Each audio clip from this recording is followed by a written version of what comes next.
I think we start now. I got nothing else. This thing is on, right? Yeah, okay, yep, it's on. I have to double check that. Usually somebody like puts a cap on the chat or something during my stream intro. So I think we're good to go. We are gonna work on the tutorial tasks, and anybody who was here like, oh my god, has it been like a month ago, would have seen the first half of the development for this task. We're gonna make the second half now.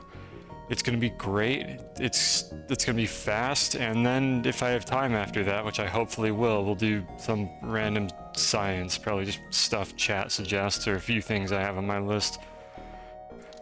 So here we go. The other thing that we're doing here is we're testing a scenario with like Task Wizard that I don't usually develop with, which is running Task Wizard through Spelunky and then having Overlunky attached in the background, which is the other way that you can do this. I don't know if anybody actually uses it like this, but it's technically supported, and I figure I might as well test it during a stream, because nothing makes things go wrong more than having people watching you while you use software that you wrote.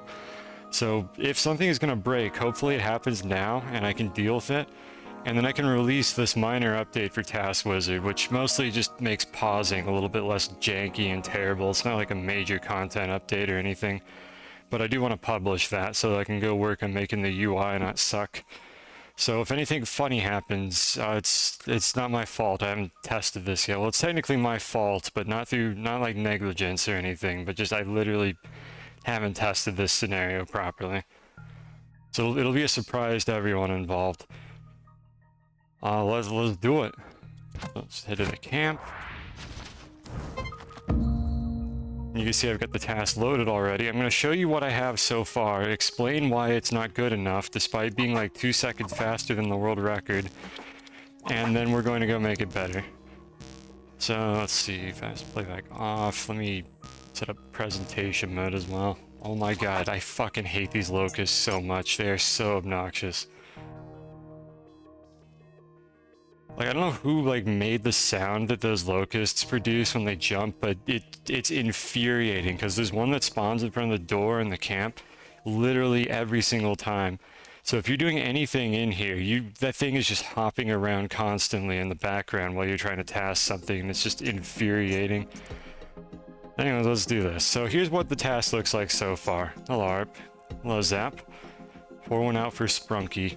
I mean, I don't drink, but you know what? You knock yourself out. Actually, don't knock yourself out. That's a bad suggestion. Just have a good time. Be responsible. Let's do it. So what this is tutorial, no skips. I'm not gonna do my like ultra slow-mo thing immediately because I think most of you are regulars and you've seen this at this point. And we tried to make a route for this that doesn't use the ropes. And this is what that route looks like. It looks really sick. And you might be thinking, wow, cosine, that is extremely fast. Surely you're already done with this.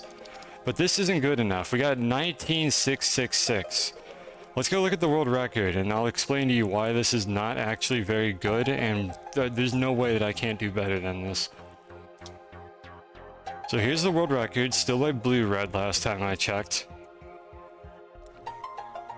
But it's muted. It has the horrible, like, tutorial race music in it that I don't want to listen to for any amount of time whatsoever. And it's roughly the same thing, and then it diverges here, because normal people actually go down here to get these ropes. Hey, who you telling to shut up? Hello, Captain.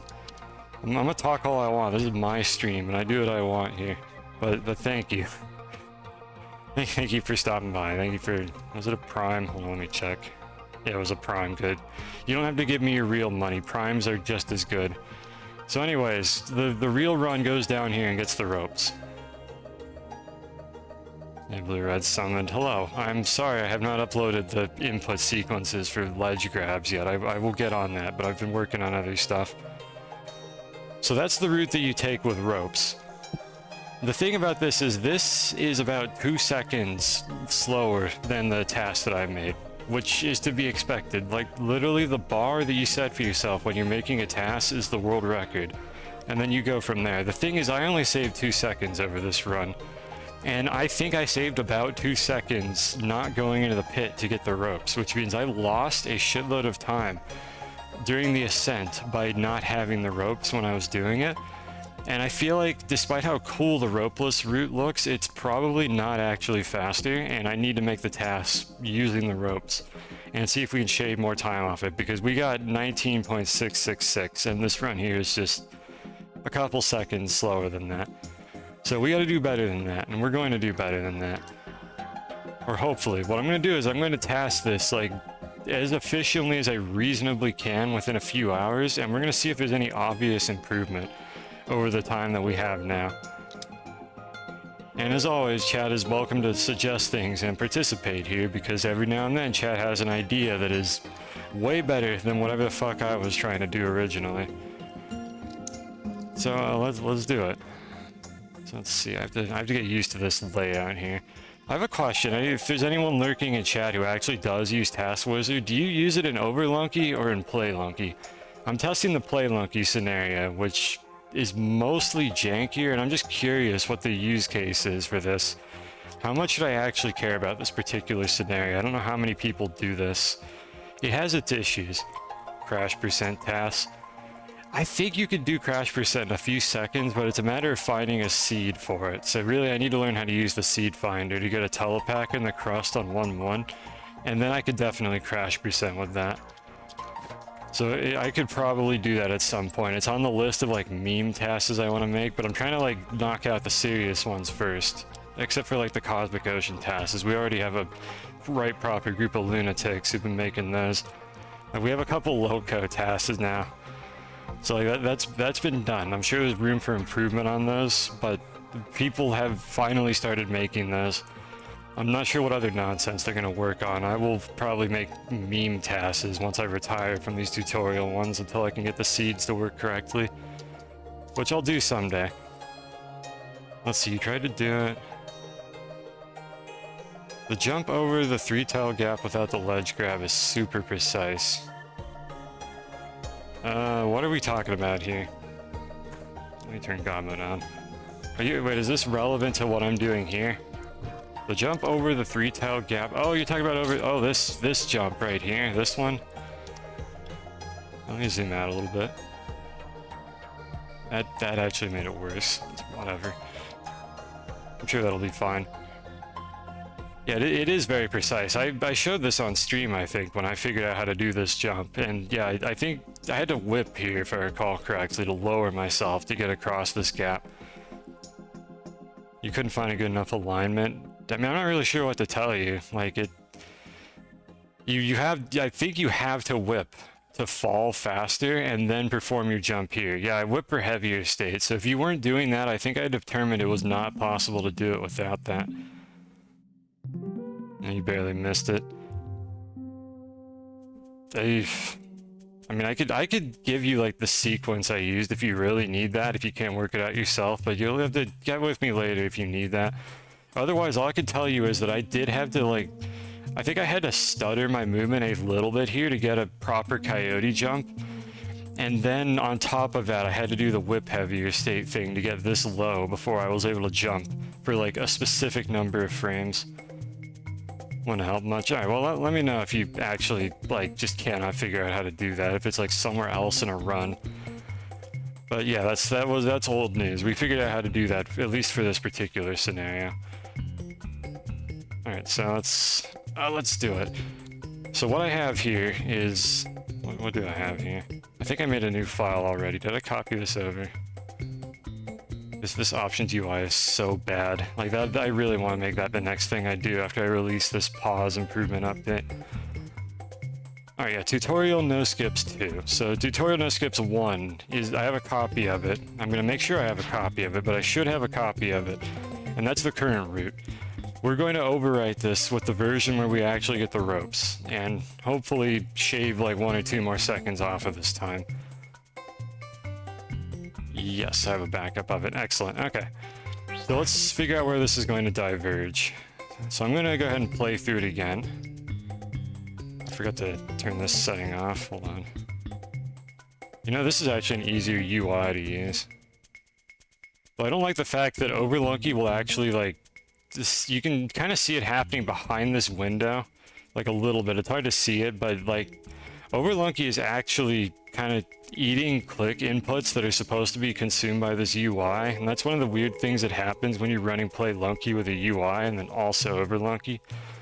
It's a little bit cursed, and I'm wondering if I should like just recommend that people don't do this when they're using Task Wizard, just because of how tightly coupled these two tools are. So it's something I gotta think about. I might just discourage using it and then use that as an excuse to not test it properly, because I would love to have fewer things to test while I do this. So anyways, we don't want playback mode while we're doing this. Alright, so let's go ahead and watch this, and let's see where this diverge is.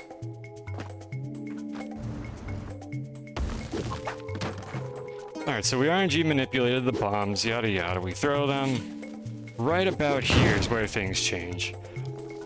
So what I need to do is I need to get those ropes instead of jumping across this gap.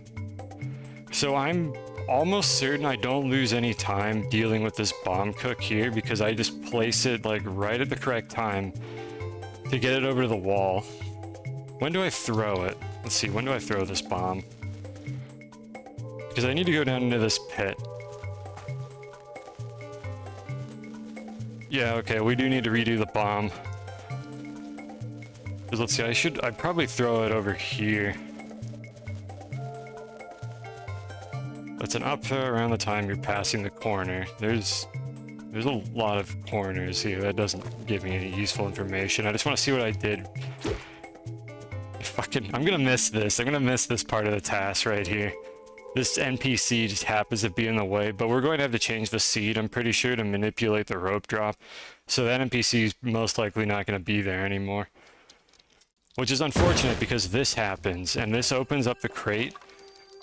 Like, it's beautiful how this accidentally happened, and I'm really sad to see it go, but we need to get those ropes. So we can't keep this version of the run, unfortunately. It's okay though. Maybe we'll think of something funnier to do with that NPC. But it's an up throw around the time you're passing the corner. I don't know if you mean this corner or something, but I'm gonna have to figure that out again. We have a lot more leniency to throw that bomb because it just has to blow up while it's over here. It doesn't really matter otherwise, because we're gonna be down in this pit waiting for 4 hours for the fucking rope throw after I pick up the pile. So that's not... The bomb throw is not tight anymore, and I think I could route it in pretty easily.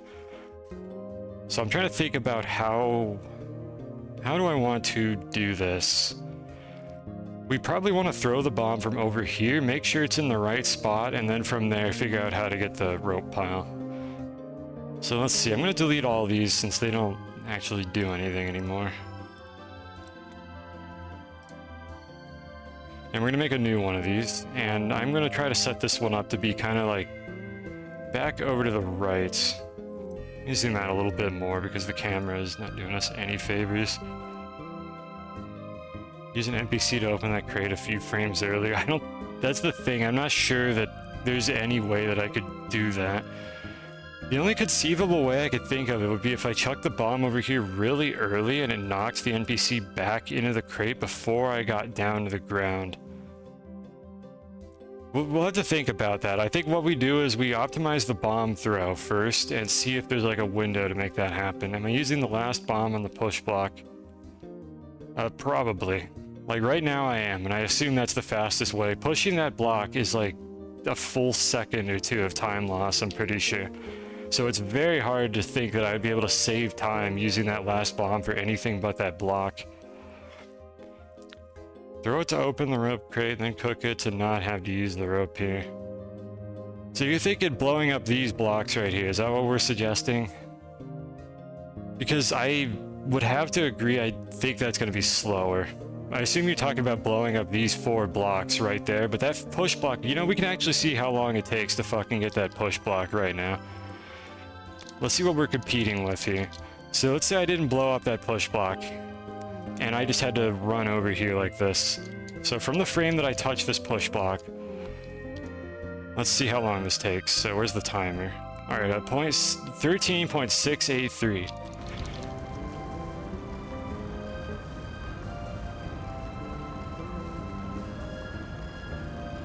I'm not going to super optimize this, but it's already looking pretty bad. You would probably jump here to fall a little bit faster, but pretend that shaves off like maybe a quarter of a second. We're already 1 second over.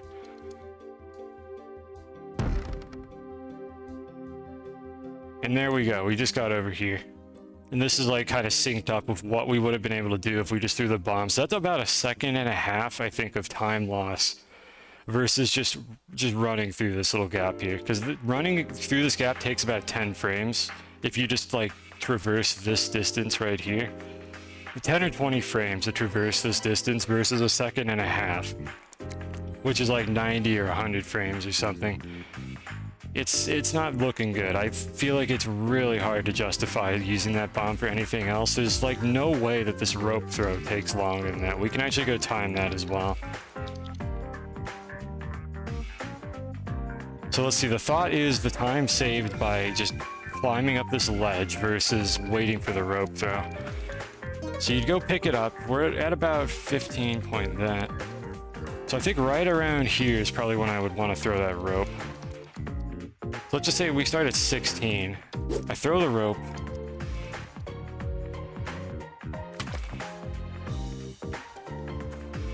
I'm just this, again, we're really eyeballing this here. You would jump like that. I would probably do a whip cancel or something for this. Yeah, it took about 1 second.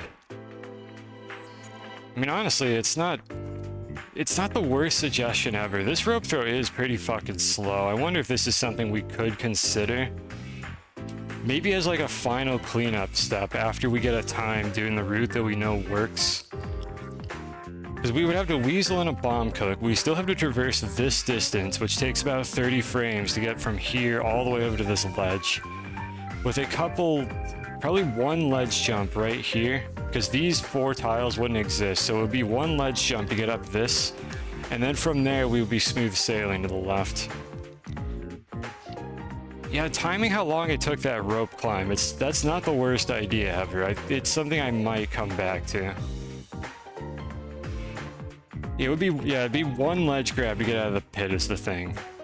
Because I can't think of a way to get this bomb to blow up without this ledge grab, because like I could blow up this tile as well and land on this, but then I'm not able to get up these 2 stairs without bumping the wall, which kills all my horizontal speed and is almost as bad as a ledge grab, I would think, because I just kind of have to bump this ledge and wait.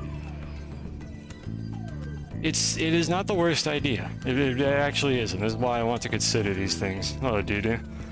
So we'll think about that. I'm gonna actually make a note to look at that.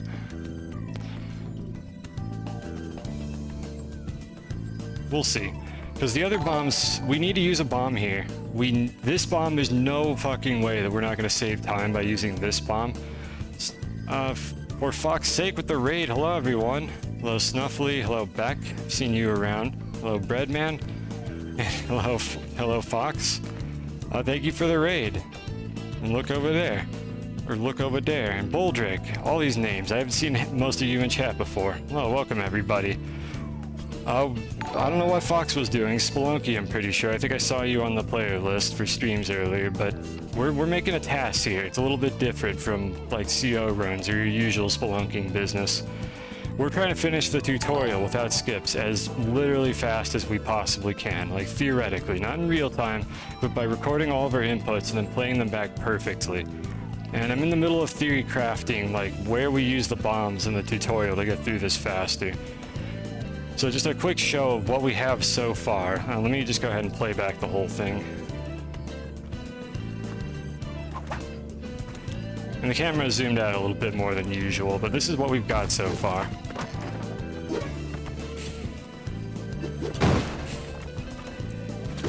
And we're trying to do it without ropes initially, but we think that we're going to save some time by using ropes, and that's why I'm redoing this part of the task. And the time that we get here is 19.666, which is 2 seconds faster than the world record. But that's not good enough for me. So hopefully we can shave more time off of that. Never seen someone create a task, so well, you'll get to see it now. How are the snails? I have not played Astroneer like at all since that stream, I think. So the snails are probably getting hungry right now. I'm sure they'll be okay though. They're in stasis. They're just stuck on my hard drive, not updating at all. So I'm sure the snails will be okay. It looks fast enough. You see, that's the thing about this game though. Nothing is fast enough until we have pushed it to the literal, like, actual limits that are possible within this game engine. That is quite fast, but I'm making a tool-assisted speedrun, so I don't have to settle for world record. I need to see, like, theoretically, how fast can you get this? Do I have pet snails? No, not in real life. We're talking about a different video game. I play a game called Astroneer, and it has snails in it. And Beck always asks me if the snails are okay for some reason, even though you literally don't even have to feed them, they'll never die. It's basically Neopets, except there's like actually no moral downside to not feeding the snails in Astroneer because they just don't even care. Where was I? So yeah, optimizing the task, yada yada. Let's have at it. So I'm trying to figure out how to change my route to like just move a bomb through. Again, this is going to be a little bit like kind of slow paced and dry, but if it's interesting to you, then please, by all means, stick around, and if not, then that's completely understandable. This isn't for everyone. It's very technical. It's not really Spelunky anymore. It's more like we're solving a puzzle. So what I'm trying to figure out right now is how to manipulate a bomb throw right before I go get the rope pile. So let me play back to like right before we place the second bomb. It'll be over here somewhere. Yeah, let's go to this frame. They're my only pet. We have a fox as well, which I also almost never feed. What have I done to the snails? Nothing. That's exactly the problem. I have not been feeding them. And I think that's the issue that Beck has with how I do this. That is a complaint for a different stream when I actually play that video game. The second bomb I have now is fine. You know, you are right. If I throw it sooner and get it to blow up in the same spot. So let's go through this frame by frame and see where this is actually blowing up. Close that window. So I snuck in a second bomb there that I have cooking in my hands right now. This right around here, I think, is the spot that I need to throw this bomb. And we optimized it so that I could jump across this pit and throw it as I jumped up this ledge. Again, the NPC being here was not, like, intentional. This just happened to be there. And we get the bomb to take out these tiles, which we want to get rid of these two here so we can... I mean, really just one of them will do. We just need to get rid of this tile or the one up here to be able to jump through this gap without losing any time. But I think I could throw this bomb from like all the way back here and then go down and get the rope pile instead. So I'm moving my little frame stopping point to like over here somewhere. It is better comedy. Yeah, this is probably where we need to start updating the task. I have a copy of the old version in case we need all these inputs back, but I'm pretty sure we want to just redo the rest of this. If I see any of the routing sync up, I'm going to try to reuse the inputs, but most likely that's not going to happen, so we'll just redo all of this because we're going to have to deal with ropes on the way up anyways. So we're going to play back to about frame 715. And then we're going to see if we can get into this pit cleanly. And while we're trying to get into this pit, we're going to need to like up throw that bomb and see if we can get it to land over here. Alright, so what do we want to do? Do playback. I want to switch to recording. And I think that's it. Alright, there we go. So the rest of the task is gone for now. It is a +2 to comedy. I'm going to miss that. I'm absolutely going to be sad that that's not going to be in the run anymore. Alright, so let's turn on the hitboxes. So what I want to do is I want to make this jump arc and fall down here without grazing this edge. I am not sure if it's possible to do that. I don't remember if it's possible to do that or not. So I'm going to have to try it. Let's just input a jump here and see what happens. So, alright, we just skim the ceiling. You have to jump into the ceiling to get past it. And well, we jumped into the ceiling there, so I think we need a coyote jump. If I jump right here, I bonk this corner, I fall down and I hit this ledge. And we want to go right around this corner as tightly as possible. I'm almost certain that it is possible to do this. Let's just wait a few frames and then input the jump. Okay, that's good. We're gonna skim this corner right here.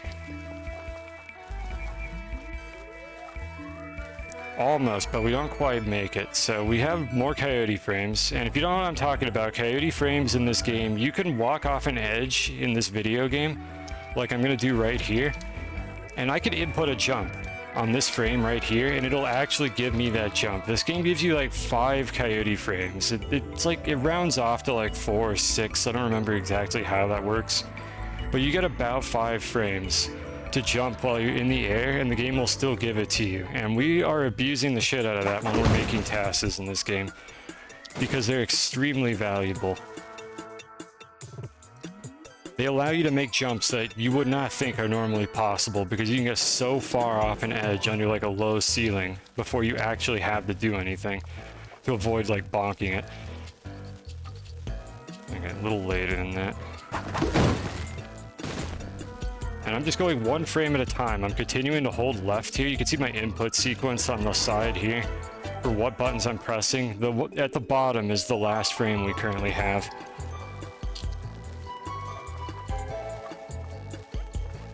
There we go. All right, so we have a frame where we can get around the corner now. Thank you for the hydrate.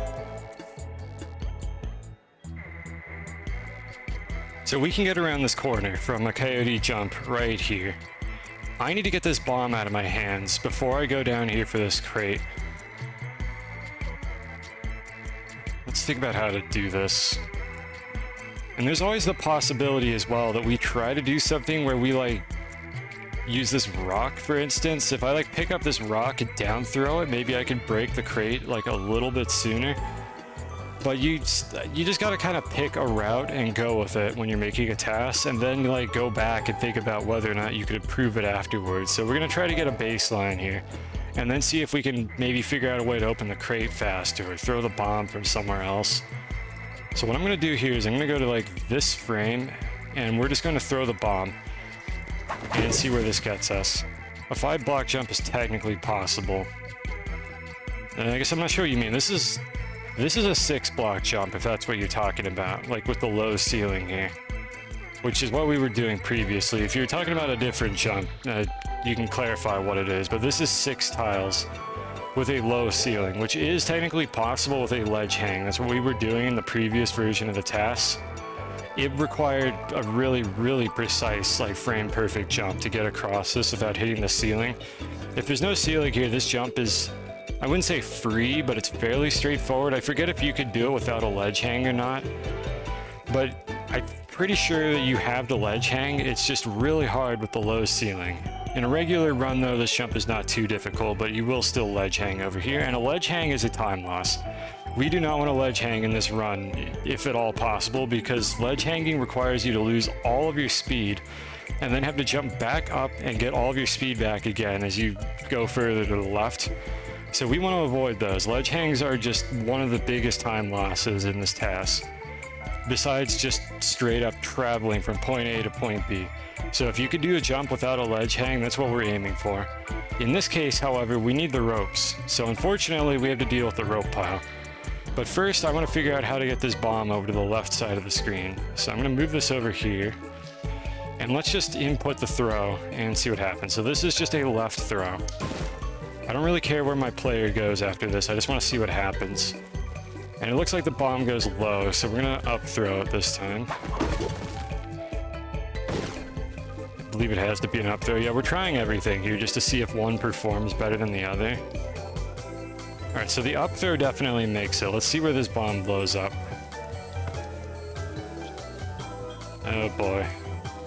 Yeah, we're gonna have to redo the bomb throw, I think. Because look what happens here. This bomb's fuse is going to go off too late. So while it will kill the NPC, which is hilarious, it's not going to get us exactly what we want. Yeah, try throwing later. We can try to do that, and if that doesn't work, we just change when we place the bomb over on the left side. We have a few things that we can try. So I'm going to wait like 2 frames, and then I'm going to up throw the bomb. And that's going to get it to skim a little bit like lower, because it's going to inherit my downward speed. It still doesn't hit the NPC either. I'm going to be sad if we can't kill that NPC. Though I think that NPC is not going to be here when we change the seed to improve the rope drop. Ooh, does that make it? Now that's bad. We don't like that because I can't get through this gap without a ledge hang, I'm pretty sure. Because I'm going to end up over here on the rope. Yeah, maybe I might be able to skim my foot like right over here. I might be able to stand here and then jump up without like bonking anything, but that looks pretty grim. I think we want to take this tile out and not this tile to make sure that we can actually get across that gap.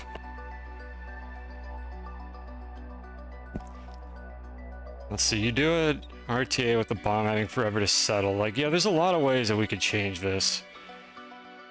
If I can land on the right tile underneath NECA, I can make that jump. Yeah, but I'm worried that I'm not going to be able to make that jump from the rope. Like, as long as we don't lose horizontal speed, this would be fine, but it's really gross. And if I could just get this bomb to go off like a quarter of a tile further to the left, then none of that happens, and we don't have to care about that. So let's see if we can salvage this. Look over there. Thank you for the follow. Glad you're enjoying this. So we're gonna throw the bomb one frame later. And let's see if it settles close to, oh, we hit the NPC, let's go. Is Spelunky 1, you have Spelunky 1 is 2 harder? Yeah, 2 is harder. Like, absolutely. Like, if we're not talking about Cosmic Ocean, I would say that 2's easy ending, or normal ending, is harder than Spelunky HD's normal ending, and then 2's hard ending is probably slightly easier, but only slightly, if you know how to do a couple skips, than Spelunky HD's ending. And then Spelunky 2 also has the Cosmic Ocean, which is just a ball-busting slog of agony, and there's nothing in HD that can compare to the Cosmic Ocean. So yeah, I would say 2 is harder. Alright, so throwing the bomb on that frame not only results in that NPC getting sent to the Shadow Realm, but it gives us a jump that we should have no trouble doing on the TAS. So we might be able to just reuse this bomb and have it go off there. And it looks pretty clean. And then I should be able to make this jump no problem. So if I were like over here and use a few coyote frames, I missed it. Yeah, if I just... I'm missing my coyote jump because I'm too lazy to open up the timer. If we jump for like 6 frames, yeah, we make this no problem. Very easy. You have a video on the paste bomb ton. I still haven't done that. Remy, you're the one who wanted to see that, right? If you're still here after we're done making this, we're going to look at the ton bomb thing finally. But I have not done that yet because the timing has just never worked out. I do want to look into that at some point. I don't think it's useful. As for videos, you should be able to post YouTube links in my chat. So if anybody has like Remy's videos about that, you can post those in my chat. I don't mind. Just don't post anything weird. Might not even need coyote frames. Probably not. I just wanted to double check that the ceiling wouldn't bother me during that jump. Alright, so when did we throw this bomb? Back over... There it is. Alright, right here. This is where we threw the bomb. That is annoying. It's weird using Overlunky at the same time that you use Playlunky for Task Wizard. I was just typing on my keyboard there. And which one? Backspace. Pressing backspace is causing my screen to flicker like this. Like Overlunky is eating the input for the backspace when I'm using Playlunky to do this. If you don't know what I'm talking about, don't worry too much. It's just me. There's a couple ways that you can load the mod that I'm using to make these tasks. And I'm testing the not so good way to see what the problems are. And that's one of the problems that we're having. I'm gonna actually write that down.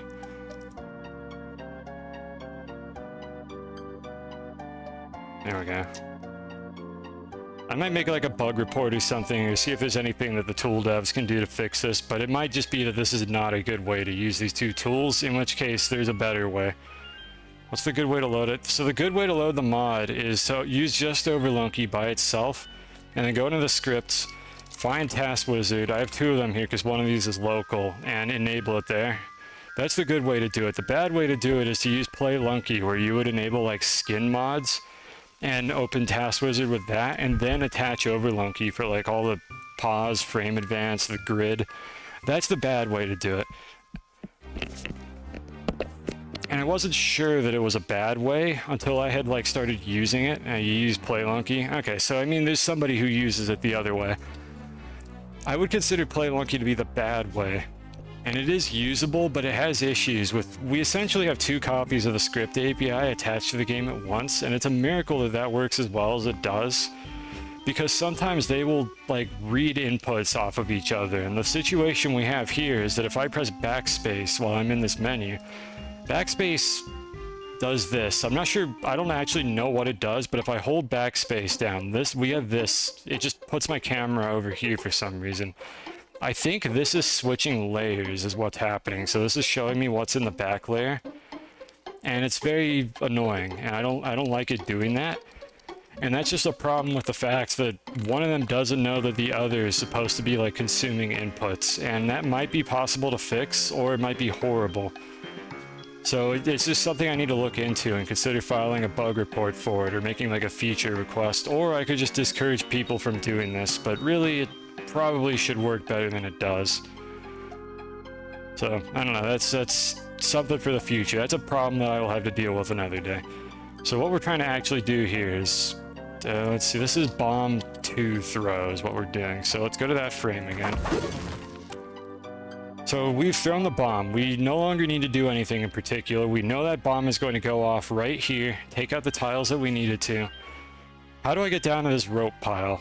And this is where I also need to see if RNG manipulation matters for the rope pile. So let's see.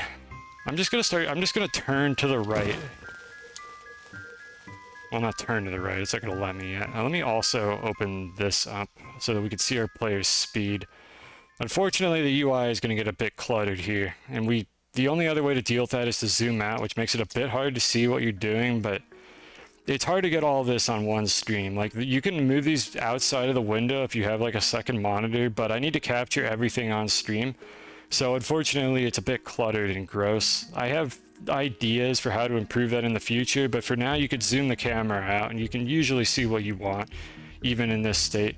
So what I'm looking at over here is my player's velocity X, and we want to get that down to 0, so I'm just holding right for a little longer. How's that squishing sound? Oh, I have an entity spawn. That's another thing I think that's going to start happening here, which is kind of annoying.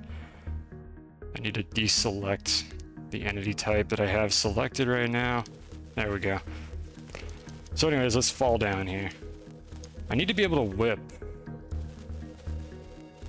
Am I gonna be locked into this bomb throwing animation? That's a problem, actually. That's bad, because we can't open this crate while we're stuck in the bomb throwing animation. Can I whip? You might be right. Maybe I can whip. Let me go to like that frame. Let me make a new one of these. New frame tag. Let's go to like right here. Can't change direction. That's still bad though. Yeah, opening the crate with a back whip is bad because that means we open it a frame later because the back whip is higher off the ground. Yeah, we would have already opened it with a front whip. Every frame matters while we're doing this stuff. So what I'm wondering is whether changing where I throw the bomb and having a better fuse timer would allow me to hit this crate with a front whip and open it a frame sooner.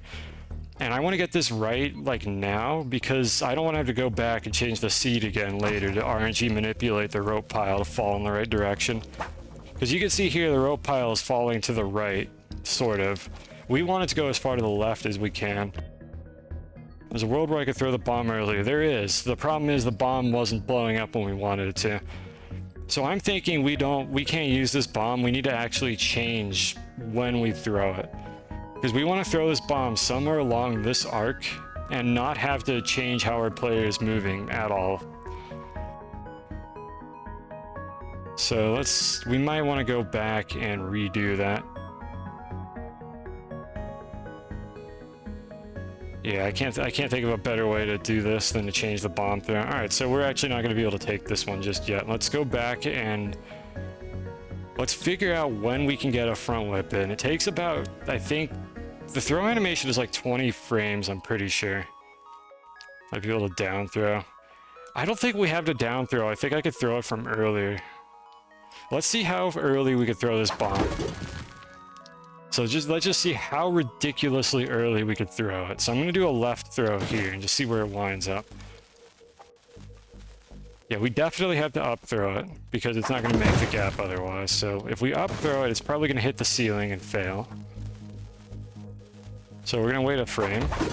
I'm gonna actually wait 2 frames. I'm pretty sure the next one won't do it either. Alright, so that's an up throw.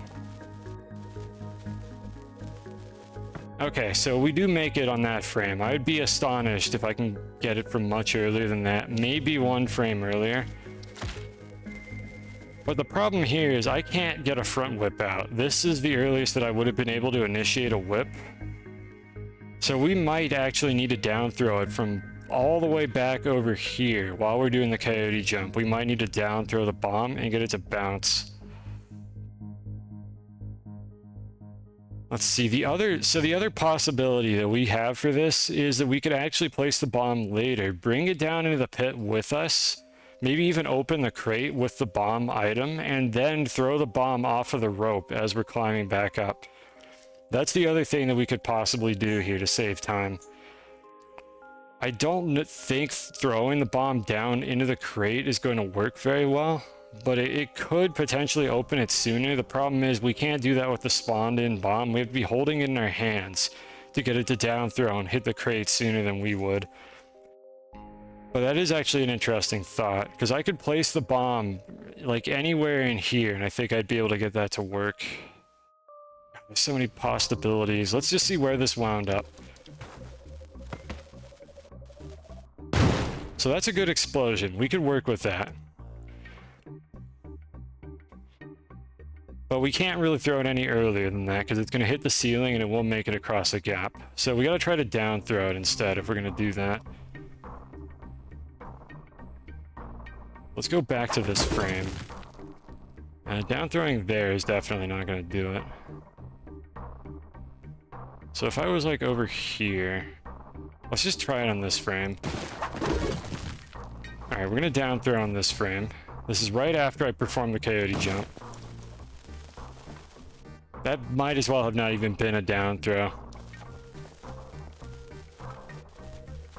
Let's just see what the whip timing looks like. I think that would actually be a good whip timing. So perhaps I could work with that.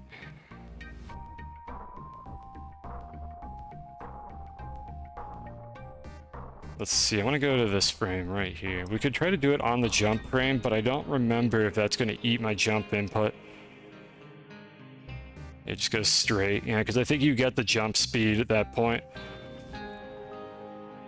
But of course the bomb didn't make it across in that case. Alright, so I need to jump on the next frame. I think this is going to eat my jump input if I recall correctly, but I'm going to try it anyways. Oh, it actually didn't eat my jump input. I wasn't expecting that. So that was an up throw, which isn't going to make it. That one, you know what, it did eat my jump input because I jumped from multiple frames, so the second frame took it. But yeah, it does eat your jump input if you do that. Just out of curiosity, would that have even worked? No, it would not have. Alright, so that means we would need to chuck the bomb 1 frame sooner and then perform our jump. Alright, so if I up throw the bomb from over here and then perform the jump,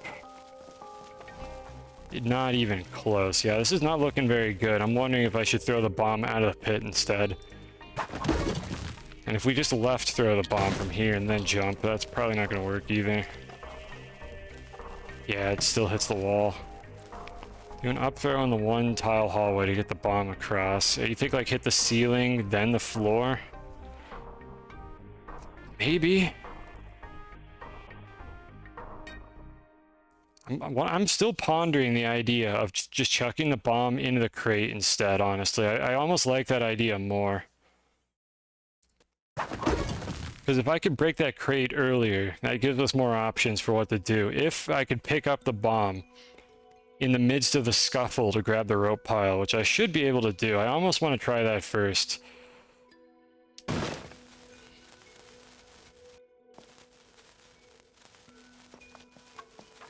So let's see, if we were to like skim this corner and pretend our bomb has enough fuse to do whatever it is we're trying to do here.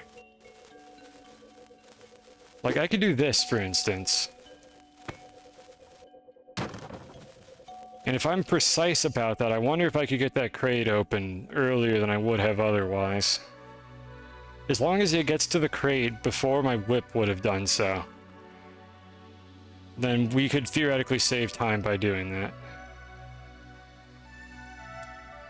I'm gonna go for that idea first. I think that's a better idea. It might not work, but I like that idea. So I'm gonna go ahead and try it. So let's see, what frame did we do this on? Let's go to like 747. Alright, let's just say I were to just down throw the bomb now. What happens? That's clean. That's faster than I could possibly get to this with the whip. And then it takes a little bit before I'm able to grab the rope pile. I might actually take this input sequence. This is actually really clean. Let's see, if I were to throw it on 747, what would happen? To go do live stuff. Alright, see ya. Thanks for stopping by. I will quite possibly still be doing this if you come back later. That's often how these streams go.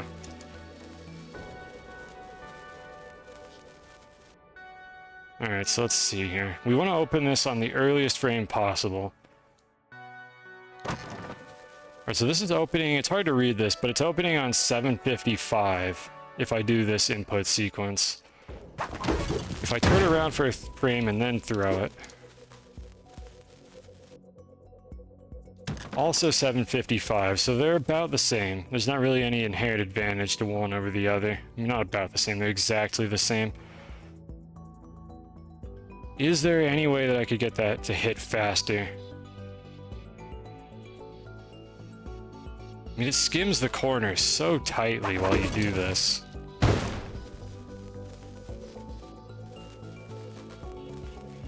I feel like maybe if I got the bomb past this little corner right here is like the only way I could think of to make this a bit faster. So what if I were to like turn around just a bit sooner? I think I could reproduce the inputs I had earlier. So if I were to throw it from all the way over here, we bonk the wall, which is no good. If I stall in the air for a frame and then down throw it, I think I just hit the wall. Yeah, I just bonked the wall. Yeah, it's not looking like there's an easy way to make this faster, and I don't want to obsess over saving one frame when we don't even know if this is the correct solution. So I think I'm going to take what I got for now. We're going to down throw it on this particular frame, and then we're going to go from there. Because we know that this one gets it open pretty fast before the front whip could get to it. So there a way that I can have the bomb hit the left and bounce back to the crate? Almost certainly not. I don't think there's anything in this game that you could throw that would bounce like 7 tiles off of a wall. Like, I don't see how there's any way that I could do that. Like, I think even with like a max speed throw, I can actually go ahead and try that. Just to see what would happen. Let me just do it with another bomb. Now, let's see here. I want to make sure I don't lose my place. Alright, so I like this frame.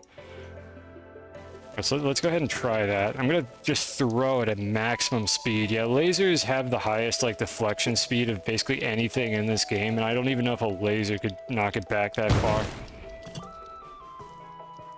Alright, so our player is moving at maximum speed right now. I'm just gonna chuck the bomb at this wall as hard as I can. So that bomb is moving as fast as you could get it to go with this kind of throw. And look at how flaccid that bounce is. Like, not even fucking close. It would take it so long to get over there, and I threw it from all the way up here instead of near the ground. It would probably stop like right about here. And it doesn't have enough speed at this point to actually break that crate, I'm pretty much certain. So that's not gonna work. The wall's too far away for that. Just RNG manip until the laser happens to spawn. Yeah, maybe in randomizer. But we don't have that available to us. So we're gonna see if we can make this work. So we need to RNG manipulate this rope pile, I think. because I want to be as far to the left as possible when I pick it up so that I could throw the rope as soon as I can. So let's go ahead and see how the RNG plays out for this one. There are 11 possible outcomes for where this rope pile is going to wind up, and I want to see which one we got. And we got a bad one. So the rope pile falls to the right, and we're manipulate a spring platform. I mean, you could probably just manipulate crust items, but yeah, we're not manipulating anything. There are no crust items normally in the tutorial race. So as fun as these ideas would be, we can't actually do that. That would be amazing if we could actually get like a crust jetpack in the tutorial race, but that just doesn't exist. This game doesn't let you do that. So unfortunately, we have something very gross that we have to do here, which is we need to RNG manipulate the bombs over here to fall to the right, and we also need to manipulate the rope pile to fall to the left. And I was hoping I wouldn't have to do this again. That was part of the reason why I wanted to skip picking up the rope pile. This means we have a 1 in 121 chance of getting a seed that allows us to do that. And that's gross, but it's really the best that we've got. So I'm trying to think of the most efficient way to do this. So this was just adventure seed like 0-1. Just happened to be the one that had the right RNG, the 1 in 11 chance for the bombs.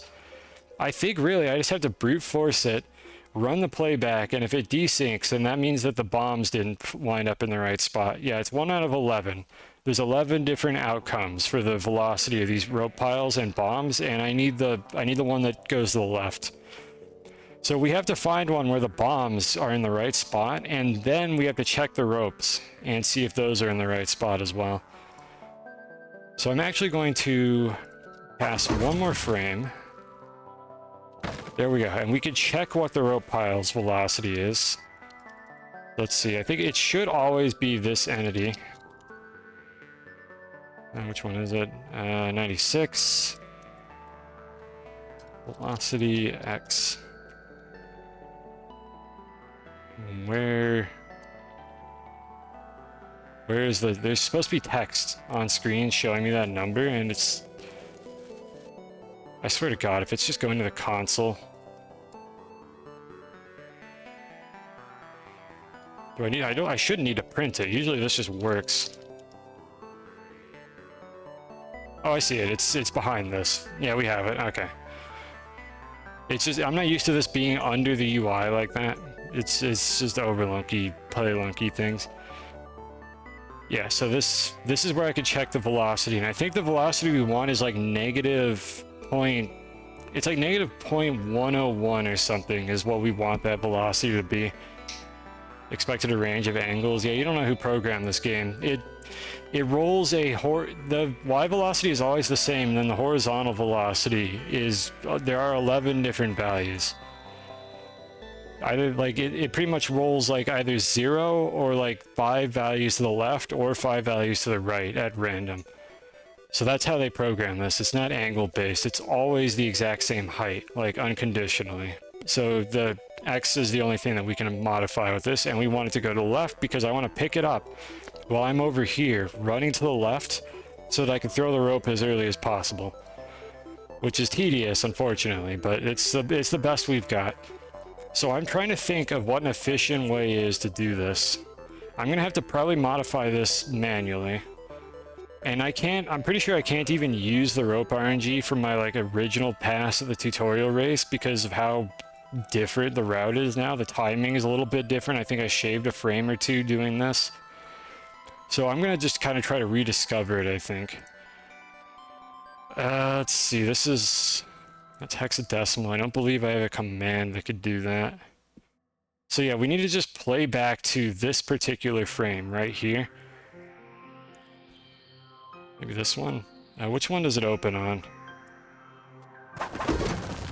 This frame right here. That's the frame that we want to play back to. And we're just going to check what the RNG on it is. And if we desync on the way there, then we need to change it and try again. Now, let me go ahead and save a backup of this. Here, make a backup. I do not like the fact that backspace does that. This is probably the last stream where you're gonna see me do this Spelunky combination with Overlunky, but we'll make a list of all the problems that I have at the end. Well, I'm making a list already of all the problems I have with this and see if we can get any of them fixed afterward. Alright, well, let's have at it. Oh my god, it's gonna do that every time. I'm unbinding that. Hold on. For everybody's sake, I'm gonna unbind that specific input. I think it's show other layer or something like that.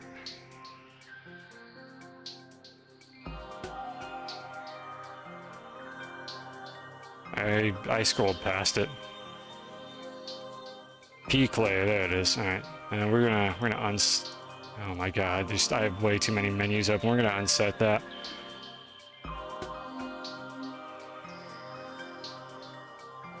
Okay, so that won't be happening while we do this. That should be a little bit more pleasant for the viewer experience. I'm gonna put this over here. Alright, so what is probably going to happen here, like 10 out of 11 times the bombs are going to desync and it's not going to work correctly. Also, I need to deselect this. I'm just clearing my current spawn entity. There we go. Alright, so why is it not going? It should be going right now. Why you no go? Ow. Yeah, so if you look up in the top left, it's a bit of a clusterfuck. Is tutorial always seeded? Yeah, but based on your adventure seed. So essentially it's random. If you look at the top left, we desynced. And the reason that we desynced is that this bomb like just did not spawn in under the correct circumstances. And the wall didn't get blown up because the first bomb couldn't be thrown. Because I didn't pick it up on the first frame that I dropped it. So essentially we desynced. And the only way that we could do this, unfortunately, is to just trial and error check every single goddamn seed, because I do not have a more efficient way to do that. So that is what we're going to be doing here. Except I need to figure out why it... Oh, I know why it refuses to play back correctly. I need to set it to... yeah, always nearest screen. So that'll make it reload the level every single time. Alright, so, yeah, we desynced. Statistically, I shouldn't have to do this more than 100 times. But yeah, so everybody go take a piss or grab a drink or something, because we're going to be doing this for a little while.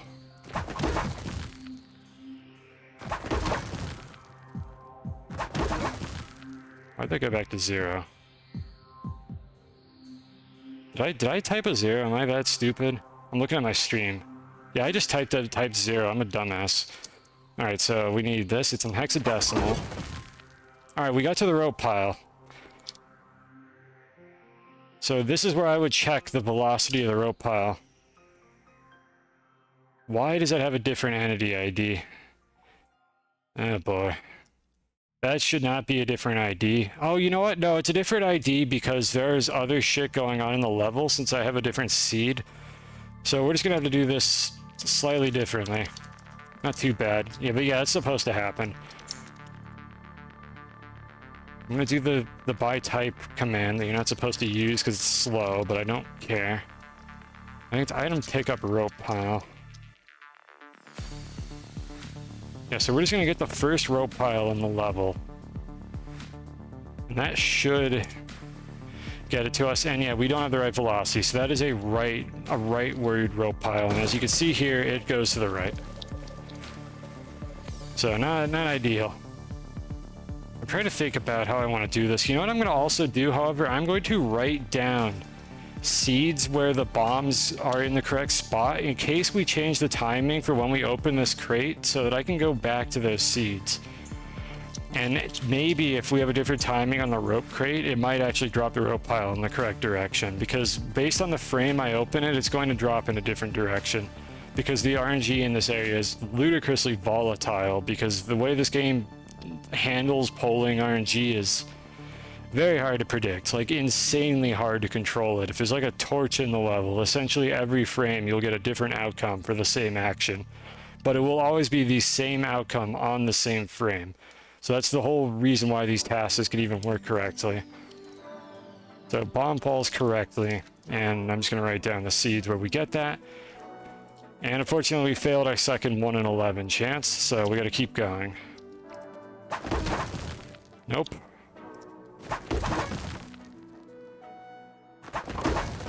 Not looking good.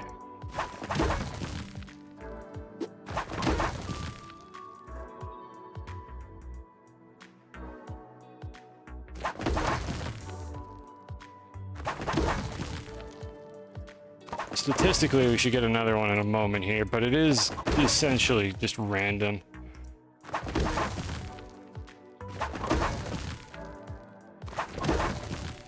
And the thing I don't want to do to expedite this is I could make a script locally that will just give me the right RNG, and then after the stream I could go find a seed that produces that RNG. But I would really rather not do that if I can avoid it, because it's hacky and gross, and it's just more work for me later. So let's see if we can knock this one out now.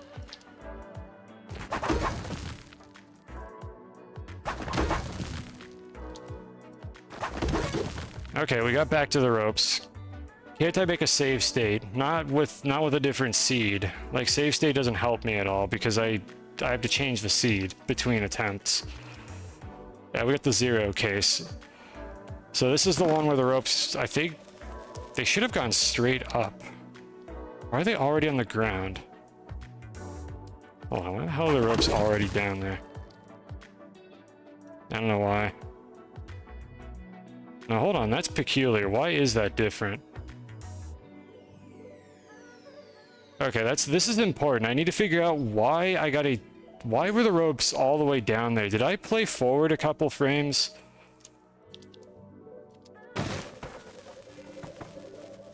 I think I must have played forward a few frames before it actually stopped. God, Overlunky is eating the inputs that I type in here, which is probably causing issues. Let me check D again. We may actually switch back to doing this with Overlunky and not play Lunky if it keeps causing problems like this, because having one of them consume inputs from the other is really cursed and might be causing more issues than I realize. See, why are they over here? This is not even like a possible spot for them to be. It played forward a few extra frames before it actually stopped the TAS.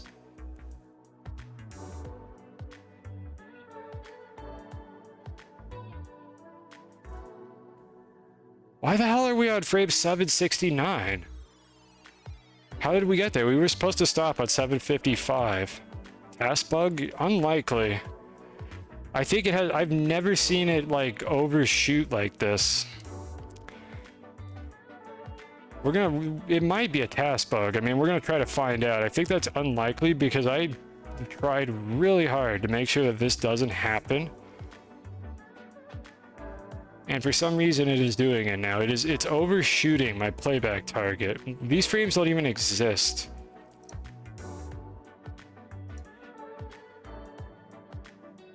Okay, let's try this again. So if we go to that frame, it stops on the correct frame right here. But for some reason, if I start off with a different seed, so I do that seed. I did not record any extra frames. I go here. All right, so it desyncs.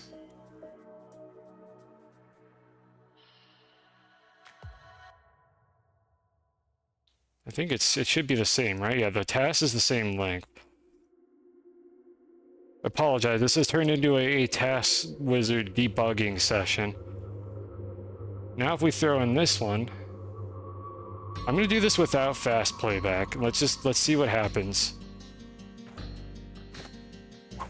It could be a fast playback bug, which I also thought I fixed all of those. Alright, so we get the correct RNG.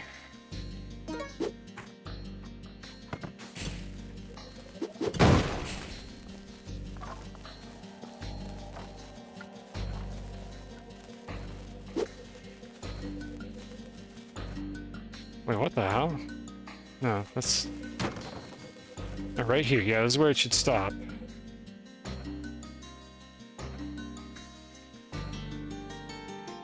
Yeah, Age of Empires music, oh nice. A person of culture, I see. And we got a couple of those in the playlist right now. I don't know if it's going to help me or not, but I'm glad I found those. I just remembered those one day and I was like, you know what? Those would probably be good for a science stream. And sure enough, a couple of them were. So this works correctly. It might be a fast playback bug. Oh boy.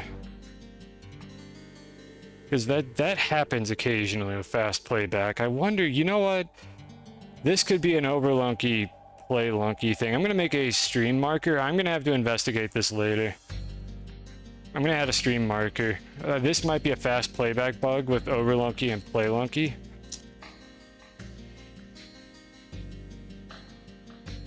Let's see, what time have I been streaming? All right, 1:10.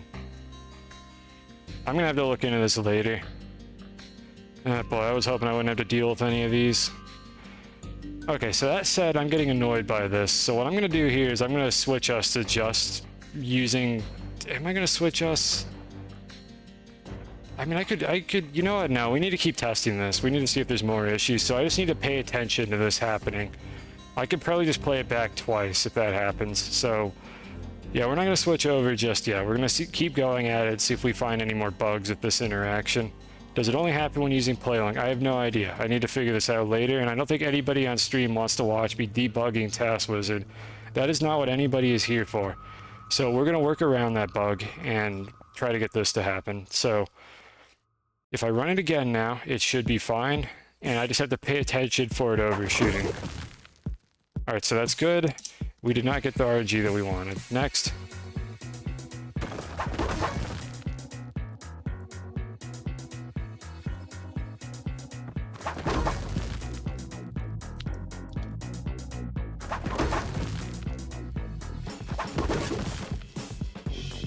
This one stopped on the correct frame. Yeah, I don't know. We got the 0 case. That's the one where it goes straight up and down.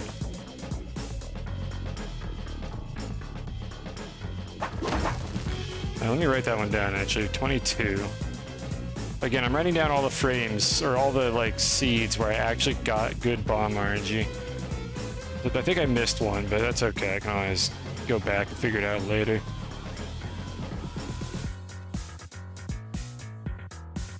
Alright, so anyways, 23, go. Nope, 24.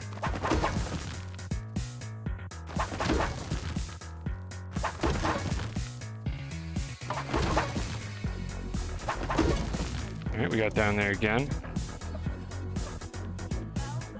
This is the correct frame. And it doesn't look like the right RNG. That should be going to the right.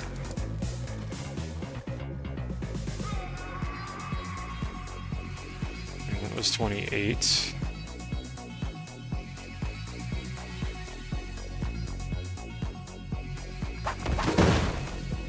Really, 2 in a row. Okay, 29 makes it.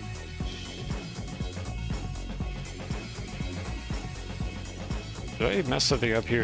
I guess it just happens to be the same rope RNG.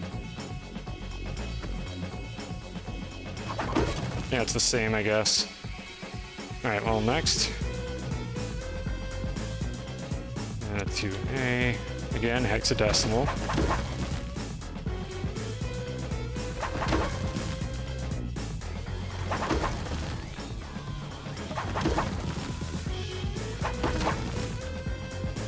I'm also going to just not... I don't want to accidentally start recording if for some reason it accidentally hits an early playback point, so I'm going to do that as well. That's just a bit of insurance against screwing something up later. Shouldn't happen, but then again, the other bug shouldn't happen either.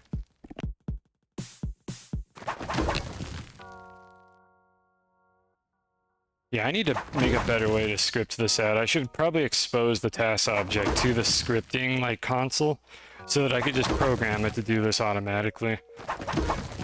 Something I'm gonna have to think about later. It's just usually you don't have to do seed searching in the tutorial because this is gonna be a completely different problem when you're trying to do seed hunting for real runs where the level gen is completely different. In this case here, I could just change the seed, get the same exact level, except with slightly different RNG on how everything drops. So it's a different problem that doesn't come up often enough to justify trying to solve it right now. That was 3B. Again, writing these down. Did I just run this one? Yeah, I did. God, I hope this doesn't make me do this for like 200 different seeds. This is not how I want to spend this stream. I apologize, everyone.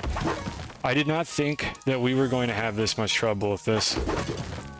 In retrospect, that's kind of on me because I probably should have known this was going to happen since I had to open the ropes. Maybe I was just like quietly hoping that I would get lucky here. On the other side, we do have all the good bomb RNG logged so far, so that means that we won't have to do this as meticulously if it comes up again. Because I have all of the seeds so far where the bombs drop in the correct spot, so it gives us a 1 in 11 chance for future attempts. Because I can just check those seeds specifically and not have to worry about the other, like, 11 outcomes that we don't want.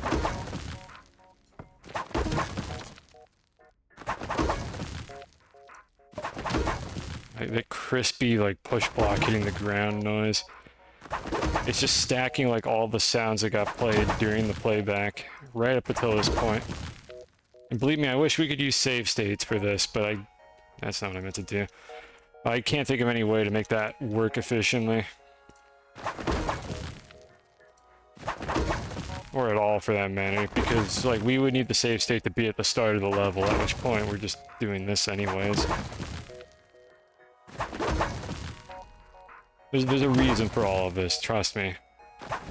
I might not look it all the time, but I do know what I'm talking about. We got a dry streak here on RNG. Yeah, you know, just put some money in the money hole. It's not gonna do anything, but you're welcome to do that. You don't need those. I don't even have character redeems turned on right now because I don't want to deal with that while I'm making TASes. I mean, what else are you gonna do with all that money? Just look at it. Alright. What do we got? Please. God damn it. Alright. Oh, write that one down. Getting trolled big time. I mean, technically we're not dry until we get to 121 of these.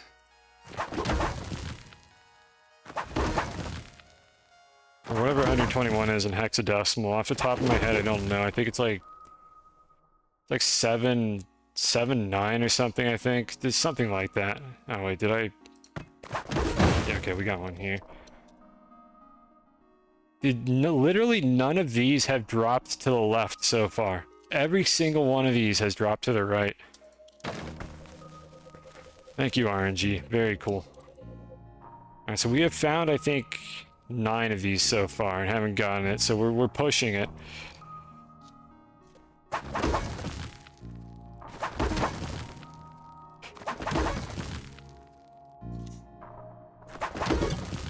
Alright. I'm double checking them too, just in case I'm being a dumbass and it's actually the correct value, but no, it's literally just none of these have gone to the left so far, like at all, let alone maximum velocity to the left. But I consider maybe one day do a small stream on console script 101. That's not really how this works. I need a problem to solve. And I have actually done this, like not in a 101 format, but occasionally during the science streams, I will write console scripts. So you could type a script in the console. Like you can add more lines and do things in here. It's just Lua code. But the problem with that is I don't have a problem to solve really in that regard. Like it would be very like undirected. There would be no goal to it. And I don't like know how I would do that. Look, you all. Yeah, good luck. That's literally luck is the only thing that's going to save us here.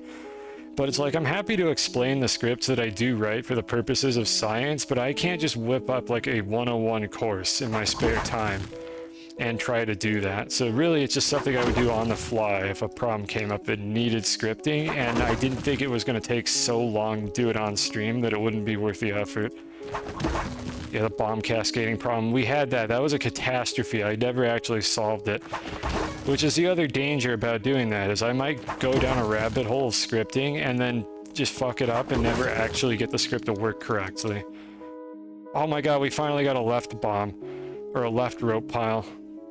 That might Is that the max? No, that's... I don't think that's the velocity we want. Let me check the numbers on this. Hold on, I do have these written down. I don't think that's the speed we want. I think it needs to be higher. But I'm gonna check and see if that is a max speed rope pile. But I don't think it is. So don't get your hopes up, chat. This is just the first one we've had that even went in the direction that we wanted. So we got a way to go here.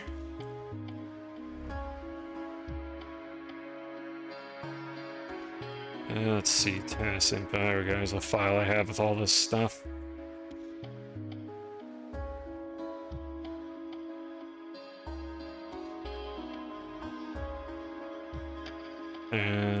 I thought I saw it. That is not it at all.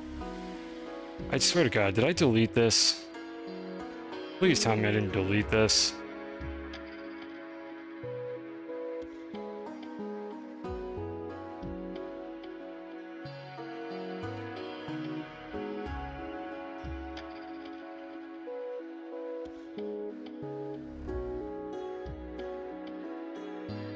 I might have deleted this. Why did I delete this though? Cosine, what are you doing? Why would I have thought that this wasn't going to be useful information? Never mind, no, I'm an idiot. I see it. It's here. That might be it, actually. I think that's it. That should result in our rope pile dropping 1.15 tiles to the left. So we might actually have it. Hold on. Let me check on this. Yeah, I can check. The bomb bag velocity will be the same, I think, but I don't want to have to go back and check it. Is it not moving left fast enough? It might be. That's what I just confirmed. It should drop 1.15 tiles to the left if I got the correct velocity. If the bomb doesn't hit it, which it shouldn't. I think the bomb will just go through it. Let me get out of the way of it, see where it settles. No, that doesn't look right. Oh, you know what? It bonked the ceiling, however, so that might actually still be good. But if there was no ceiling, let's see where it would have wound up. Let's get clear of it. Yeah, it's looking good. Alright, and the pile is at... Yep, alright, we got it. We got it, chat. We didn't get trolled by RNG. We got it, like, right before we would have gone dry. Like, again, whatever this number is, let's see, like... 21. Yeah, alright, 79. That's when we would have gone dry. So we got it, like, right before that in hexadecimal. Let's go. We didn't get trolled by RNG. The only thing I've ever gotten to go right on one of these streams. Alright, 79 was the one that gave us the good rope pile. Or 73 gave us the good rope pile RNG. So, now that we have that figured out, what do we do with these ropes? We can finally move on. Now, let's see, we got that, so we can close all this. I don't need my player position. Actually, I'm going to need that in a moment. Close the console. Put this back over here. Actually, this is better on the right because we're going to be moving left for all of this. So if I can get this open with a bomb on this particular frame. Now, this bomb is going to explode in 6 frames. So that yields the question of, can we salvage the situation with this bomb? And that would require us to drop the bomb later. Like, there's still things that can go wrong here. However, we have a bunch of RNG seeds for the bombs over here on the right that we could try if this doesn't work out. But this is going to blow up too soon. I cannot possibly salvage this with a fuse of 6 frames. So now we need to go back in time and try to figure out how to get this bomb to drop at a different point during the run. It's either that or we go back to the front whip strat and hope that we can reuse this RNG, but let's try the bomb strat because I think that could save some time in the long run. So what I'm going to do here is we're not going to clear any frames because I want to see the route that I took. And I want to switch to recording when we get to the playback target. Now, when do we throw the bomb? So that is... Is that the second bomb?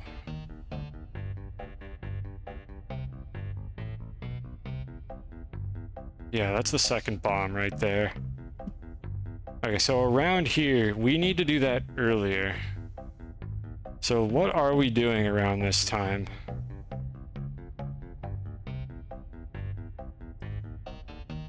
$643. Alright, so let's go all the way back. So it's a little hard to see it, but if you look at the text down here, this little new indicator, that's the frame that we're at. On 643, we are standing over there against the left wall, and that's when we dropped the other bomb. So we have the opportunity to do that way earlier, which is good. That might give us enough time to do this. Plus, yeah, plus the sprints. It's just on by default. Like, you could clean that up and not do this on every frame, but I just have it on by default in my controls, so it just records it based on whatever your like normal settings are. So my controls are set to always have run enabled, so the task will just record it that way. It only does anything if you're holding left or right. As far as I'm aware, there's nothing else that's affected by the run speed. You have to be holding left or right for it to do something. Let's see. So we could probably do it as far back as like here. So what I want to do is I want to insert a bomb throw into the run. So we have it set to not overwrite my frames anymore. So we're kind of in insert mode. I need to... Actually, I want to stay in playback. We're gonna do like manual editing mode. All right, so let's see here. What do we have? We're still holding the other bomb. Did we just pick it up? Wait, maybe I read this wrong. Oh yeah, right. Yeah, that's what's going on.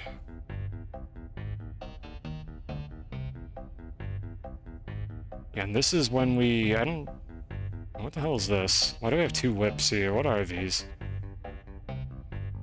Oh, I know what this is. This is when we throw the bomb that we're holding right now, and then this is when we grab the second bomb. That's what that input is right there. Oh, this is gonna be gross to route in. I don't know. What have I done?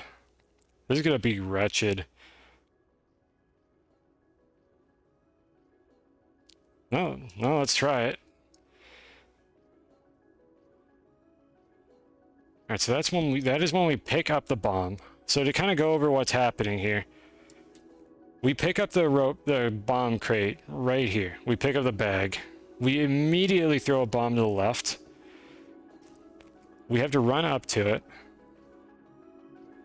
It's just bouncing around right now. This is when I pick it up off of the ground. We can actually just go to this frame here.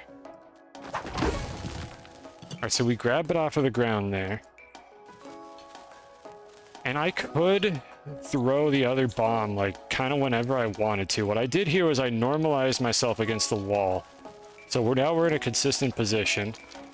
I could drop the other bomb at any point that I wanted to while doing this. So we have a huge window to do this. And that is when I decided to do it, was right there.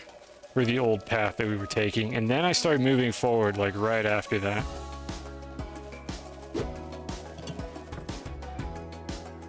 Check my velocity while we're doing that, because I want to make sure that I'm actually moving at running speed when I drop that bomb. I told you we would need this, except now this is apparently a mid-BG style decoration. I don't know why the entity IDs are changing like that. It's very annoying. And probably not supposed to happen, but it has something to do with me changing the seed. It could be the player actually gets a different, like, entity ID depending on the seed if something else generates in the level first. That's probably what it is, actually. I think these gold chunks are also randomized.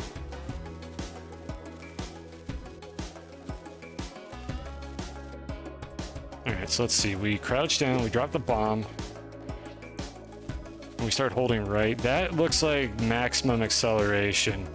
Yeah, so we're not moving at crawling speed. This is running speed because we only held down for like one frame. So I should be able to just insert this bomb throw earlier. So we're gonna put it in like as early as we can. So that's when we pick it up, we're tucked into the wall. So we're gonna try to do it on like this frame right here, I think. Alright, so we just tucked our back into the wall and lost all of our speed, I think, like a frame earlier. Let's see, yeah, there we go. Our velocity's dead. So let's go ahead and edit these, which if you use this tool and you didn't know this, you can just type in here. I think we need to wait a frame before we could do this, because otherwise we'll do a first frame down throw, which is bad, because it'll throw the bomb instead of placing it at our feet. So we need to do that.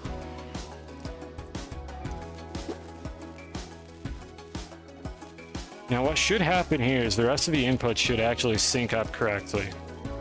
I'm just going to step through this. Actually, wait a minute, I'm a dumbass. No, this is the... No, I'm stupid. This is the opposite of what I need to do. I need to place the bomb later. That is the whole point. We need to place it later than we were doing. I'm dumb. So let's look at when we place it and see when we can do it later. Alright, so I would not be holding the bomb at this point. We would not have dropped it yet.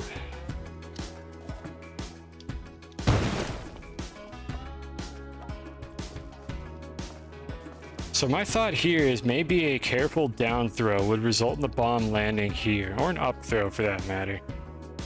Somewhere around here I think is when we want to do that. So I'm going to edit out the original bomb throw. And we're going to try to move it to a different spot in the task. Let's go back to like over here. Let's see if we desync here, I'm curious.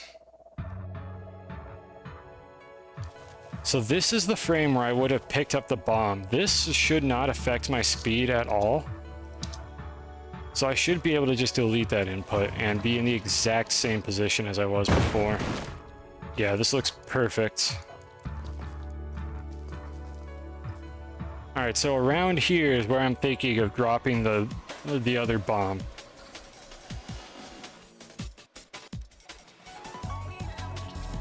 Yeah, let's go ahead and do that.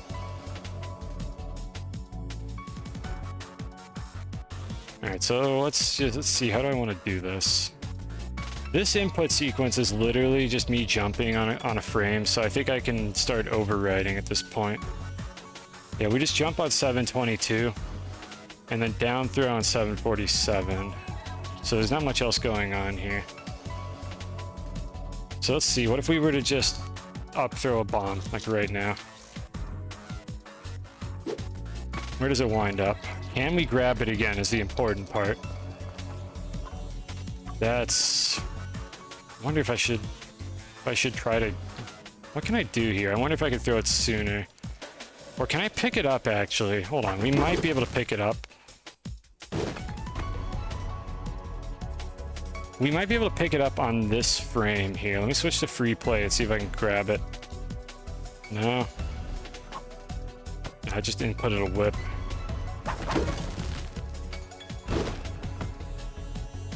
Okay, let's try this frame. Yeah, you think you'd be able to grab it on that frame, but it actually looks like we can't, and it probably has to do with the entity update order. See, the bomb has a higher ID, so I would move forward. I would try to do the grab, and then the bomb would move to my feet. I feel like we did a bomb grab like this earlier, and I'm trying to think about why this one doesn't work. You can see it doesn't work here. We just pull out the whip instead. I actually wonder if it's possible to do a running bomb grab, like... Oops. What the fuck did I just do? I accidentally moved the camera. Come on. No, no, you're supposed to be over there. There we go. Alright, so let's see here. Yeah, I wonder if there's a way to grab it on this frame, like, at all. Yeah, if I try to perform the grab on that frame, it's not going to do anything. You can hear my character just do a whip instead of try to grab the bomb, and I think it's because the bomb has not hit the ground yet. Does it cause damage for exactly one frame? Yeah, there's one frame of bomb explosion damage, and then it just doesn't do anything. It's not like Spelunky Classic where the bomb explosions last for like 2 hours. It's a single frame of damage, and then it's completely safe to jump into it. Let's actually try one frame later. I wonder if the bomb is still on the ground. Alright, let's try this frame. Oh my god, you can actually do that. You could grab the bomb in a one-tile corridor, like just... Here's a speedrun strat for all you crazy RTA runners out there. If you're in a corridor like this, you could actually just chuck a bomb and immediately grab it after up throwing a bomb. It loses like just enough speed to not get away from you if you do that, it looks like. Oh, that's awful. That's frame perfect. Because yeah, you can up throw the bomb and then grab it like 6 frames later while it's bouncing off of the ground in front of you. These are the reasons why I do TASs. These are things that you just would not normally be able to do in a run. Alright, so if that's the case, then I should be able to input my down and grab right there. Pick it up, and everything else should sync up.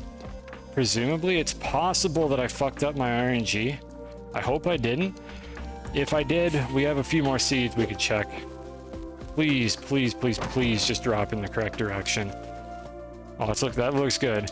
Oh, let's go. It didn't mess up the RNG either. Okay, so I think we weaseled in a bomb throw. The question is 86 frames enough for us to get this bomb over to that wall before it blows up? So let's see here. Yeah, we just hit the end of the task, so we're going to want to switch to recording now. Go through the whole thing. Beautiful. All right. If the bomb explodes on the same frame that the player moves into its radius, does the ID determine if they get hit at all, or does it always explode at the end of the frame? Fuck, I don't actually know what collision type the explosion is. My intuition tells me that the bomb explosion entity is basically guaranteed to hit everything at the end of the frame. Because the entity ID for the explosion is like the newest thing that was spawned into the level. So what's going to happen is every single other entity in the level is going to get into its final position on that frame, and then the explosion is going to process. And it's going to take whatever the final position of those entities was.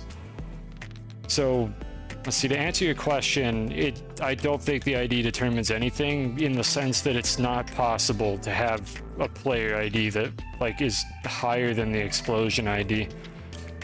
Except under like maybe the circumstances of a coffin spawn. Which, if I recall correctly, an explosion opening a coffin does not kill the player, and it's because the player doesn't exist on that frame. It's not so much that their ID is higher than the explosion, they're just not there.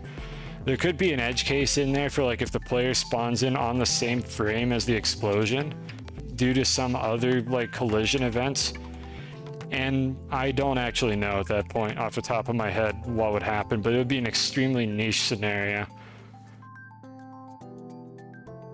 But for the most part, you can assume that the explosion is just going to hit everything in that position around the end of the frame. Again, I don't know if it runs the collision check in the collision 2 pass or the entity state machine pass. I'm guessing it's probably collision 2 is when it does that, which happens after the state machines update. Hopefully that was a reasonably coherent answer to your question. Alright, so let's see here. Can we actually make use of this? So we need to grab that bomb. Please don't bounce. Please don't bounce. Please don't bounce. Just let me grab it. Let me grab it. Okay, we got it. Alright, so we can grab the bomb before it bounces again. Now I'm going to do like kind of a low optimized pass on this. Let's just see how far to the left we can get. I'm starting to wonder if all that rope RNG I was fucking around with was even worth it, because I had to run over there anyways to pick up the bomb. Oh no. I thought it would take longer to be able to re-grab the rope pile after it gets deployed from the crate, but based on how early I just picked it up, I'm wondering now if it's actually worth the time it takes to get the damn bomb versus just whipping it like we did before. Okay, let's think about this before we waste more time on this. Or if anybody thinks I'm missing something here, now's the time to pipe in before I like waste even more of our time. Let's go back to this frame. This is the earliest frame that we can grab this bomb, is right here. The rope pile at that point has already bounced off the ceiling towards the left. But like, realistically speaking, it could be anywhere on my player character. I could maybe do a quick turnaround to get this grab a little bit sooner, or a little bit further to the left. So if I hold left, fucking did it again. I accidentally clicked one of my side buttons on my mouse and it broke my camera. Let's see, if we were to do it here, are we in playback mode or recording? Yeah, we're in recording mode. We're just overwriting. So if I run to the left and grab it, no, we actually don't grab it if we hold left. Alright, so if I'm neutral, I'll probably be able to grab it. Yeah, we can grab it if we're neutral. And then I can use some walking tech to cut my speed really quickly. And what I mean by walkie tech is this frame right here where I did not hold my run input. Keyboard, please. This frame where I didn't hold my run input, I basically immediately clamped my velocity to 0.0725. And that's just because walking does that. It'll just instantly set you to walking speed, like no matter what you're doing if you're holding a directional input. It's a good way to like halt abruptly. But we still grab those ropes from all the way over here. Whereas what we could do in the previous route was we threw the bomb, it landed over here, it blew up, it did its thing, and then meanwhile we could go down, take the L on the whip timing and just use the back whip, and then everything would probably be faster anyways. Because we're all the way over here to the right, so it's going to take us a whole like 1, 2, 3, 4, 5, 6, 7, like 8 frames or something to get to the spot where we would be able to pick up the ropes with good rope RNG. If they had been able to settle here, which is what would happen if we back whip it. If we back whip the crate, we immediately start moving to the left, and this is where we'd be able to grab them. But instead, I essentially just wasted all of those frames by having to run over here anyways.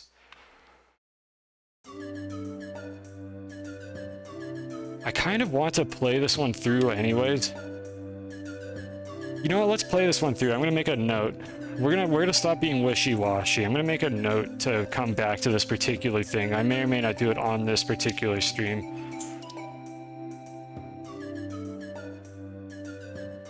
Recheck the early bomb throw where you threw at the crate.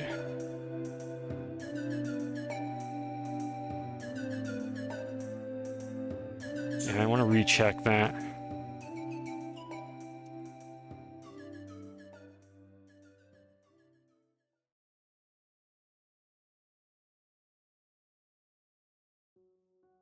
Yeah, it might be optimal because I don't optimize the rope pile pickup while I do this anyways. We didn't even have to do all that RNG grinding. But I think we're gonna take what we've got so far because this is gonna play out roughly the same way. So let's see if we can get this to work. So the next question now is, when do I throw the rope? I kind of want to jump while I'm over here, I think, because we want to be as high as possible when we throw the rope, so it hits the ceiling as early as possible, so it starts unrolling as early as possible, so that we can grab it as early as possible. Yeah, I had to put that Mario music in. It's essential. Somebody always makes the parallel universes joke. So far, I don't think we've discovered a parallel universe glitch in Spelunky, but I wouldn't be surprised if one exists.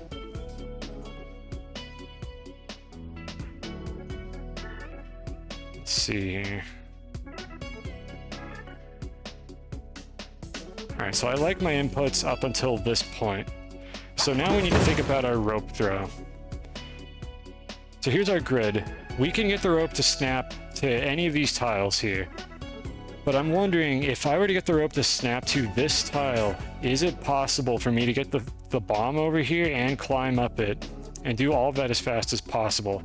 I'm like 99% certain that jumping off the rope from here would not allow me to get over here without ledge hanging. So we probably are restrained to these 5 spots.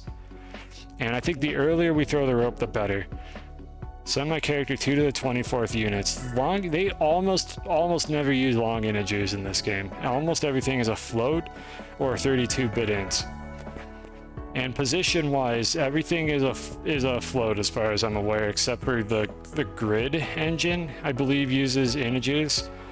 But we don't have any way to get things out of bounds. Like there's a maximum size to the levels in this game, and then the grid just does this. Like you'd see it over here on the left. It's like you can't have like tiles in this direction.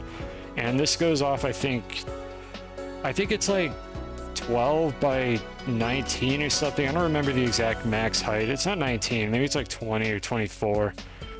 But there's a limit to how big a level can get in this game. Is it 12? It might be 10 actually. I don't remember what the max size is. And belts go beer. I need to listen to the Shapes 2 soundtrack and get some of those into the playlist as well.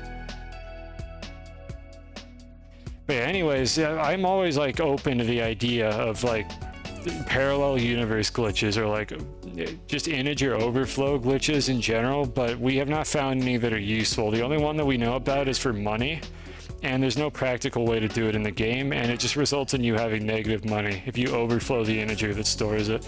That's like the only thing we've found so far, and it's not particularly useful for anything. But who knows? Who knows what the future holds? Alright, so let's see. We killed our speed. We turn around. Wait, did we kill our speed? No, I forgot to do the walk input.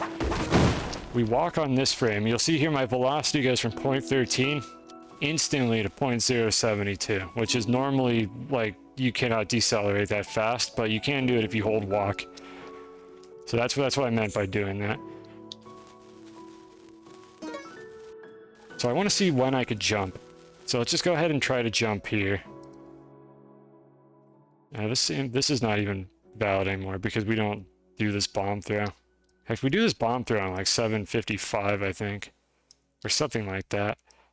I don't know, around here is where we do the bomb throw. I'll just keep that frame tagged in case I need it later. Alright, so let's perform a jump on this particular frame and see where that gets us.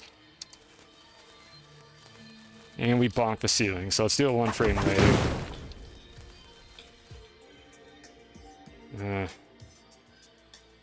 Wait, why did I just desync? Hey, hold on, that wasn't supposed to happen. Let me go back to here.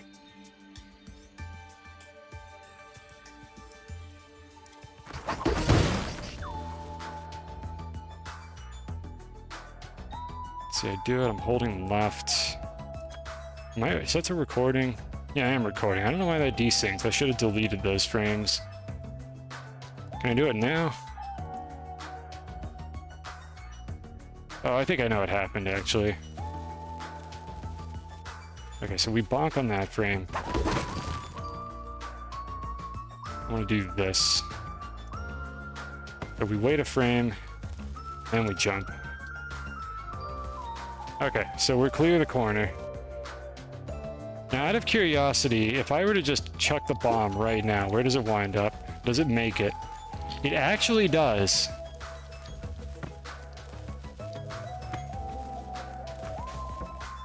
Okay, so it's not in the right spot, but we can change when we do that throw. That's a good thing. That gives us a little bit of leeway on this. We could potentially deploy this bomb later, because we can deploy it anywhere in this hallway here. We throw it around here.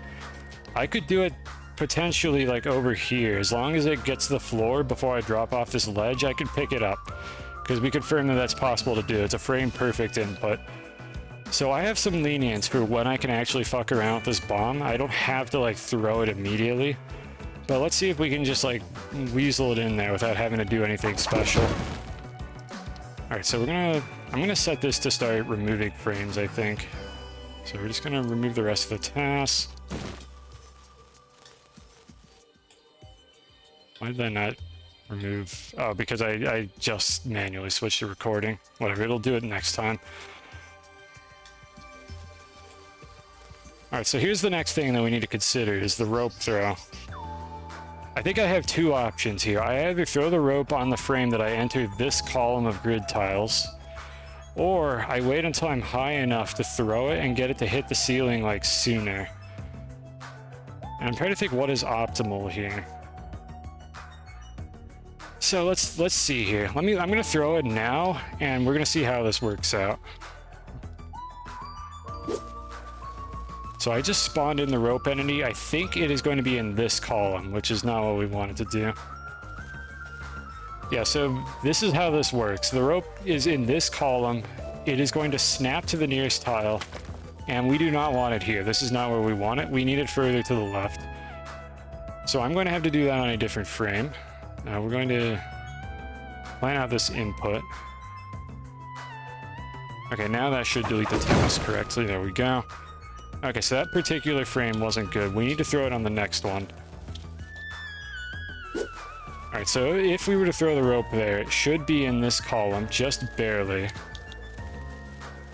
And so it'll snap forward. Now we have to wait for this rope to unroll. I feel like throwing it earlier... We have two options. We either throw it here, or we throw it at the peak of our jump. Ropes do not inherit player velocity in any way that I'm aware of. So I think throwing it earlier is better because ropes move pretty fucking fast.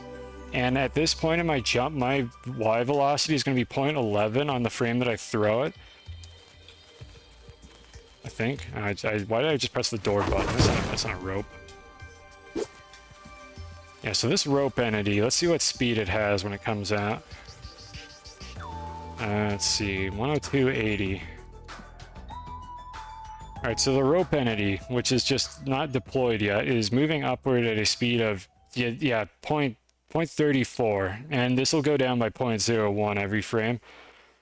So, like, the earlier we throw this, the better, because there is no shot that we move up faster than this rope would go.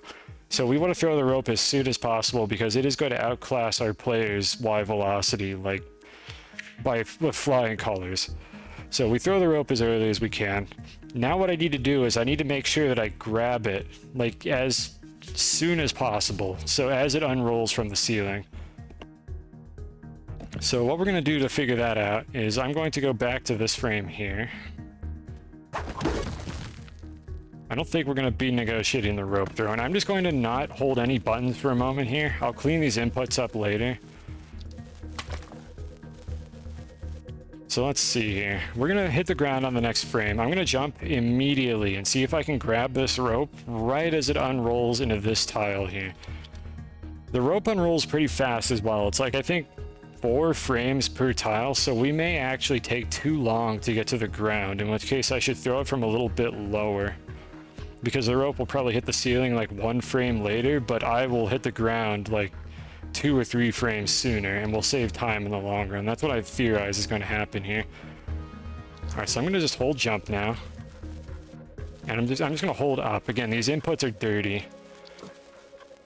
Yeah, so we actually wasted time re-grabbing the rope because we could have gotten up here sooner. So we're going to modify these inputs just a little bit. I'm going to stop holding jump a little bit earlier as I throw the rope so that I can hit the ground sooner.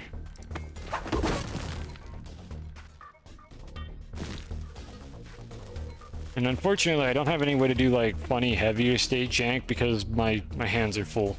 And I don't want to throw the bomb now because it won't land in the right spot, and I don't think it's going to help that much anyways. Alright, so I touched the ground on frame 800, so let me redo that jump on frame 800. It's hard to tell sometimes when you're going to actually hit the floor.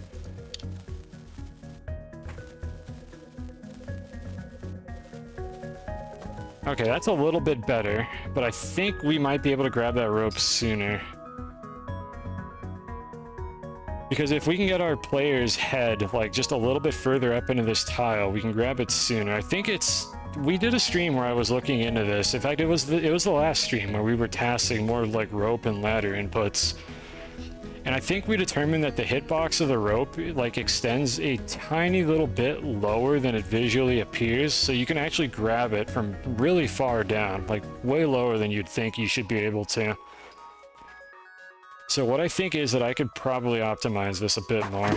So I'm going to release jump for another frame. Let's see when we touch the ground. It'll be this frame. Yeah, it's 1 frame sooner. Holding up. Yeah, that right there. That's what I was talking about. Let's zoom in on this. So you see what's going on here. I'm like barely even touching this rope. It has not unrolled into this grid tile right here. It is the cyan hitbox right here is the thing that we're looking at. And I'm actually able to grab the rope at this point. Like, I'm in the climbing state now.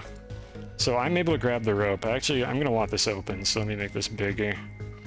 We're in the climbing state right now.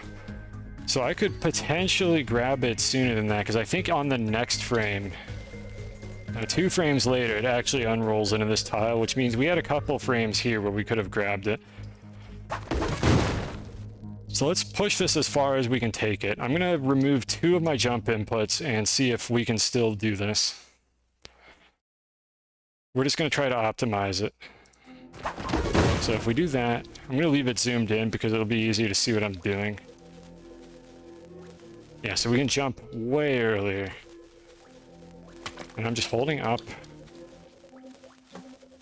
Yeah, and we grab it on the frame that it comes into this, like, tile.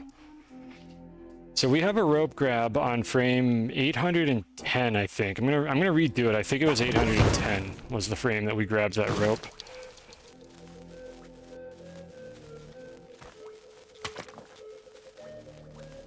Yeah, alright. So 810 is the best that we have so far. We can grab it at 810 with our character just a smidge above this point. Can I do better than that? The frames will be saved.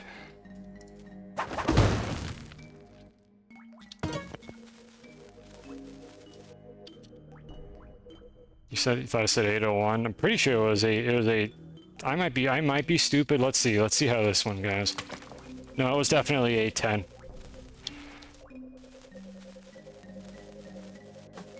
Oh, you know, you were seeing this. This is a little bit like unclear sometimes. This is the first frame in the sequence that you can see in this list. I considered changing that in the UI, but I didn't have an easy way to make it clear. This is our current frame, is the one down here. Well, technically, we grabbed it on 810. We are now, like, waiting for frame 811 to play is what's happening right now. We're like, between those 2 frames. That's where the game engine is paused. So we still grabbed it on frame 810, and I think we were higher up this time. I'm actually going to check this. So P dot... let's see, I think abs is Y. Okay, so that is the height that we have if we do it on this particular frame. I want to be as high up as possible when I grab this. So I'm going to go actually re-add this particular frame of jumping.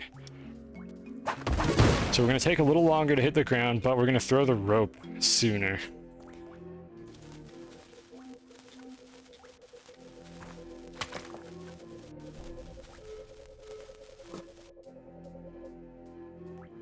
Yeah, so I like the other one better. That got us, so far, 0.57 with 2 frames of jumping is the best height that we've gotten from this.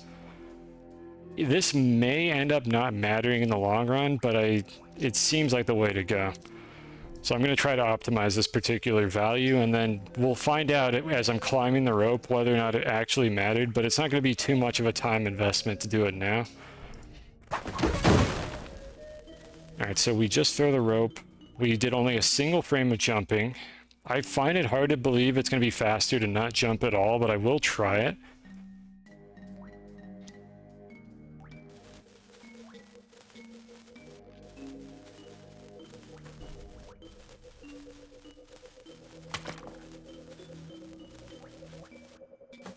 Yeah, we lose time. We're at 811. And we're slightly higher, but it took a whole frame to get to that height. And you climb ropes at, let's see what the volume, yeah, 0.032, which is not even close to how much height we gained by doing it this way. So I think we hit the threshold where it's optimal. So we're gonna go back, do 2 frames of jumping, and that seems to be the best rope throw that we can do here. So I'm satisfied with that. So we'll move on to the next part of the task now, which is I want to clean up these inputs a little bit. So just for aesthetics, I'm going to try to center myself on the middle of the tile just so the rope grab doesn't look as crusty. It doesn't actually matter at all, but it matters to me. So I'm going to just do a walk input to kill my speed for a second. Okay, maybe they're not quite there. Let's see, we just threw the rope. Yeah, if I let go, it doesn't work. So what I'm going to do is I'm going to let go for a frame, walk for a frame, and then free fall. Not quite. Let go for 2 frames, walk for a frame, and then free fall. Yeah, good enough. That puts us in about the center of the tile. I just don't want it to look snappy and weird. Oh, Captain, welcome back from whatever you were doing.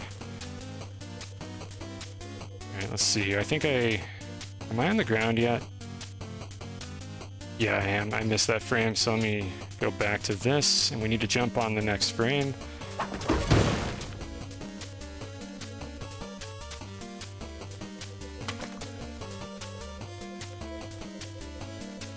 I think up and grab on this frame is what we want. Yeah, alright, so there's our grab frame. And we should be at the height that I mentioned earlier. Yeah, 0.5748. So that's the best that we have so far. That's as high up as we can get onto the rope. If we do it here, I want to see now if I can make this jump from the rope, which I, in all honesty, should have tested before I optimized the shit out of this part. Can I cleanly make this jump? I need to get up onto this ledge from the rope. So we're going to do this first inefficiently, and then we're going to optimize it afterward. So we're going to go to this particular spot. We're going to... Let's see, we have to release jump for a frame, or I could release jump on the grab frame. Let me try that. I want to re-jump as soon as possible. Well, actually, no, let's not optimize the rope climb yet. Let me just see if I could figure out the height from which I could jump off the rope. This is very slow. I should definitely re-jump and grab it higher up. And also, is our bomb going to make it? We could throw the bomb at any time. We could actually use the bomb to do a state cancel, which will allow me to climb the rope faster. And I think we need to throw the bomb, like, right around now.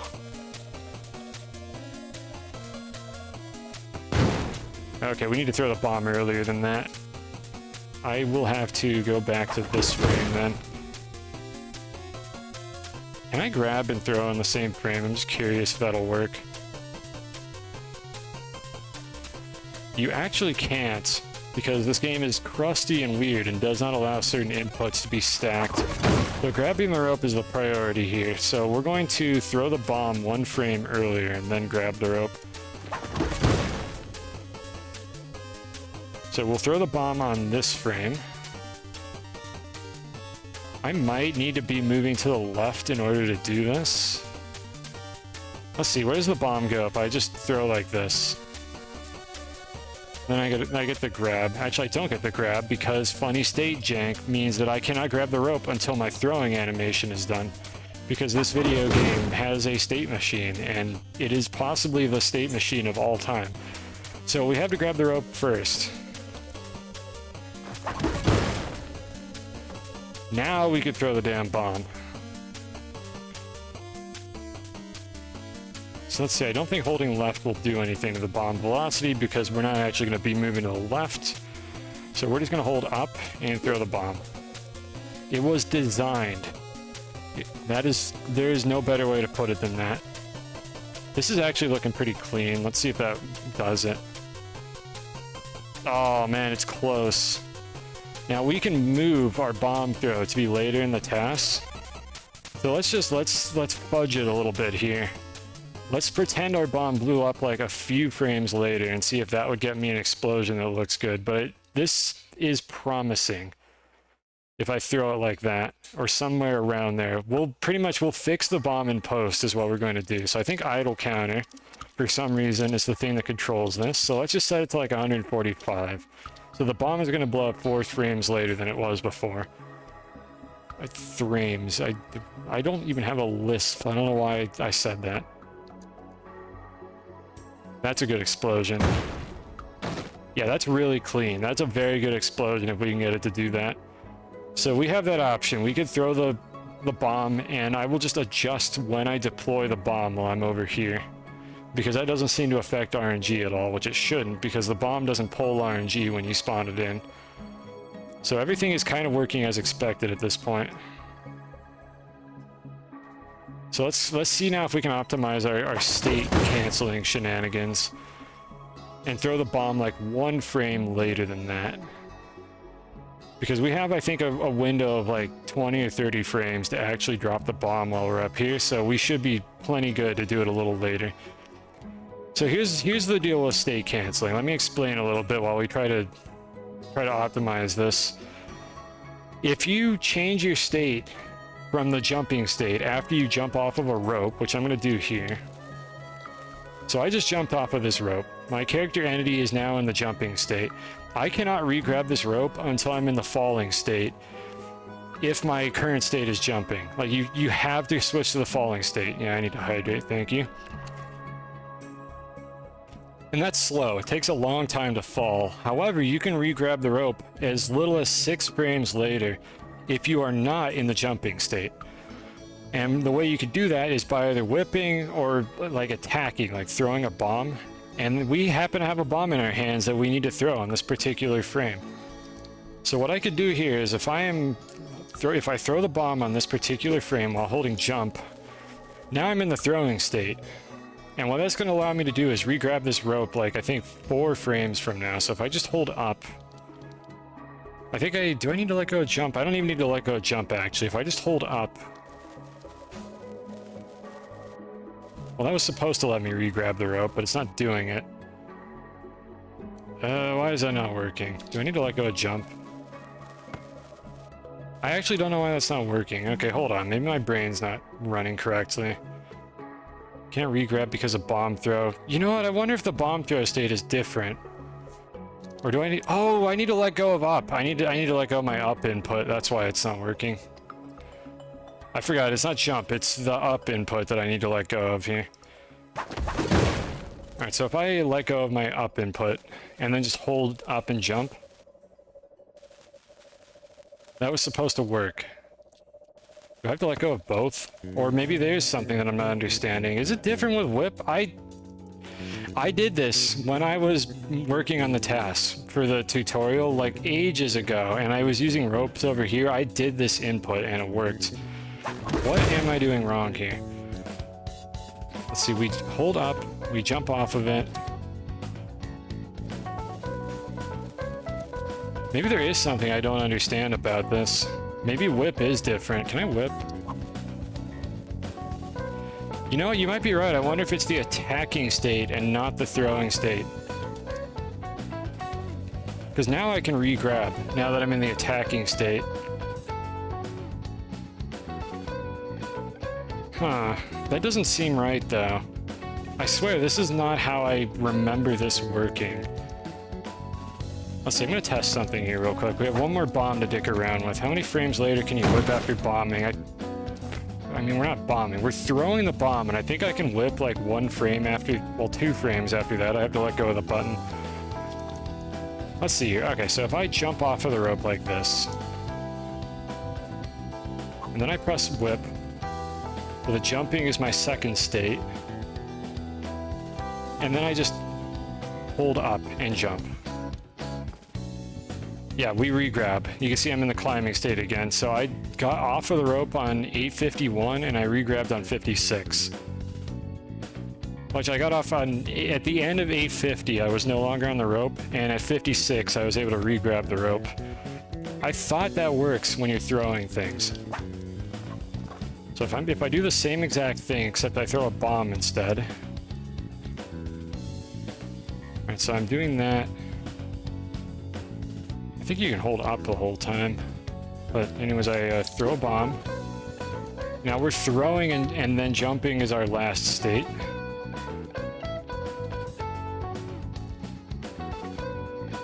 It must be different for the throwing state. Or maybe it was that you need to use your throwing state to get your whip state back. Oh boy. Okay, well, you know what? Here's what we need to do. Before I do any of that hot garbage, I need to figure out if this is even possible to do this jump from here, which I'm pretty sure it is.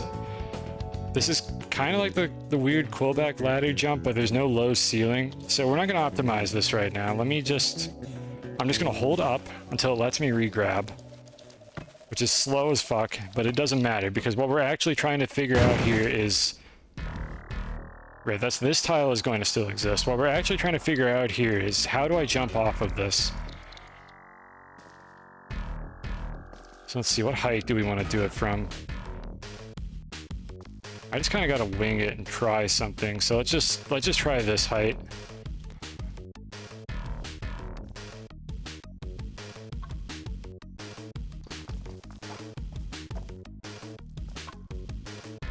This looks possible. I think from like a little bit higher, I should be able to make that. Maybe like a single frame of additional climbing should be able to do that.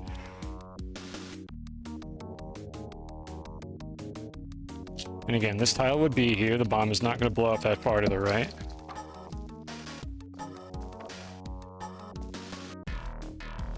And we make it. Okay, so we can definitely make the jump with no problem without a ledge hang. And again, ledge hangs are the devil. We do not want ledge hangs if at all possible. And then we would be able to jump through a gap that would be like, I think this is what the explosion ended up looking like. It was something like this. It was pretty clean. It went off like right here. And we can make it across this gap, no problem. So that's good. Now it's just a matter of optimizing our ascent up the rope. I have to throw the bomb after I grab it, because otherwise the bomb throwing state will prevent me from grabbing the rope. Oh, you're back again. Yeah, I told you I'd still be doing this. What is happening here? I'm not doing anything stupid, right? I don't know if that's an accusation or if you're just questioning it. We're trying to optimize like the rope out of the pit like section of the run is what we're trying to do right now. So I have a rough idea of where I need to do this from. I'm gonna have to redo this because my bomb like throw was really shitty. So let's go back down here. We know that it's possible to do this, so that's the important part. So let's go back to 810, the frame where we grab the rope, and work our way up from there. But we're gonna optimize the rope climb this time. So we just grabbed the rope on this frame. And we're having trouble because of a stupid bomb throw, but I'm wondering, did I use the bomb to break the crate? Yeah, that's currently what we're going with. I am getting the impression that that was actually a bad idea and it's gonna be slower, but I don't know that yet. So I've just decided to go with this because we've been stagnating on this stupid bomb throw for like an hour now. So we're just gonna go with what we have here because I think it's only gonna be like maybe a 10 frame difference overall. And that's always like an optimization that I can go back and do later or in a future stream. It's going to boil down to roughly the same sequence of inputs once we get off of this rope. So I just want to go do the rest of it and see how the time plays out. So we are on the rope now. And let me think about what we need to do here. We need to throw the bomb. And we'll retime the bomb later. So I'm going to just hold up and we're going to throw the bomb now. There it goes. It didn't even make a throw audio. We are now in the throwing state. Now, if I were to jump off of this immediately, I think I should be able to use funny whip shenanigans to re-grab sooner. The other option I have is to throw the bomb after I jump off of the rope, in which case I can maybe use the throwing state to do funny state canceling shenanigans. The problem is, you can't grab a rope while you're in the throwing state, or it doesn't seem to be the case. It's different from the attacking state for God knows what reason. I wish we knew more about how rope jank works. So maybe we try this one, because this seems like the way to go. So I'm gonna go ahead and jump off now. Alright, so now we're jumping. Now I can whip. This is going to allow me to re-grab like as soon as possible. So I'm just going to hold up. I'm going to hold up on, I think, this frame. There we go. We got back in the climbing stage, so we don't need that up input. This is the soonest that we can re-grab this rope if we do funny state canceling shenanigans. If I were to jump from this point, I don't make this gap at all. So I'm wondering now if I should wait to grab it a little bit longer. So let's go here. So I'm gonna hold jump for like 1, 2, I don't know, 3 frames, and we're gonna grab on that frame. And if I jump off here, I'm almost certain this is not going to actually be enough height to do anything. So how close are we? Yeah, again, we're going to manipulate the bomb to be further to the left, but we don't make it by quite a long shot, it looks like. Which makes me wonder if I should do 2 of these state cancels. Yeah, this is going to be gross to optimize, but for now, let's just get something that looks kind of good, and we'll come back and optimize the rope later. Because I'm going to have to do more rope optimizations later on in the level, and I just don't want to have to deal with that right now. It's going to take forever. And it won't ultimately affect the outcome of the run, it'll just affect the time, but we're going to have like normalized movements no matter what, because we're aligned to the rope. It's just a matter how quickly I climb the damn thing before I jump off of it. So let's see what we can do here.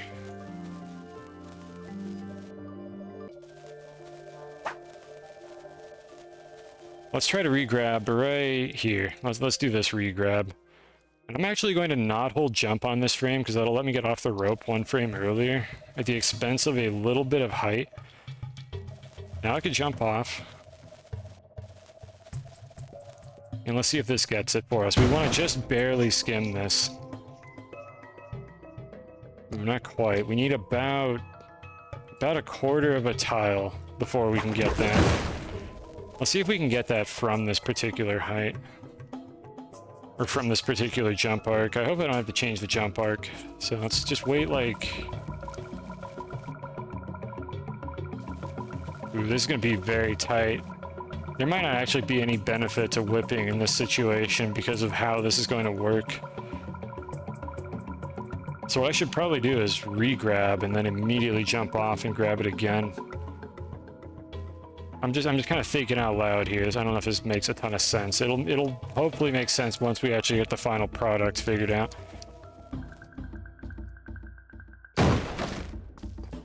Alright, are we gonna make it? I don't think we are. Yeah, we're not gonna make it. Okay, so we need to go back to square one on our rope grabs and jumps and see if we can find a better way to do it. Because we didn't actually benefit from whip canceling here, like, at all.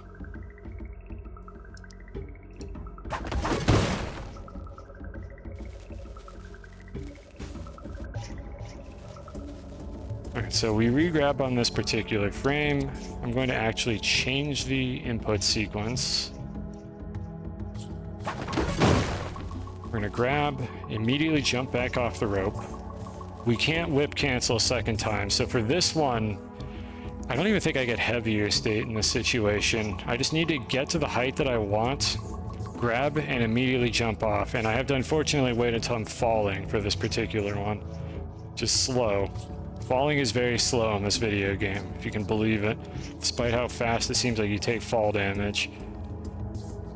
So let's see, I'm just gonna improvise this. Let's just jump for like 2 frames or something, and then I'm just gonna let go. Is that heavier state? That might be heavier state. Hold on. This is important. I need to know if that's heavier state. Alright, so it's going to be 0.16, so we're going to go down to that speed. If this is heavier state, then our velocity is going to be 0.096. If it's normal, then it's going to be 0.12. Alright, it's normal. It's not heavier state because I think it's because my current state here is not attacking, it's jumping. So this is just normal heavy state. It's not the one with the funny whip shenanigans. So I'm just going to hold up until I grab the rope. So now I'm falling. On the next frame, I'm going to grab it. And then on the next frame, I could input another jump and immediately get off of the rope. Let's see if that makes it. Oh god, that is so close to making it. Alright, so we just have to do that, I think, like 1 frame later. So back to 121. I'm going to release jump 1 frame later, and that should do it for us. Alright, so now we release jump.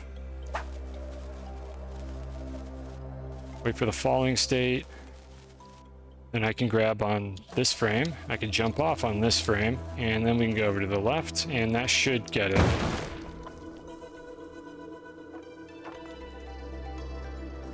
Alright, and we make it. Except I can clean up these jump inputs a little bit. Again, I like to have clean inputs because if I look at this task later, or if anybody else looks at it, I want to not be like holding a button down when it doesn't do anything, because it just makes my intent unclear. So in this case, there's no point in holding your jump input after your velocity is less than or equal to 0.01, because on the next frame you're going to be falling anyways, and jump won't do anything. So I'm going to let go of it on this particular frame, and we just barely make the jump.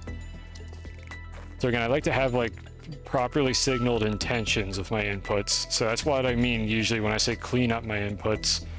So that's pretty good. We get over here what feels reasonably fast. So let's watch what we have so far. Let's see what we've got so far.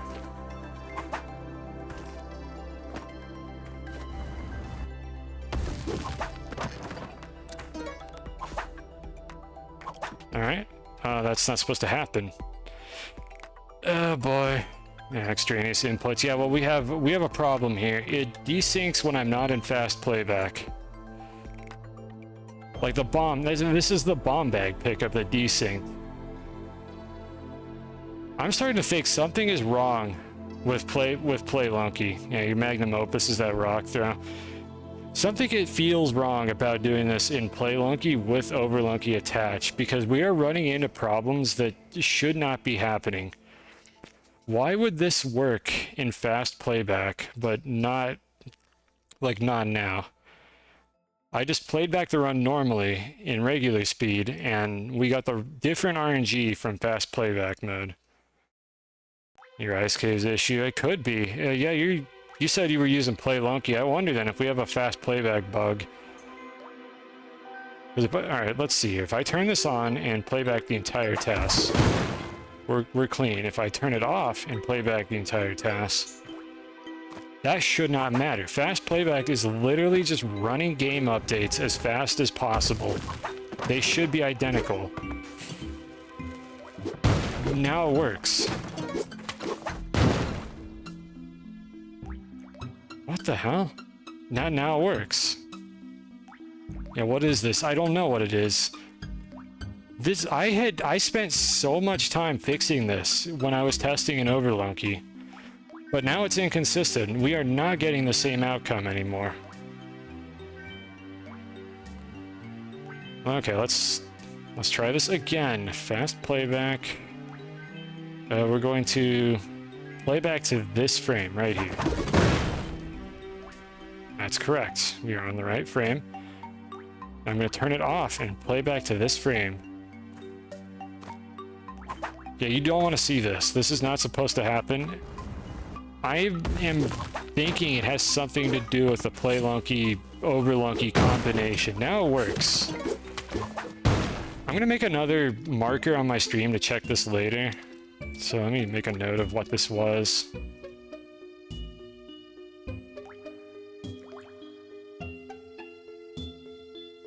It's a PRNG desync. And when is this? 222 or so. God damn it. I might release this update anyways, because I know I didn't break this. But this is getting annoying. I'm not sure why Spelunky is causing problems here. I don't know how you made a Cosmic Ocean task and Spelunky, but I guess these are sporadic is the issue. I'm going to try to reproduce this off stream and see if I can get something to happen. It's irritating because there's no clear reason why it's doing this. Like, I don't know what I'm doing wrong that is causing it to desync. It is just doing that. Alright, see ya. You have to stop by to see something break. For now, we know that this seed can work correctly. It usually works correctly, so we are going to just keep working with it because I can always change the seed later. That's not an issue. Yeah, it's working fine now. We play it back. Working fine almost every time, so we're going to presume that it'll work correctly enough for us to finish the task. And I will probably have to test the run in both versions of the game to see if it, like, has issues. Ugh, gross. Well, we'll find out later. So what do we need to do now? We need to go back, and we need to fix our bomb throw to not suck. So we're going to be doing some work over here on the right side. I'm going to change this to continue playback. I don't want to delete any of the tasks. And we're just going to move our bomb throw. So let's see here. I'm not spawning anything in, right? I wonder if I spawned in a floor entity and that pulled RNG. That would also explain it. I'm gonna make another note for that.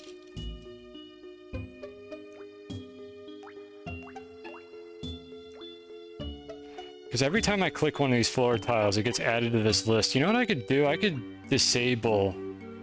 Yeah, there's a hotkey to disable that. Let me switch back to no floor. That should disable the mouse. Yeah, so now we can't accidentally, like, interact with entities on the screen. But yeah, the usability of Spelunky here is questionable.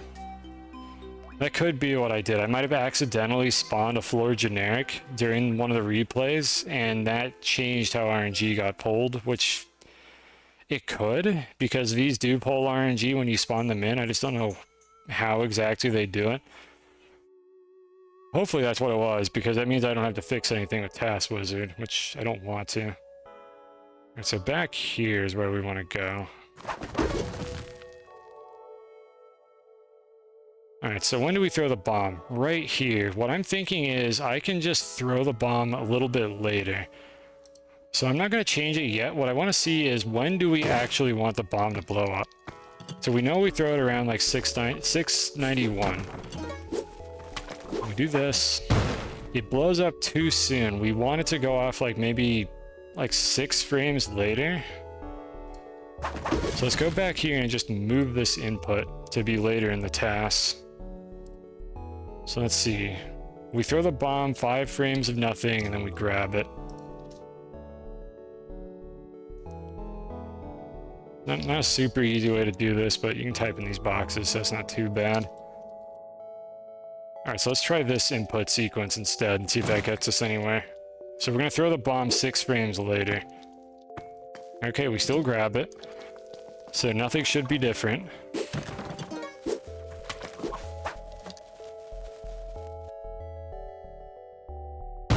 That's pretty good. Yeah, that's what we wanted right there. Alright, so I'm happy with that bomb throw. I think we take that. So let's play back all the way to the end. Alright, we continue from here. So it's... remaining tasks. We're going to switch to recording. We're going to play it all back. Alright, so... this input sequence is going to look about the same as the other version of this task that we made. So what I'm going to do here is I'm going to load our original one as a ghost task just so we can sort of see it in the background and see how our inputs are synchronized. This is actually the like same exact frame. This will just kind of give me a guideline to go with. Let's see, this jump is a little different because the bomb was in a different spot. That's okay. I'm just going to do a clean jump, like right here. That'll look good. This is not super important how precise this is. I just need to clear the jump. And again, I do like to do like kind of minimal hops and jumps and stuff, so I'm going to actually shorten the jump just a tiny bit, just to see if it like looks nicer as we go over the gap, because aesthetics matter. Yeah, look at that. Look how clean that jump is. Alright, so I don't know if we are actually synced up precisely, like pixel by pixel. I don't think we are. It's very hard to tell. We'll know when we get here. Not quite. We're a little bit, like a tiny little, like, micro-pixel ahead of where the old task is, so these inputs aren't going to be exact. And this water is probably going to be in a different spot anyways, so there's not a whole lot else I could do with this. So we'll just kind of improvise until we get to the ladder.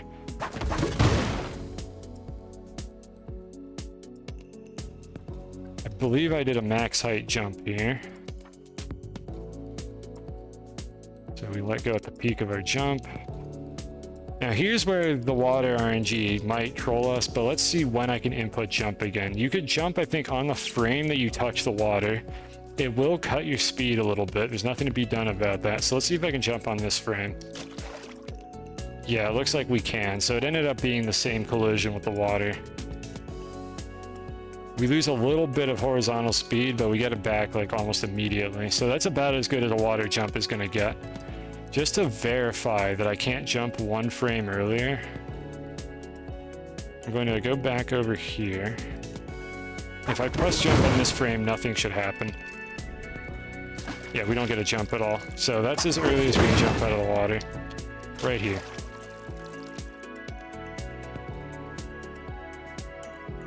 So I'm not sure when I let go of my jump input here. Actually, hold on, we have a rope input to think about. Let's go back to the video and see when world record does it. I think world record throws a rope through this gap right here, I think is what happens. And then while waiting for it to unroll, you climb up this ladder a little bit, you jump back to the rope and then ascend it. Is there a buffer for... There is a buffer, probably. I think you can hold jump and you'll immediately jump out of the water. But again, I like to have clean TAS inputs, but I think you can just hold jump and you will hop out of the water. But I like having clean TAS inputs. It might not be like a indefinite buffer. It might only be like a couple frames. Jumping in water is very finicky and gross, and the less time the TAS spends in the water, the better. So we know this is a frame perfect jump, and I'm content with that. Whether or not you could buffer jumps, I'm not entirely certain. I think you can. I mean, you know what? Okay, this is actually relevant for tide pool speedruns, so I'll go check. Hold on, let me go check. I'm just gonna hold jump like way the fuck up here, and we're gonna see if it'll let me do it. I'm just holding jump. Let's see if we get the same arc. No, you actually see we don't. I'm holding jump, and we get nothing. We didn't jump until we hit the bottom of the water. Like, I don't know how the game does this. Like, this is just me holding spacebar the entire time.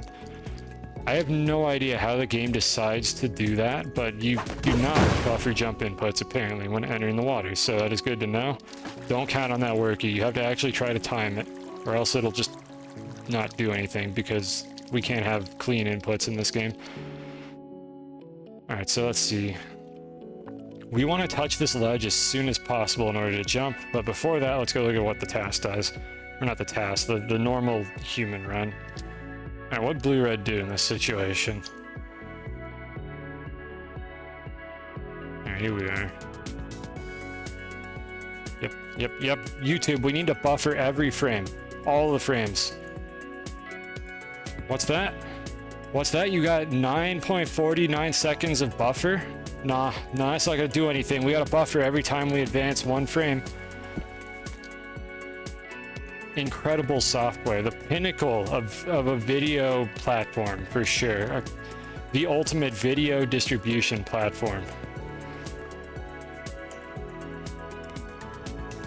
There we go. Alright, so the rope goes out in this column like I thought it would.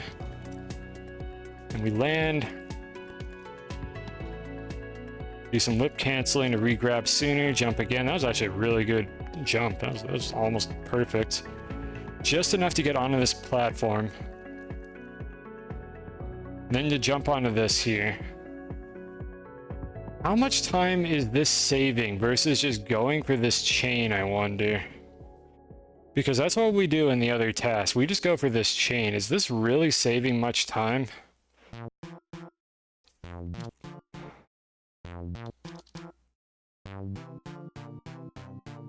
And then we jump like that.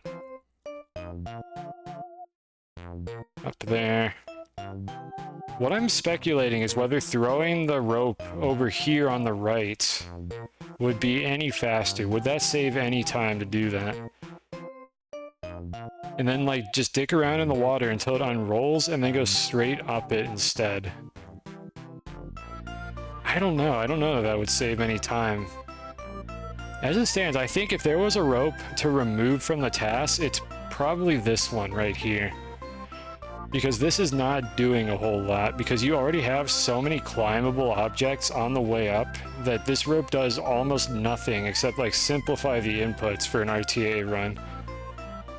It almost makes me wonder actually if deploying it into the ceiling here would be more efficient, because you could then jump from here to this ledge to the rope, not have to finagle this ledge jump. Instead you just jump straight up the rope and maybe jump like that.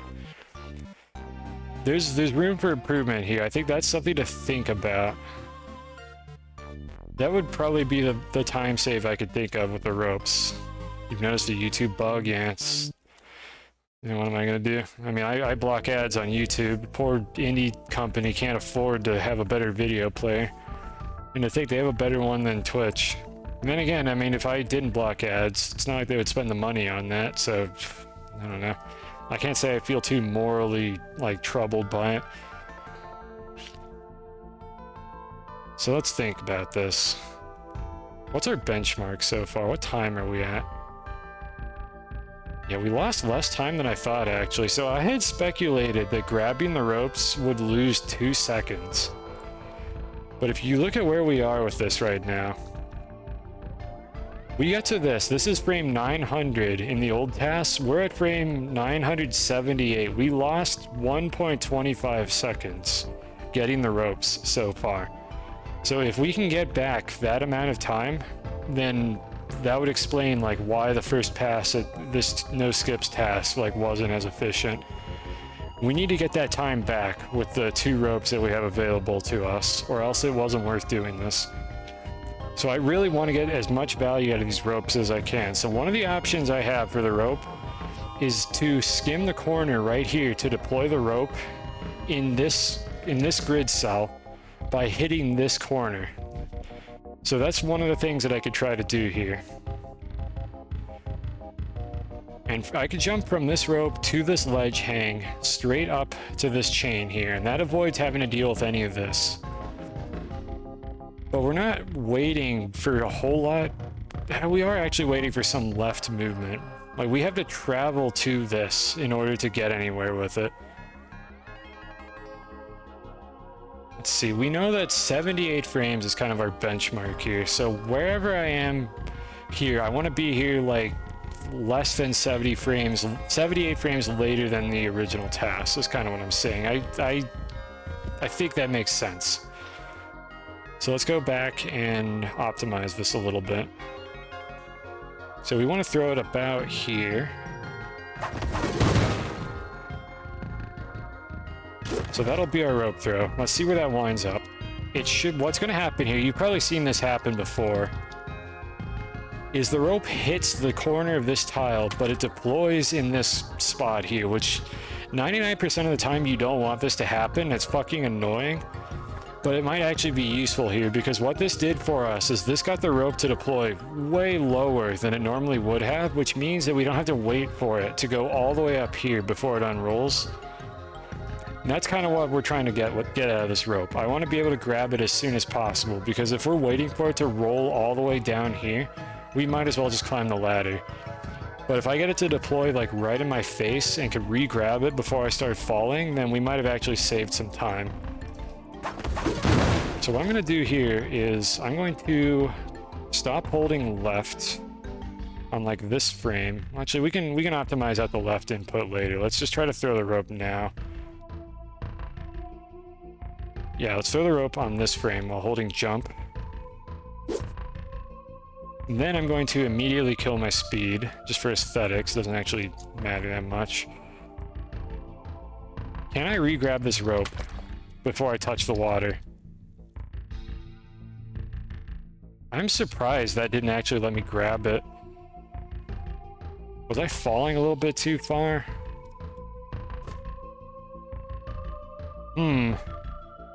What can we do here? We can jump a little bit later at this spot, which means I would hit the water over here, which means I would be moving up a little bit faster here, and I think I would be closer to the peak of my jump right as the rope gets to me. Let me see, let me run this through again and see how it feels. So we throw the rope on that frame, that's not going to change.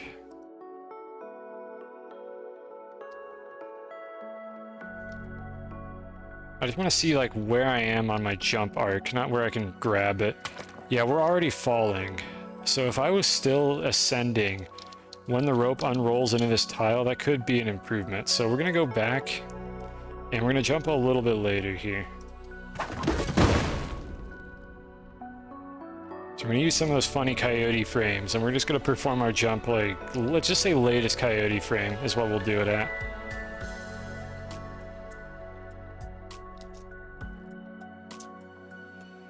Alright, our coyote timer's at 3, so it's going to be 2 on this frame.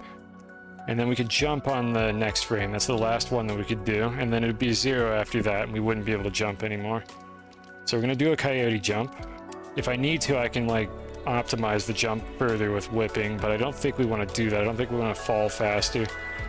So this is probably as good as that coyote jump's going to get.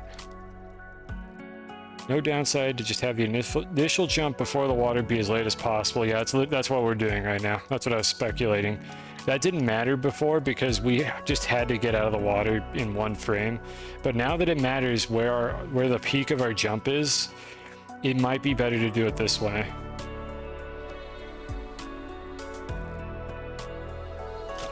Okay, so that's the frame that we could jump on. So right here, we could jump out of the water. Hello again, Captain.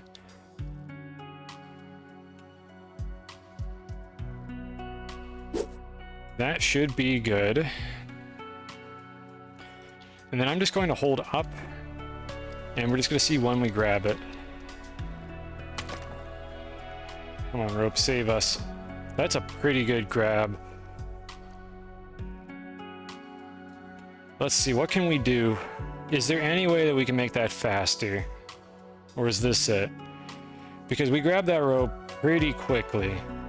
We're not quite at the peak of our jump. I think I fell for like 3 frames here before I got the grab on the rope. Ideally, we would have grabbed it at the peak of our jump. That would have required us to jump even later here, which isn't possible. That was an optimal coyote jump. So I believe we're gonna work with what we've got here. Yeah, this is gonna be it. We're gonna work with that. So we just threw the rope. I'm gonna just center myself because it looks pretty. So let's see if I walk there. That's a little gross.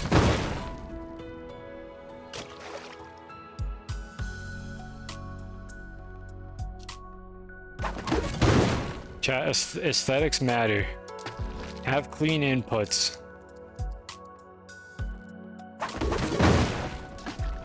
Let's see if I do that. Then I walk. There we go. Look at that. Look how clean that looks. That's beautiful.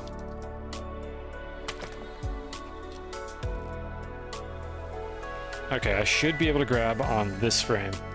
There we go. All right, we got our rope climb. Let's see, what can we do from here? We don't know for sure that this is going to save time over doing the strat that the world record does, but I feel like it should save time. So we can do a whip cancel. We don't have to worry about the bomb throwing state. We do, however, have to worry eventually about throwing a bomb when we get up here, but that's not going to involve the rope at all, and I think our routes are going to converge when we get up to this chain. So we grab the thing. Now I can jump off of it. Now I can whip. And what that should allow me to do, since we're whipping and not throwing anything, is re-grab in a few frames. So I think I can grab on the next frame, but I'm going to just try this one. I want to make sure I don't miss the frame where I could re-grab. No. Yes. Okay, so we can do it on the next frame. Now here's something I still haven't quite figured out. There's 2 ways that you can do this when you need to grab a rope and jump off immediately.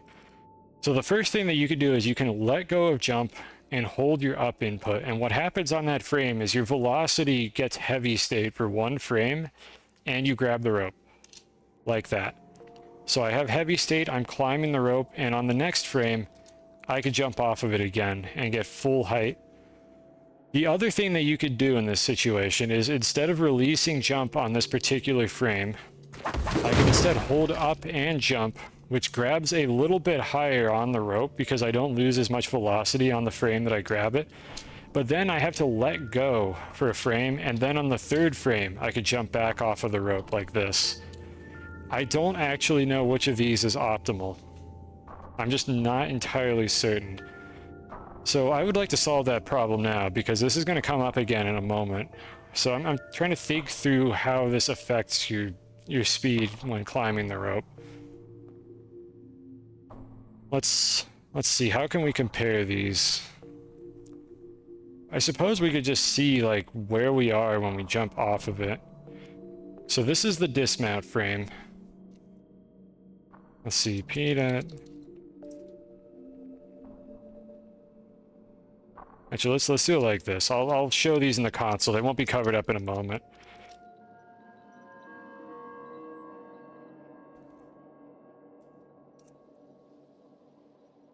Okay, so let's see. That is our Y position and our Y speed on frame 996. And that is with holding both of these inputs at the same time. So let's do the alternative version, which is we hold up without a jump, and then we immediately jump off of it, and then do this. Which of these is better? Yeah, that's the trade-off that I was wondering about here, because we're higher up in the second scenario, but we have less velocity.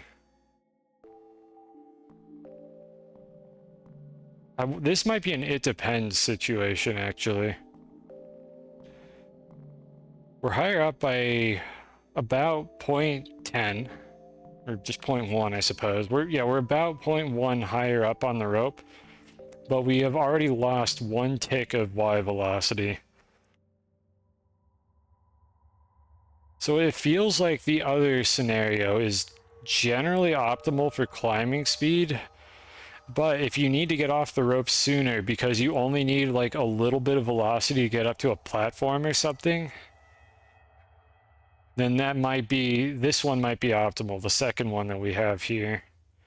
But I think for raw climbing speed, which is what we need right now, we want more velocity versus a little bit of initial height, but less velocity.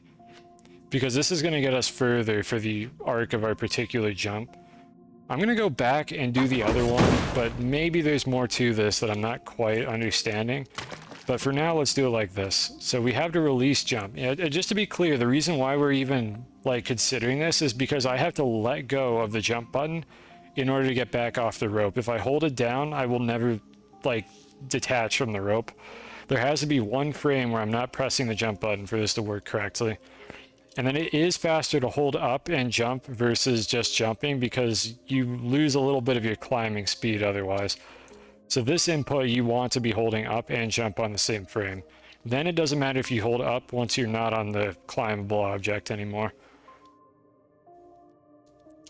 Now what we're trying to do here is we're trying to get the ledge hang.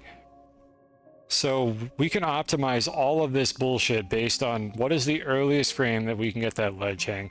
Because I don't think I can go from rope to chain in this like particular spot. So I'm going to try like this scenario here, which is I'm just going to hold jump until the peak of my jump. And then I'm going to fall. I actually can't grab because, okay, that's important to know then. I can't re-grab because I'm too high up above the rope. Now, out of curiosity, can you make this jump? I don't think you can. No shot. It's absolutely not close enough. So you cannot make that particular part of the jump. So let's go here. But we can make this from a ledge hang, I'm pretty sure. So we're going to want to optimize this so that we can re-grab and then get ourselves up into the ledge hang state as soon as we can. So I'm going to let go of jump, I think, which I shouldn't be holding up yet. Is it faster to whip and jump when hanging ledge? Depends what you're trying to accomplish. It's horizontally faster, it's not vertically faster. Alright, so this is the frame where I'm going to let go of the jump button. I'm going to be falling. I can grab on this frame. I can jump on the next frame. Will that get us the ledge hang? It definitely does. So what I'm going to be doing is I'm going to be changing the timing of those inputs to get an optimal ledge hang.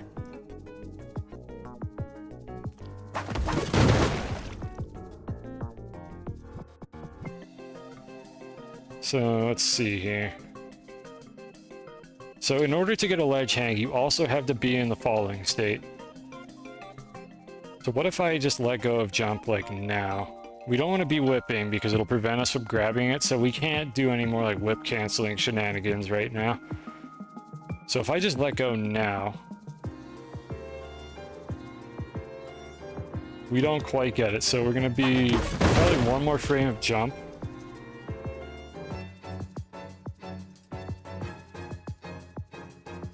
And when we're falling, we grab the ledge. All right, so that our best time so far is 10:23 for the ledge hang.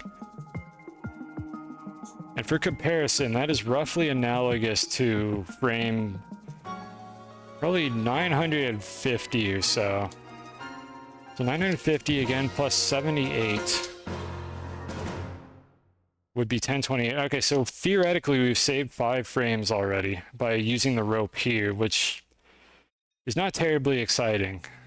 Over what that's not as much as I was hoping we would save here, but we're gonna have to see if this part is any better, because we should be able to grab the bat a little bit sooner. I mean, the bat doesn't matter. The chain is the thing that has a hitbox that we need to grab onto. I think we have the potential to save like 10 frames here versus taking the left path. That's my estimate for this. So I think we're on the right track. We might be able to optimize this ledge hang a little bit as well.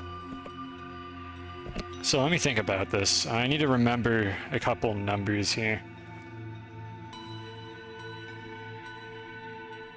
So let's see. This is us releasing.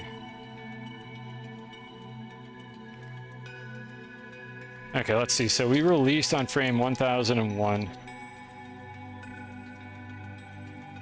I'm just gonna make like a quick like chicken scratch note for myself. So I release jump on frame 1001. I regrab it as soon as possible.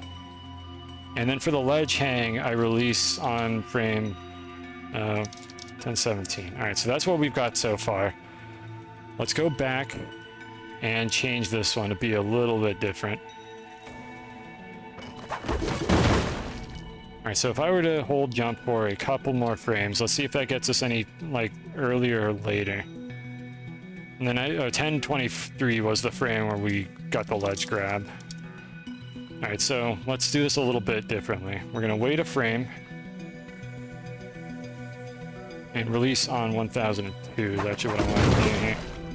And let's just see if this starts trending to be faster or slower than before. So again, once I'm in the falling state, I will be able to grab this. I missed it because I'm a dumbass.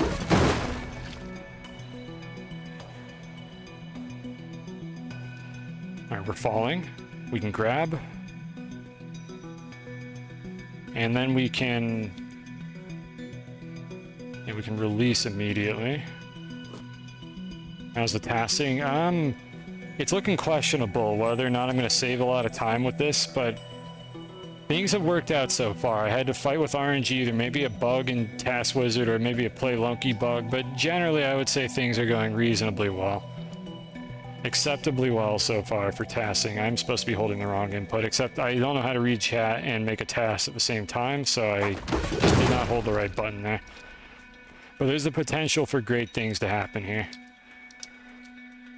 We may be able to shave more than 2 seconds off of the world record if I do this route, but unfortunately we have to use ropes, which is cringe, but if it's faster, then that's really all that matters. So I'm going to try releasing jump on this frame, and let's see what happens. Do I get the ledge hang? I do not get the ledge hang. I'm going to hold it for one more frame, and then we're going to release. That's going to get us the ledge hang for sure. That's actually slower. That got it on 1024. I'm going to write it down anyways, but I don't think we're going to use this one. So we may want to go in the other direction with our pattern for the ledge grab. Let's see, I released on the same frame. Yeah, this essentially just resulted in the same input sequence, except... Did I fuck something up? Why would this be slower? Let's see, I'm trying to understand. So I held jump for an extra frame, but that extra frame of jumping just didn't give us enough height to get to the ledge hang any sooner is what happened. I ended up doing the same exact input sequence afterward, and it just didn't help us. So let's go in the other direction. And we're gonna let go jump on this frame instead. Let's see. That was a crack. I hope that sound didn't come through the mic. Let's see. So we let go on this one. Wait till we're falling. We're falling now. So we can grab, jump immediately. So let's see, that's going to be this frame. We release on this frame.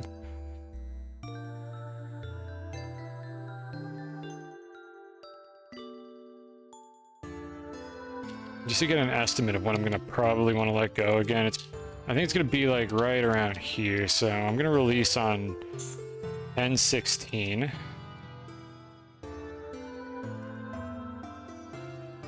Yeah, it's not going to make it, is it? Not quite. All right, one frame later.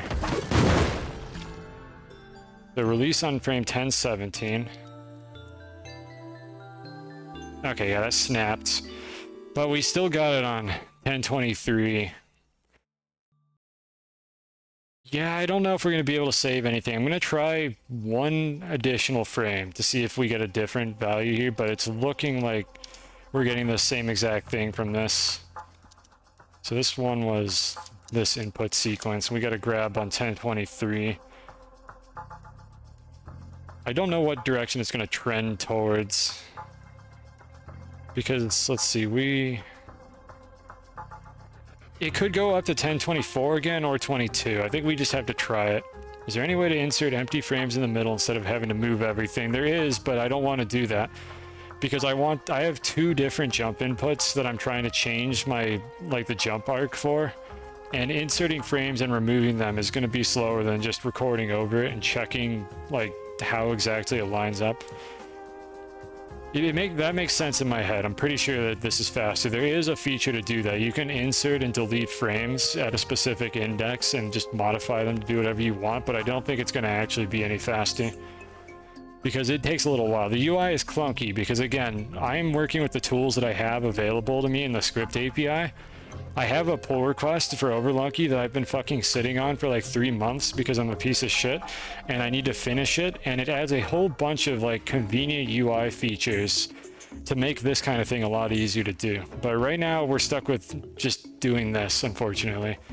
Yeah, you never thought of using the rope like that? Well, we don't know if this is better or not, so don't beat yourself up until we find out if it's actually faster. My theory is that using the rope here and grabbing at the peak of my jump is going to let me get up here faster than ascending this ladder and going back to the right. But we don't know for sure. And we're going to find out. Now, of course, this is all with TAS inputs, but if TASing the ladder is slower than TASing the rope here, then odds are the world record could also rope here to be a little bit faster. Because you just have to go for this ledge hang up to this chain, and then it converges with the root again. And in your case, you're just throwing the rope up here and not interacting with this chain at all. So it's a different path. You'd have to try it out and see if it's any better. And probably time it compared to how fast it took you to get up this ladder, because you may still not get the rest of the run faster because it's a very difficult time to improve, unfortunately. That's the nature of optimizing these things. The run's only 20 seconds long, so it's going to be very close to optimal already. This one seems precise. Yeah, this is a frame perfect input to throw the rope here at full horizontal speed. I'm pretty sure there's a frame perfect input to skim the edge like that. Otherwise, you're going to lose time because the rope is going to have to go all the way up here. So is it worth doing this? I don't know. How badly do you want the world record? I mean, you already have it. Maybe wait until somebody takes it from you before you try to get it back again. Or just never do it again. I wouldn't blame you, honestly. This is not something I'm willing to slog through. Alright, so we're going to let go jump on this frame. So we need to wait until we're falling. We can re-grab, we can jump again. I'm probably going to want to let go on this frame. So 10/17 is when we're letting go. Ooh, that's looking bad. Yeah, I think this is going to be slower. Alright, 10/18 is when we let go. Yeah, this is not going to do it.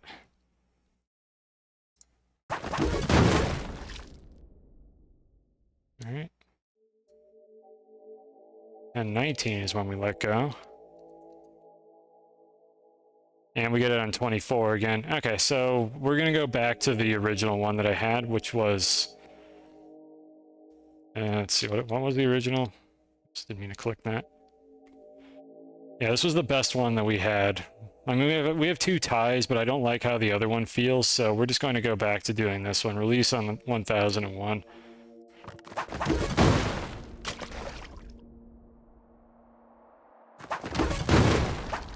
I'm reasonably content with this particular input sequence. We fall, we grab, we jump. This is the frame where we release jump. So I'm a dumbass, I need to do this one. I was supposed to be holding jump that whole time, and I was not.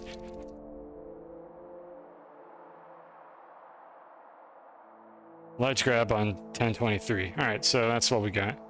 Have to go again. I hope you're not getting in trouble. I don't know what you're doing, but don't let my stream distract you from something actually important. Come back to tutorial even if no one takes record, but these categories are miserable. Yeah, it's the Spelunky experience, isn't it? I've kind of gotten past that phase. I'm like, I don't want to speedrun this game anymore. I'm just gonna cheat. So we're just making TASes instead. Because my run's not competing with the world record. My run is just like, what if the person who did the world record was literally perfect in every way and didn't make any mistakes in their entire run? That's what we're considering here. Alright, so we need to jump. And I think we just hold jump and hold up when we get in range of this thing and see if that gets it anywhere. We should be able to grab it a few frames after we enter the tile. So I'm going to hold up the whole time and see which up input actually grabs it.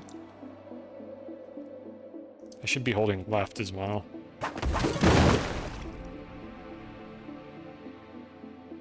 Alright. Alright, we have to fall. I wonder if I should state cancel to be able to grab this again. We have to fall to grab this.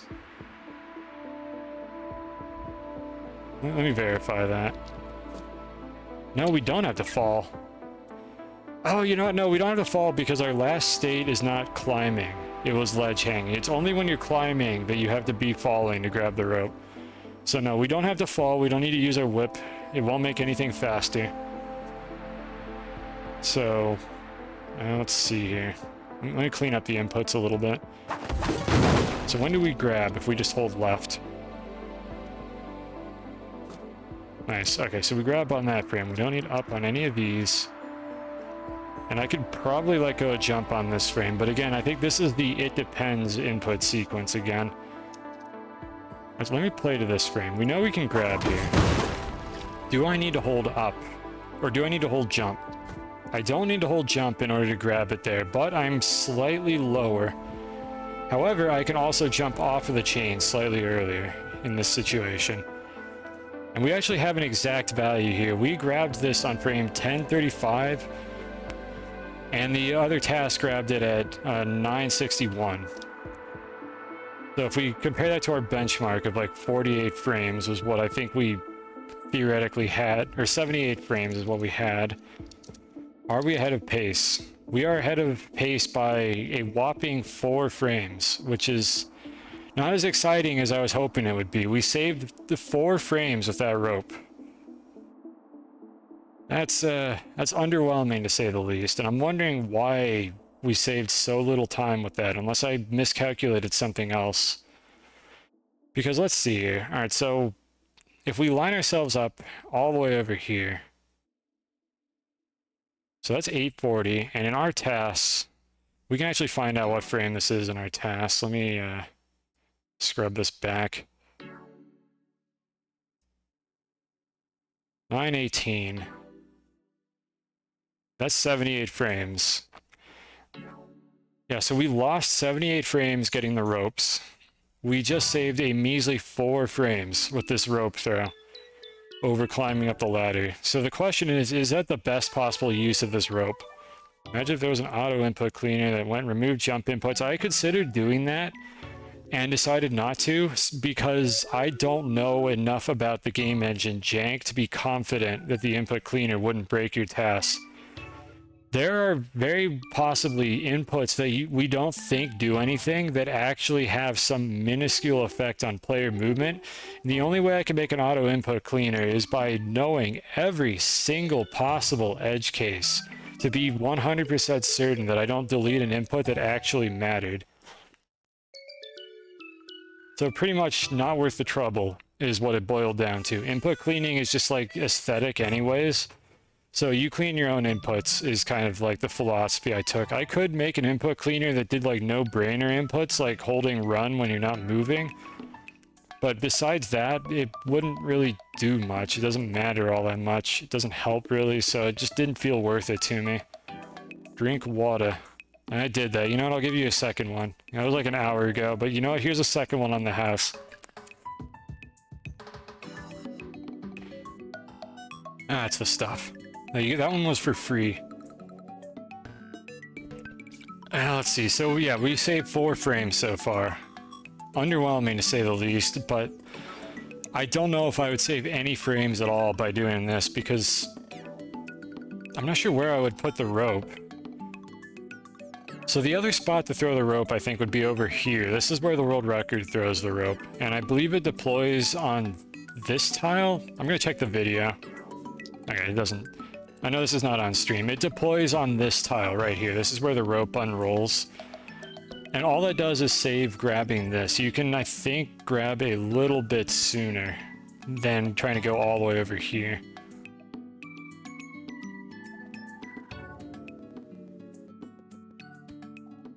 Yeah, I don't know. I don't know where to use this rope, really. Maybe there just isn't much time to save with it. It is possible that I could throw it over here and save some time. We'll have to consider a few options, but we are going to have a normalized ledge hang right here. So I can go back to this and try other uses of this rope in the future. Let's go with the one that we have for now. Now, we need to get this ledge hang. And based on what I did in the old run, I think what I did was I just climbed the chain normally for a few frames and then jumped off it because it turned out whip canceling just wasn't helpful in any way. And then you can see I have a bomb throw as well, and this is where these input sequences are going to kind of converge with each other. And unfortunately, there is no easy way to splice inputs from one task into another. It's not so much that I couldn't figure out how to program it to do that, it was that I could not figure out how to get the user interface to make it like even remotely readable. But what I think I need to do in a future update for Task Wizard is allow you to like select a block of inputs and put them on like just sort of like a clipboard, like saved into the script. And then one of these bulk frame operations would let you insert your clipboard of inputs. So what I could do is I could ledge hang here, and then I could replay the inputs that I used in this area to do this little sequence of jumps. And then I have to diverge again because I'm going to throw a rope when I get up to this platform because we think the rope is probably going to save time. So in this case, I'm going to just wing it on these inputs. I just need to kind of figure out what they were, like as I go through it. And you can see here there is a bomb throw integrated into this. I don't know where that bomb throw is going to end up, and it could like mess all of this up because I don't know where I'm going to put it. That depends on how long it's going to take us to get up to the top where the push block is so that we can break it there. Get rid of all that. So we'll see. For now, what I'm going to do is I'm not going to do the bomb throw at all. We're just going to do this normally, and then we're going to try to like splice the bomb throw in later. I'm going to hold up for a few frames. Climbing ropes isn't like the slowest thing in the universe. It's walking speed, except in an upward direction. I think I jump off here. We will optimize this.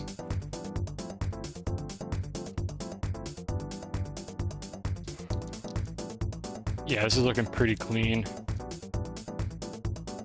All right, so we need to find the earliest frame where we can let go and grab the ledge. We missed the ledge grab on that frame. We'll jump for one more frame.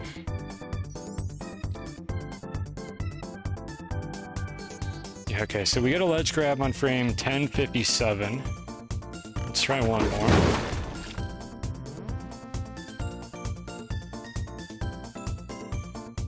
And 58. Okay, so we'll go back to the other one. This looks like an optimal ledge grab. Alright, and we're ledge hanging. So we are now normalized with the other tasks. Which means we should hit this at about, we should hit this at exactly 74 frames later. I'm gonna have to save a full second with this. God, this is not looking good. How the fuck is the world record this optimized with ropes and I couldn't get a faster, like considerably faster run? I'm just thinking I have to save like 74 frames by using a rope here instead of climbing. That's gonna be wild. What am I missing here? I'm gonna have to retime this compared to the world record and see if I'm missing something obvious here, because is the world record that good? Not to like be rude to the person who ran it. Is the world record actually so fucking good that I cannot find more than 2 seconds worth of optimizations? It seems like the task should be able to do better than that, and yet we're way behind pace right now. We'll see. We may not finish this today. What we're probably going to do today is we're going to finish this particular like branching path, and we're going to see what time we get, see if it's better than the one I had before, and then in a future stream we'll come back to this again and we'll try something else. Because this doesn't feel good based on what I'm seeing here. Now, I think what we had to do was a bomb throw in this situation, so I probably had to do just a fast standing on input sequence, and what I mean by that is I have an input sequence that I need to put on a MOS guide at some point so other people making tasks can see it, but I need to get standing on that corner that I'm hanging on as fast as possible so I can jump again. We are probably not going to be able to whip while we're doing it because I think we're going to need to weasel a bomb throw into the sequence, but I'm going to whip now because I don't know for sure when the bomb throw is going to have to happen. Speaking of bomb throws, just let me, hold on, I just had a theory. No, this is too thick. I was wondering if you could bomb through this wall, but it's way too thick. So yeah, you're not going to be able to save any time doing that, so never mind, forget that theory, it's irrelevant. Anyways, let me go see the input sequence that I would use for this jump. And eventually I want to publish these. Jump up one tall ledge from ledge hang. And we want standing on with whip heavy state. Okay, here it is. Alright, so we hold jump for 3 frames. And I kind of brute forced these when I figured out what these inputs were. We hold jump and whip to get into heavy state. Then we free fall for 2 frames. We move slightly into the ledge. It's hard to see it, but I just moved a tiny little bit to the left. Then you actually, for some reason, do the jank with how the game handles corner snappy. You need to not hold any inputs for the next frame. And then I should be able to jump on this frame right now. Yeah, and then I can get another jump. So that's how you do a fast, like, ledge hang. And that input sequence, so you can see what it was just this right here. Jump for 3 frames, jump and whip, fall for 2 frames, move into the ledge, wait a frame, and then you could jump again. It's weird, but it ends up working out, and it's like 8 frames or something to do this whole input sequence, and you could jump again on frame 8 if 0 is the frame where you do your first jump input. It's very fast, trust me. And we want things to be fast here. Show some science you found. Yeah, I think we're going to be doing that in a bit. Once we get to the top here and finish off this particular task, we're going to be doing it in a heavier state. And heavier state is the reason why this works, because you could start falling really fast, like way sooner than you would normally because of funny whip heavier state shenanigans. Alright, so we could jump again now. And this one I also wrote down, but it's more straightforward. We want to get to this ledge hang here. And this is another candidate for a rope throw. Instead of this rope throw here, I could potentially use a rope throw to get up this ledge. I don't know if it would be any faster or not. You would pretty much do this ledge hang, jump straight to the rope, probably do a whip cancel, and then jump off of the rope and run to the right. That's another candidate.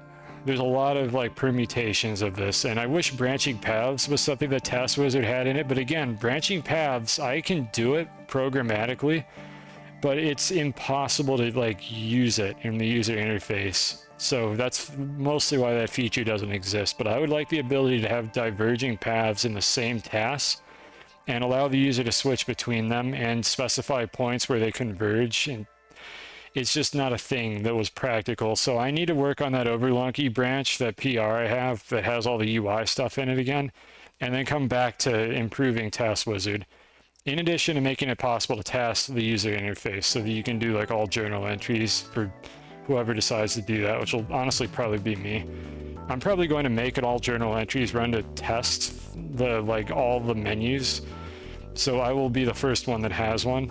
I may, however, do an all characters or an all shortcuts Tiamat run instead. Yes, indeed. And you want to, heck, you excited to see all journal entries as a task?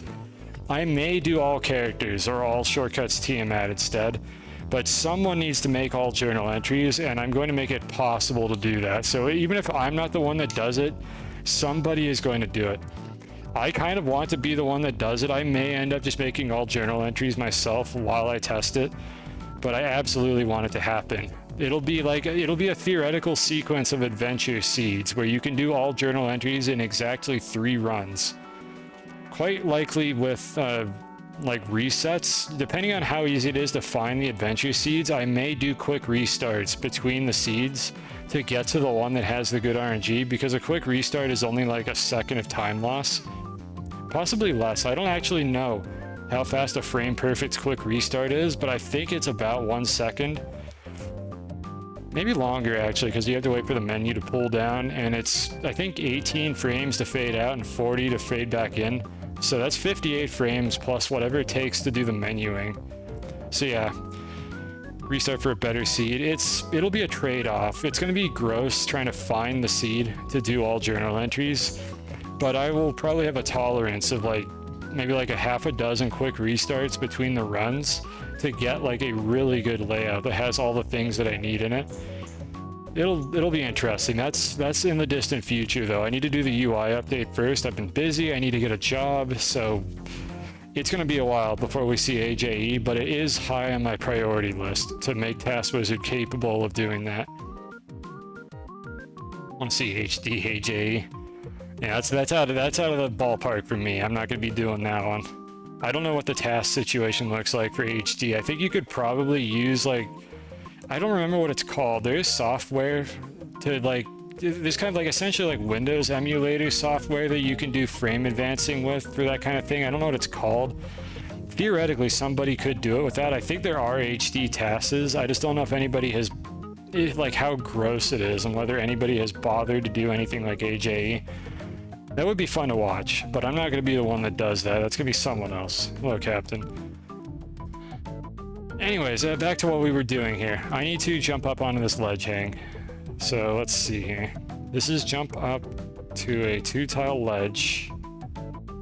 Yeah, it's just 8 frames of jumping, 6 frames of free fall. You can't do whip heavy state because you need to grab the ledge. So just 8 frames of jumping for this one.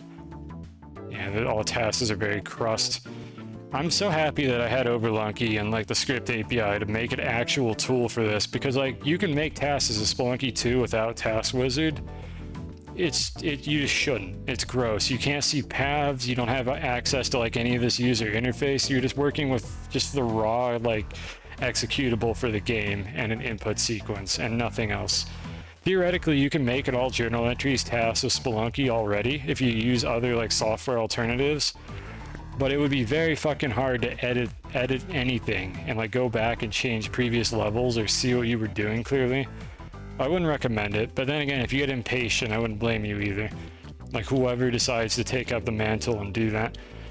Anyways, 1, 2, 3, 4, 5, 6, 7, 8. Am I gonna be out of the... Oh no. No, we're not out of the whip state in time. Okay, never mind. We can't do whip heavy state for this because then we're not able to grab. So let's go back to this.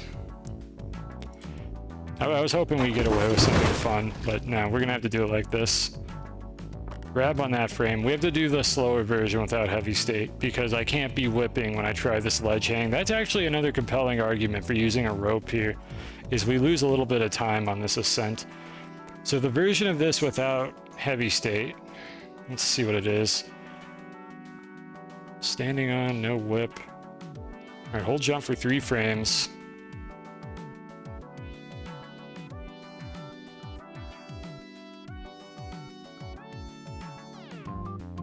One, 2, 3, 4 frames of free-falling. Hold horizontal.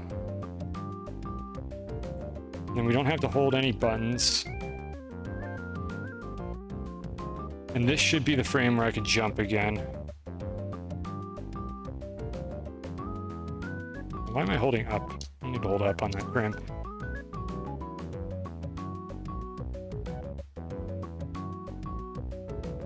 And we should grab on this frame. Okay, so we're synced up now. Let's see here.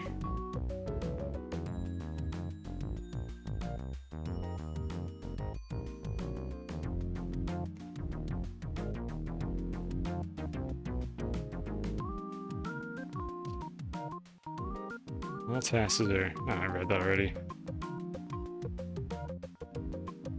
Oh, you're gonna fix. Oh, you're talking about something else. Okay, I zoned out on that conversation.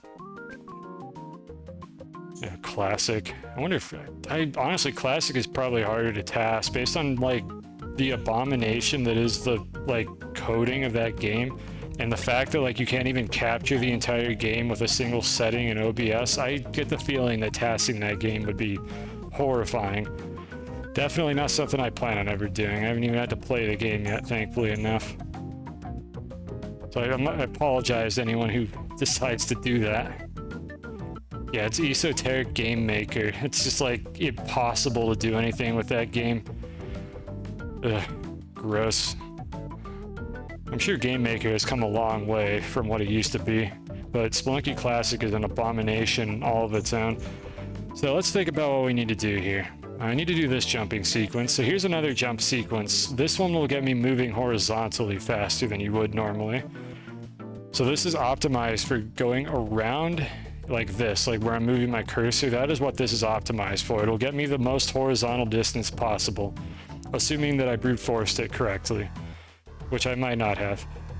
And that sequence is, we're going to tab into the window correctly instead of breaking everything. Hold on. And I do want to publish all of these as a MOS guide for people making tasks. These aren't like cosine exclusive like Intel. I just haven't done it yet because I need to figure out a good way to present these input sequences. It'll happen eventually, I promise. Sometimes my promises take a very, very long time to come true. All right, here it is. So we need to jump, move away, hold jump, move towards, hold nothing, and then hold right. And that will get us up this ledge with the highest horizontal speed that we can. And then we land on this frame. So now we need to figure out how to weasel the rope input into this. This is the kind of the home stretch. It's not the home stretch actually, because we need to go throw the bomb and it might mess up some of these inputs. But we're almost at the home stretch here. We need to figure out how to weasel the last rope into this. So let me go look at what the world record does. That's the inputs. Yeah, it's kind of gross. Like the way it works is you essentially move away from the ledge while you're still gaining height, so that when you move towards the ledge and you cross this corner, you have a little bit more speed than you would have had by just holding right. It doesn't save that much time, but this is a task. I think it saves like 1 or 2 frames over just holding right, but you know what? These things add up. Yeah, you're not going to be doing this in an RTA run. I would recommend you just jump up and hold right. Just hold right and spacebar, or whatever your jump button is set to. Like, don't make it more complicated than it needs to be. But we're trying to shave every frame we can get off of this run. So, world record. What does the run do? Alright, so you throw the bomb there, which is an option that we have. You will do task climbs in 2033. I don't know, maybe the category will get optimized to that point. Yeah, so you throw the rope in that column. You probably want to throw it earlier, but then again, you might be waiting on something else anyways. So you go for that. That looked like a frame-perfect jump right there to get on that platform, so well done with that. The way you snapped up to it, I think that was frame-perfect. You go for a ledge hang. And then you go for the rope, which by now is about like 5 or 6 frames lower than it needs to be. Let's see, you have it deployed there. That is actually interesting. So it doesn't hit the ceiling. You throw it low to make sure that it deploys in that spot. I wonder if that ends up mattering or not. The time losses start to kick in when you have to like climb all these ledges here, so you want the rope by then. What I'm pondering is which column to throw the rope in and whether to throw it lower or higher. I think it would have to be higher if it was here. So we have 3 options for what we do with this rope. We deploy it here, here, or here. Or not here. We deploy it here, here, or here. And this these 3 spots are where we could potentially drop the rope. The higher up it is, the longer it takes it to unroll back down to us. It'll take about 3 or 4 extra frames to get a tile higher. The rope, I forget exactly what the speed is going to be like here. It depends how fast the rope is moving when it gets to the ceiling. It might be more than that. And then it has 4 frames to unroll each tile on the way down, which is actually hella fast. But for a task, that actually matters. We can input the rope throw whenever we want, so I think what I would do here is I'm going to jump up onto this semi-solid to start with. And I'm going to throw the rope as early as I can, and I'm just going to feel it out and see if the rope is in a good spot. Otherwise, we try moving it.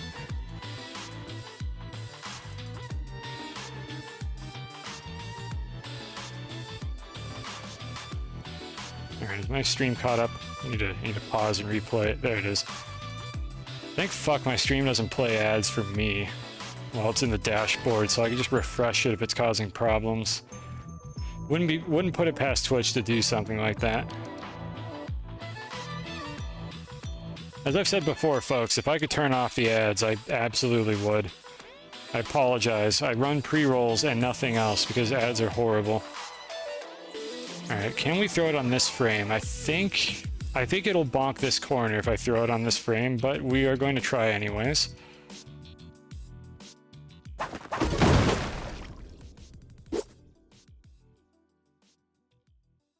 Yeah, it skims the corner, so that's no good. What we want to do is throw it 1 frame later.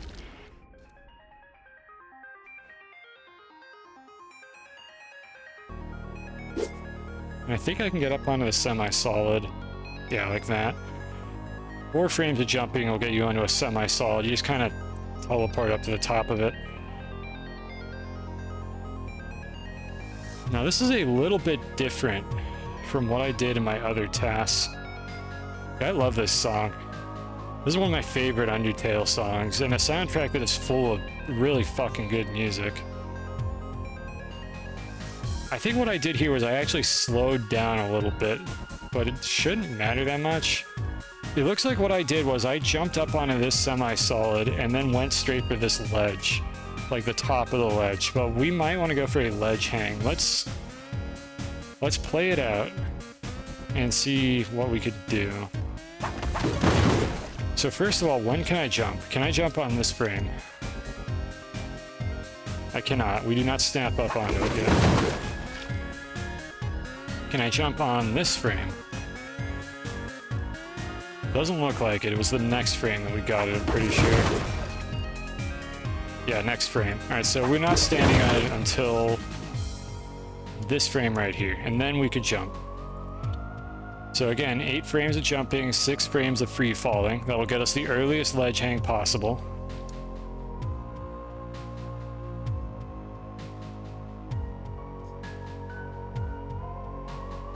Five, 6, and then grab.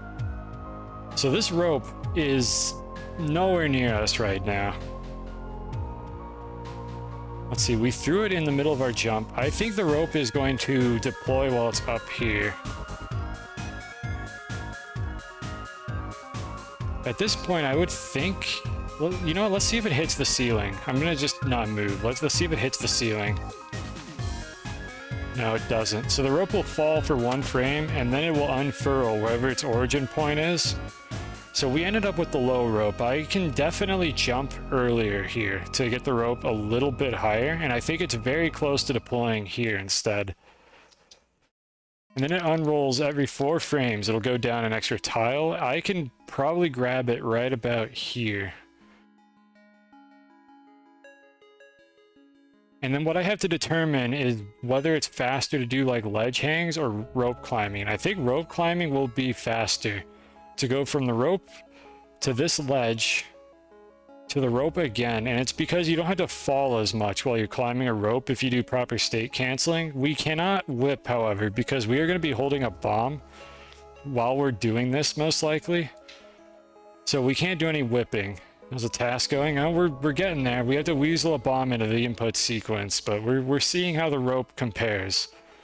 The question is, can this rope save an entire second over the run that didn't have any ropes? That's the thing I don't know yet. It took us 78 frames to get the rope. We need to get those frames back. We have currently saved 4 frames by getting the rope pile, which cost us 78. We need to save 74 frames in order for this to even be worth doing. So we shall see. So we are now ledge hanging. Let's go ahead and jump. I'm actually holding left while on the jump frame doesn't do anything. Now it does something.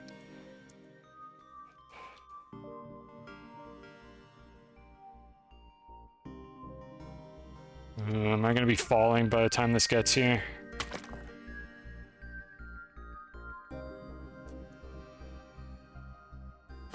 Alright, so that is when we will grab if we do that. We're falling for like about 5 frames before we get the grab on the rope. I don't really like that, but I wonder what we can do here.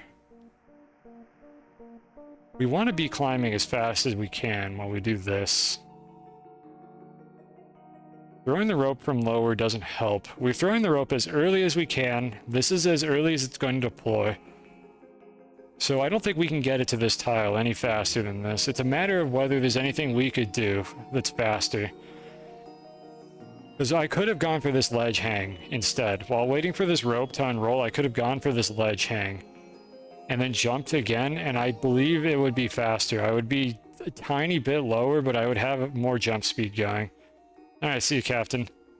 World record. I mean, almost every task anybody makes at this point is a world record because there's very little competition in the field. We haven't reached the point of desperation where we're actually like competing over the same categories. Like everybody has just picked an abomination of a category for themselves, and that's the one that they've been tasking. Eventually it'll get saturated and we'll probably need to start collaborating or like make the hypothetical low percent Cosmic Ocean task where you get like 94 people to each make a CO level. That'll be fun if that ever happens. But I'm not going to be the one that organizes that right now, but that might be fun if we ever do that. Anyways, I feel like grabbing the rope here is not a good idea because we're falling. We might as well just grab this ledge. But let's see, what do I want to do here? Let me set a benchmark for myself so I have something to compare to. So on frame 1149. Let's see, what do we have? Actually, I can do it like this. This was on frame 1149. This was our position and our Y velocity. Can I do better? You're making a task that's somehow worse than the Cosmic Low Percent task. What is it, a score run? Because that's the only thing I could think of that would be worse than that. Good luck with that. I mean, you could make like a challenge score run. That'd be amusing, at least. Oh god, okay, it wasn't score. Apparently it wasn't as bad as what I had in mind. Alright, anyways, let's go back to this frame and see if we can do a little better. If I aim for 2 ledge hangs, I don't actually know how many frames this particular strat is, so let's see. Once again, I need to not do that, because every input has a purpose. So if I jump for 6 frames here, and just a 94 level collab of just people that don't know how to task. Like everybody just does one level as best as they can, and that's it. And it's just a dumpster fire of like weird strats and some people playing in real time. RNG doesn't persist through levels. Resources do. There would have to be some policy for resource usage. It would have to be like a no % task or something. In theory, it's an amusing idea, but we don't have enough people to do something like that. What I would rather see is a collaborative task of people who actually know how to make tasks. So everybody would like skim through the level and shave a few frames off of it, and you would have to like organize when you use resources for it. That's the kind of thing that would be amusing, and I would definitely participate in that if we decided to do that for some reason. Let me see if I could jump or if I can release jump a frame earlier.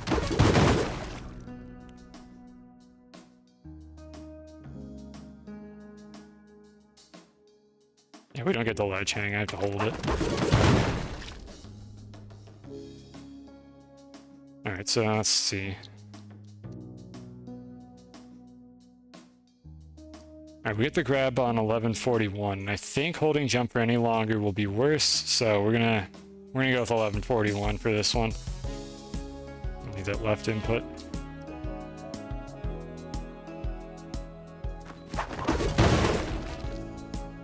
Yeah, so actually let me do this frame. I think we should get it on the next one. Yeah, there's our grab. Okay.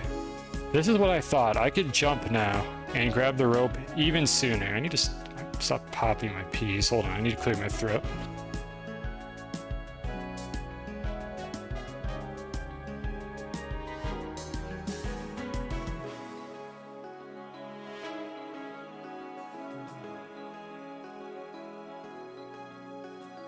Okay, there we go. That should be better. This is what we'll do at the Illinois Spelunky meetup. I didn't agree to that. I didn't know that was a thing that anyone was doing. In all reality, I do not want to go anywhere for a Spelunky meetup. But we could definitely collaborate on something at some point, but I'm doing it from the comfort of my home. Not real yet. Why there? I guess that's kind of a central location for it. Not the worst thing. At least we're not doing it in like New Jersey or Florida. Sorry for anyone who lives in either of those states, but you know what you did. Right, so we input jump. And I can center myself up on the tile because it'll look pretty. Yeah, something like that. Alright, so let's see how quickly we can grab this.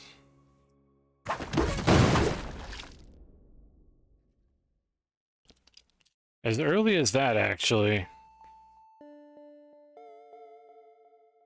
I think if I hold up on this frame, yeah, I do grab it. Can I get it any earlier, or is that the earliest frame? I wasn't really paying attention.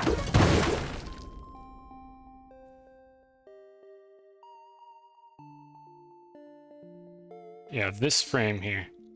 And we do get the grab. Perfect. So let's see, that's our benchmark. So on frame 148. I forgot to put the other one in there. 1148, there we go. That is considerably better, except we have slightly less, like, speed is the only factor, really. Well, actually, no, it was the dismount that I was measuring, so never mind. Hold on, one more frame. Yeah. I mean, okay, I think it's fairly clear this is superior anyway, so I'm not going to worry about my exact position. This is good, and we're going to go with this. But we're back to that issue I have about grabbing and jumping on the same frame versus letting go of jump on the grab frame, which means I grab slightly lower, but I can jump off the rope again a frame sooner, and I think that's going to be faster unless it makes the difference between whether or not I can make it to this ledge, which I should be able to do while climbing the rope. So let's just try it. I don't know how many frames I'm going to have to jump for here. Let's just try like this many and see where that gets us. Because there's nothing else to really jump for here except for the rope again. And again, we have a bomb in our hands. So we can't do any funny whip canceling shenanigans. So it's either do a short hop to this floor and then jump back onto the rope, or jump straight back up the rope without going for this ledge here. And I feel like going for this is going to be faster. I can test them both, I suppose. You know, let's test the easy one first then. So instead of doing that, we're going to go back and do the easy one first.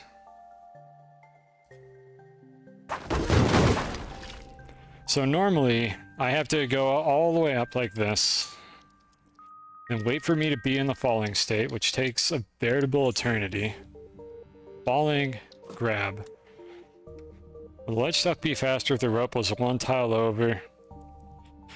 I feel like, so it'll, in order to unfurl the rope over here, it is going to be 7 frames later. It's going to take me 7 more frames, maybe 6, depending on how it rounds off, to get over here where I can pitch the rope up and have it unfurl from the right tile. At that point, it is going to hit the ceiling. But I will also be higher up when I throw it. It'll probably take about the same time to get here. I think at that point, I would go from here to here. Then I would grab it maybe right as it was getting here, but I think more likely there'd be another ledge hang. God, I don't know. This is the problem with the ropes. There are so many permutations that I could use to get through this, and I'm not sure what to do exactly. I just kind of need to go with something is the thing. I need to pick something and do it, and then try something else if it feels like there's an optimization to be made. Because I can't just keep like changing my mind on what path I'm going to take here. So we're going to optimize this particular rope placement. And then in the future, probably not on this stream, I'm going to go back and try to optimize it again. But I need to stick with something because otherwise I'm going to be wishy-washy and I'm just never going to choose anything. So we can throw the bomb at like any point while we're doing this. I don't know if I can clear this jump. Let's see.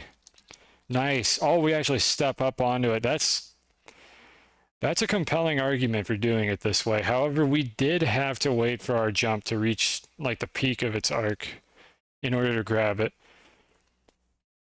I think there is one optimization case that I could consider, and it is going for this back to the rope and then jumping off of the rope. Because that will skip a ledge hang at the expense of having to grab the rope instead. But we can grab the rope while we're moving upward.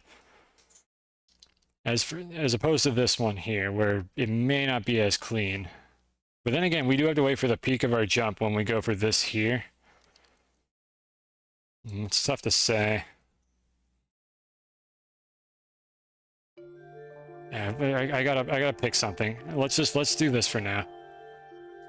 So we're holding right. When do I get to the push block? That's just gonna be my benchmark. I mean, oh boy. I don't know if it's worth it at all. So here, chat, here's what happened. Look at our times. We have 1140 for the task that didn't get the ropes versus 1200 at about the same spot. We are a second slower, even if the bomb had gone off and we had blown up this block and gotten through here. We are a full second slower. We're 58 frames slower with the rope. Is this worth doing? How the fuck am I going to save this much time? What am I missing here? I don't want to waste any more time with this right now. Yeah, what am I doing?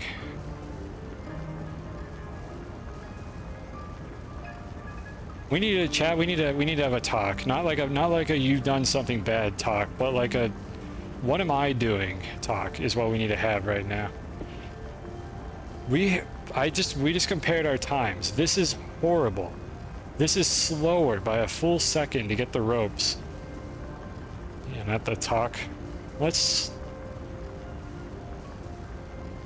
do I want to do this? Okay, we're gonna play back through the runs step by step, and we're gonna think about what went wrong. Because maybe the other run I did was actually the better one. Maybe ropeless was the way to go all along. So no fast playback, continue playback, do not delete any frames. And let's go back to this camera. Because this is not looking good.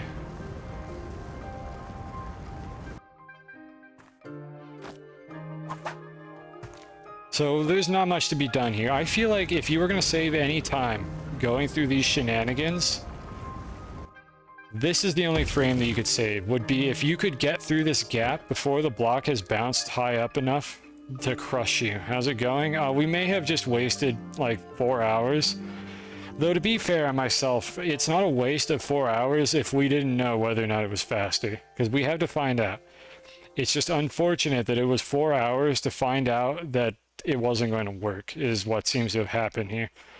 But anyways, if we were going to save time on this segment of the task, I think the only frame you could save is maybe a frame on this ledge climb if there's a more optimal strat, and 5 or 6 frames if we can get through this gap before we have to wait for the push block to fall, because it will crush you if you try to crawl through this gap. It bounces too high. So I have to wait for it to go back down. I can get to that gap before the push block closes it, but it'll kill me before I can get out of the gap. Those are the only time saves. This here, we are holding left. We are not losing any time. There is literally no way to make this faster. This bomb drop is RNG manipulated. This cannot be improved. We throw the bomb on the earliest possible frame. Then there's this segment here. We can't optimize this. We have to wait for the bomb to blow up. This could be optimized. It may be possible you're permanently back. All right, well, disappointing development. It's good and bad at the same time, but it looks like ropes might be slower, in which case I just spent 4 hours doing a strat that wasn't going to save any time. But it does mean that we get to kill NECA and open the rope crate in the actual run, which is exciting. But that's the silver lining. So this section right here, I think it's possible to save a frame on this, but I'm not sure where. It's a very complicated maneuver. Because what we're doing here is we need the bomb to blow up in such a way that it clears these tiles out for us, and we could jump up under it, skim this corner, land on the platform, and jump again without losing any time. Why are we joling? What happened? Did I trigger something? I don't know why we're joling. Whatever, chat. You do chat things. So anyways, we do this really sick, like, up throw and just grab the bomb immediately. Dude, I don't even know. That one's 7 TV. I need to do a pass through all the fucking, like, TV extension emotes. And I need to, like, sync them up. I need to, like, try to get duplicates on as many of them as possible. So the people who, like, don't have 7 TV might still have the emote for, like, better Twitch TV or Franker Face Z or whatever. But it's fucking annoying that there's 3 of those, and I'm waiting for like a year for another one to show up where they add even more emotes, and they add an emote that lets you modify like the previous chat member's message. But whatever, I'm just complaining about emotes. That one is 7 TV, apparently, and then they sometimes don't even work in the overlay, so I'm actually surprised that Joel is showing up, because sometimes 7 TV just does not work for the Streamlabs chat overlay. Can I throw it up that gap on the left? I can. Wouldn't do anything. I mean, yeah, I can throw it up here. Go up without a rope. Okay, let's... I humor every idea here, but this is what we have to work with if I do that. This is what the upward route looks like. So let's say I cooked this bomb better, blew up these tiles, and was able to climb up. So I have to jump up here. If it's a good bomb cook, I could take these 2 tiles out. So that's a ledge hang onto the ledge, jump up again, jump up again. Where does that get us after that is the question. Like, I couldn't think of any way that this would save time. We need 1 bomb here. We need the second bomb for that. This push block takes like 1 or 2 seconds, I think. I forget what I clocked it at. It takes like 1 or 2 seconds to push this block. So we would need a bomb here that would save 2 seconds. Which the only spot I could think of is here, but that requires us to go from here to there, run across this, chuck a bomb at this wall. I know this is hard to see. Chuck a bomb at this wall over here, run through that, go to this chain, at which point our run converges with the route that we're doing up here, where we would then have to push the block. I find it insanely hard to believe that that would be faster than what we're doing right now, which is essentially traveling in a straight line. We don't even need the ropes. Like, we're traveling in a straight line. We have a path that takes a slight detour to the left, and then it goes up. I find it hard to believe that climbing, going to the right, and then going all the way over here would save us time. But I've been wrong before. I'm wondering if I should like humor that and see like where that would get me. The problem is it's hard to tell for sure. I could TAS it, but like do a scummy low effort TAS to see if that would be faster. I would be so shocked. But I would like to be wrong. I would like this to save time. But yeah, you go up here, no ropes, blow these up. I think we sketch it out. I think what we do is we sketch it out before I end the segment, and then we do science. I'm not going to record it. I'm going to just delete the blocks and pretend that we had bombs going off where we wanted to. But first, let me finish the train of thought that I had here, and we'll come back to that. I like the idea enough that I'm going to try it. But first, let me finish what I was like saying here. This is where these runs diverge. We can go down here and get the ropes. Be asleep before science starts. Well, when are you going to sleep? How long do we have to do Apple? Am I ever going to get to stream Apple?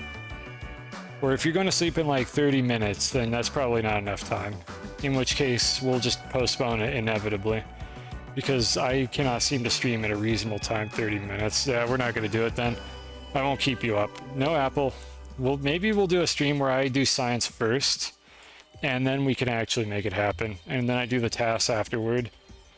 So maybe we'll do that. We'll do a science first stream someday, and that'll be the one where I do it. I could do it without you. It doesn't feel right.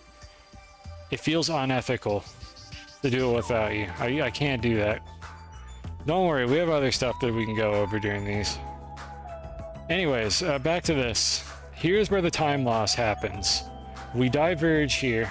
I have to go into this pit, get the ropes. I wasted a shitload of time RNG manipulating the ropes, and then it turned out I didn't need to do it at all. I could have just picked them up over here. Could potentially save, like, I would guess maybe 10 frames down here. I could save 10 frames if I find a better way to get the ropes out of this corner with the bomb throw. But for now, let's just pretend we could save about 10 frames off of that. And we jump over.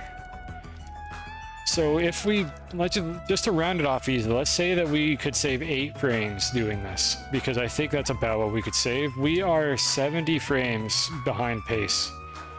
By saving 8 frames down here, we're 70 behind.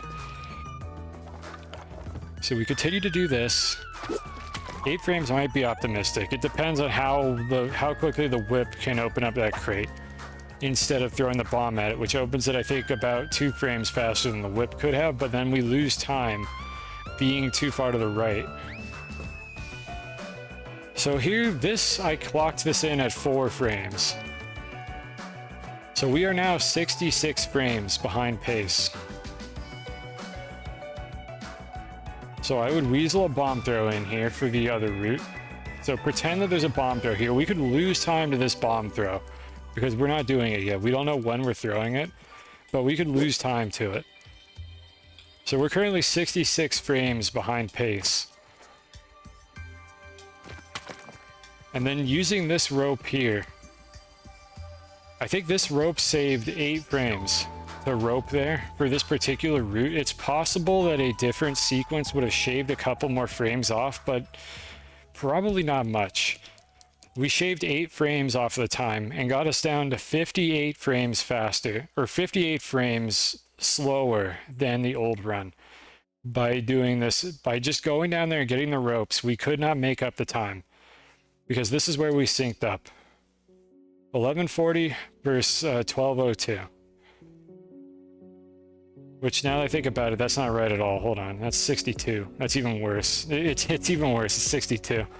So no, we saved even less time than I thought. We're 62 frames behind pace.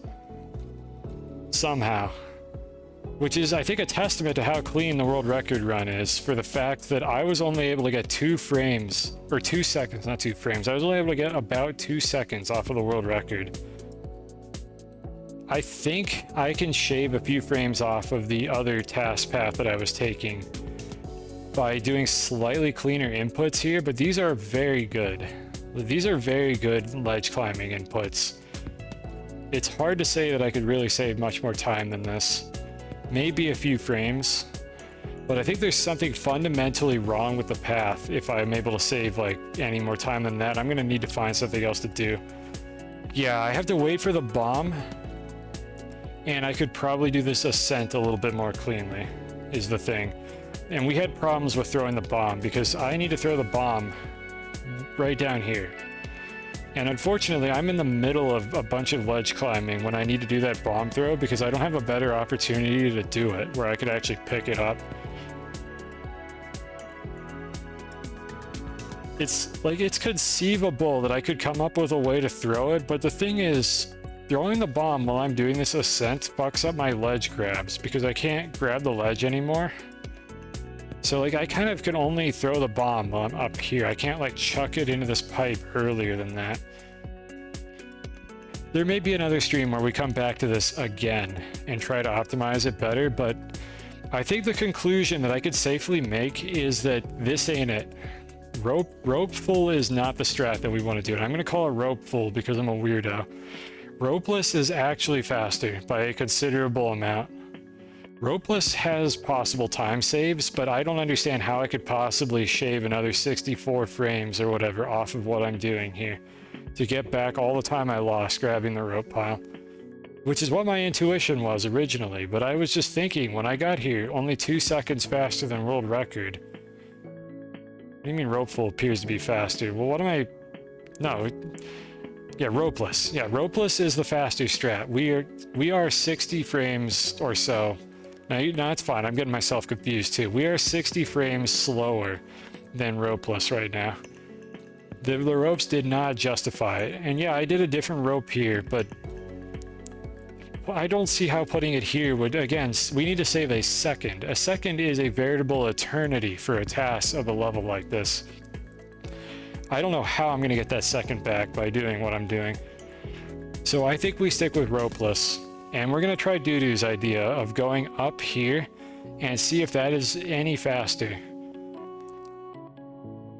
than doing it by going down this way, which I extremely, extremely highly doubt, but I want to try it anyways because you never know with these things.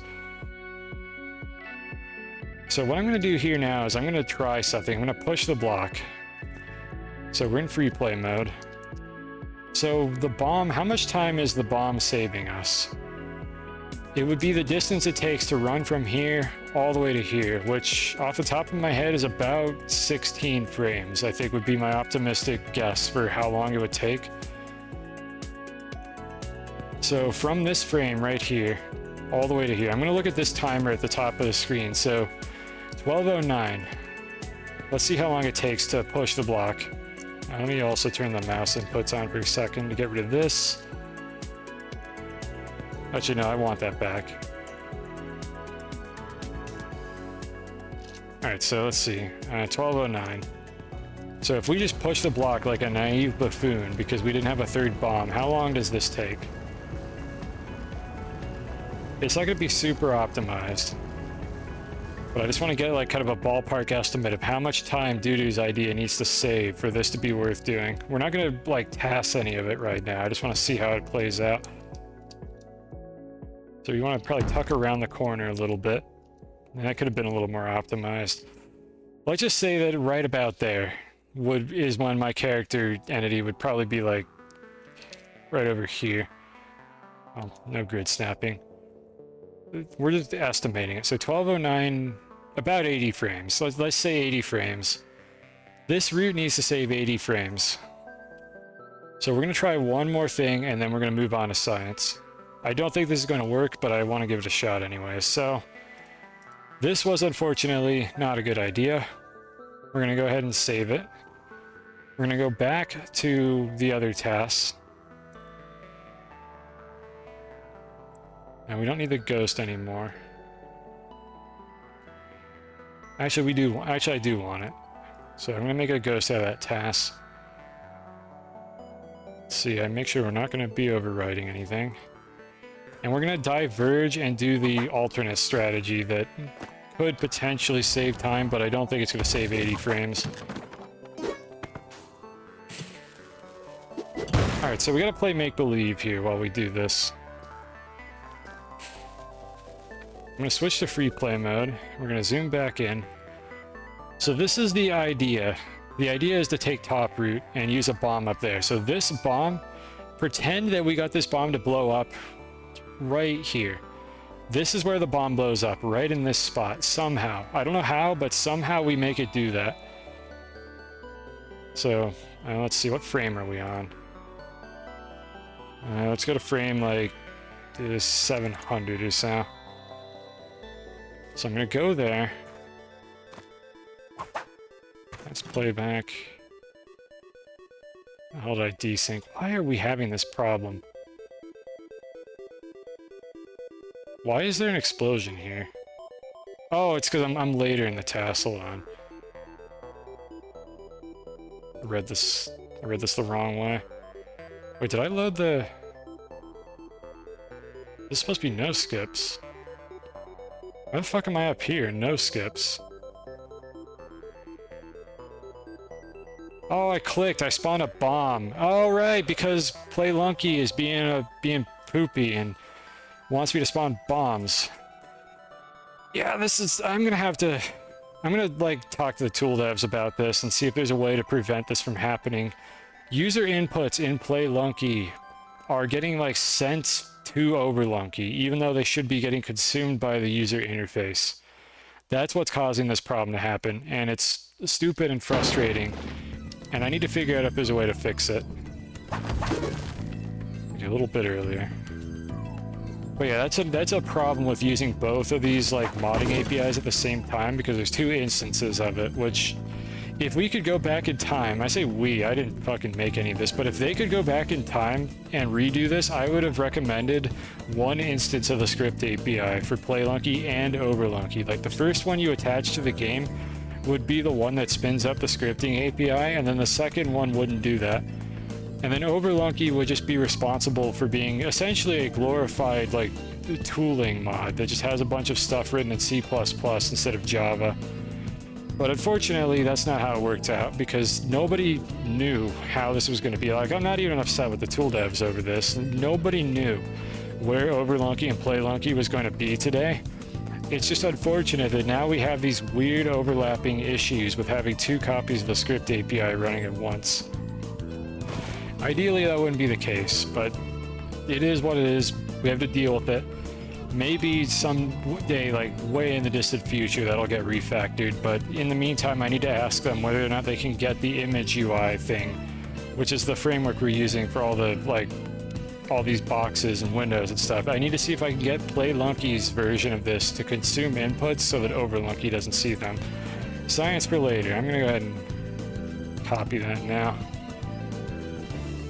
Game is written in C++ or C. I'm not sure if there's a way to tell. Overlunky is written in C++, and Lua is Lua. That's the scripting API. So everything you see on the right side here is a Lua script, but it's using the scripting API, which is in C++. So we, the common users, the plebs, write code in Lua. Overlunky is C++. Spelunky is probably C++, but I don't actually know how you could tell if it's C or C++, but it's most likely C++. I think there's a way to tell. I'm not very well versed in this kind of thing, but they have found like evidence of class infrastructure for how the entities work. Like that's how it's been implemented in Overlunky. They essentially had to recreate the infrastructure for all these entities. And they seem to have found evidence of class infrastructure inheritance, which would mean that Spelunky 2 is written in C++. I don't know if there's any other residue that the compiler leaves behind to indicate which one it was, but that would be my guess. Anyways, let's switch to recording. Alright, so let's take a pass at this idea. So we throw the bomb up here. Let's see, I'm just gonna get rid of it. We don't need it. I hope I didn't say Java at any point. Did I say Java? I hope not. There's no Java at all. Absolutely no Java involved in any of this. You remember me saying it. Look, I hate to be that kind of streamer, but clips or it didn't happen. And here's the deal. If you find a clip of me talking about Java while I was rambling there, then you can point and laugh. You have the ability to do that. Oh god, two of you. Ah, fuck, I'm gonna eat my words. Alright, chat, whatever, go find a clip of me saying Java so that I could try to, like, weasel my way out of it and justify why I said Java. I legitimately don't remember saying it. You gotta trust me, maybe my brain is smoothening, like, as I do this. But it's Lua. I probably said Java instead of Lua. There is no Java at all. Again, make the clip. Prove me wrong. So let's see here. Here's the hypothetical idea for what we're gonna do here. So pretend that the bomb blew up here. Why are these tiles not getting deleted? I'm gonna have to do a little cheating here. There we go. These need to be gone. Why are they not getting deleted? Oh my fucking god. Whatever, we don't need those two. We get a ledge hang about here. Again, these are not super optimal movements. Let's pretend I got the smooth clip up on top of this. And we jump again. We would turn around.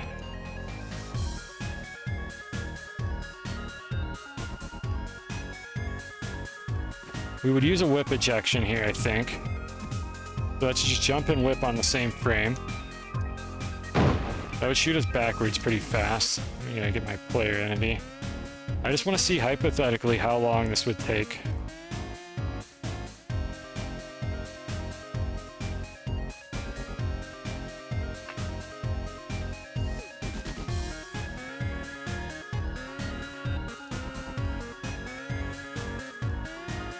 Now, at some point during this, we cook another bomb.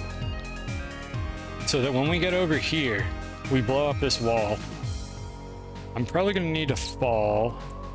I don't think I want to grab the chain. I should be able to just drop straight down like this and touch the ground. And then we pretend that we got a really clean bomb and we took out all of this.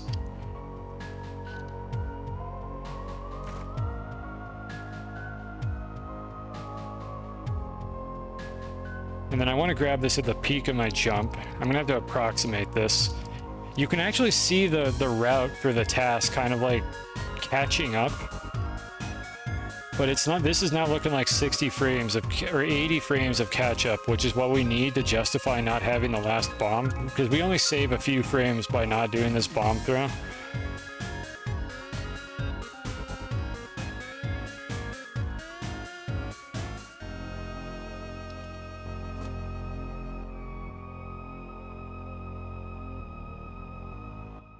And then we would get this ledge hang. Let's just pretend we got the ledge hang. Yeah, we didn't save 80 frames. We saved about 20. So I mean, it's not bad to check these things. We saved roughly 20 frames by bombing over here instead of up at the top. Got any time saved? No, unfortunately, we lost time. We spent the last 4 hours proving that ropeless is the faster strategy. But the thing about science like this is, we did not waste 4 hours. We just proved that we were not going to be able to do it faster with this strat. It unfortunately took 4 hours to prove that, but we could not have known without trying. So we have an unwanted, but still like relevant like development from the science that we did here. But yeah, we saved 20 frames approximately. We could do a couple more like whip mechanics, but each of those whip tech movements only saves like 3 or 4 frames while climbing up this like tunnel here. So it was a good idea. I'm glad we tried it, but it unfortunately isn't working. Good to check these things though. Yep, an unfortunate but not unexpected development. So let's see, I don't think I'm missing anything else here. Because yeah, I'm counting about how many of these like little segments it is. It's pretty much exactly 20 frames. Now we know. I think that about wraps up the task segment of the stream. I think we might move on to science now. So let's go back and watch the actual good run like one more time, which is this one. So we're gonna load that. I can clear the ghost. Anybody who was spooked by the ghost, you can open your eyes now. It's not there anymore. I know it's very scary. Alright, went back down in the options. We only had a couple things go wrong using this in Spelunky, which I still don't really understand what's fucking going on with that, but whatever. That's a me problem for the future. All right, so I'll show this for anyone who's been lurking, anybody who doesn't really understand like what the whole thing looks like in one big picture. Here it is.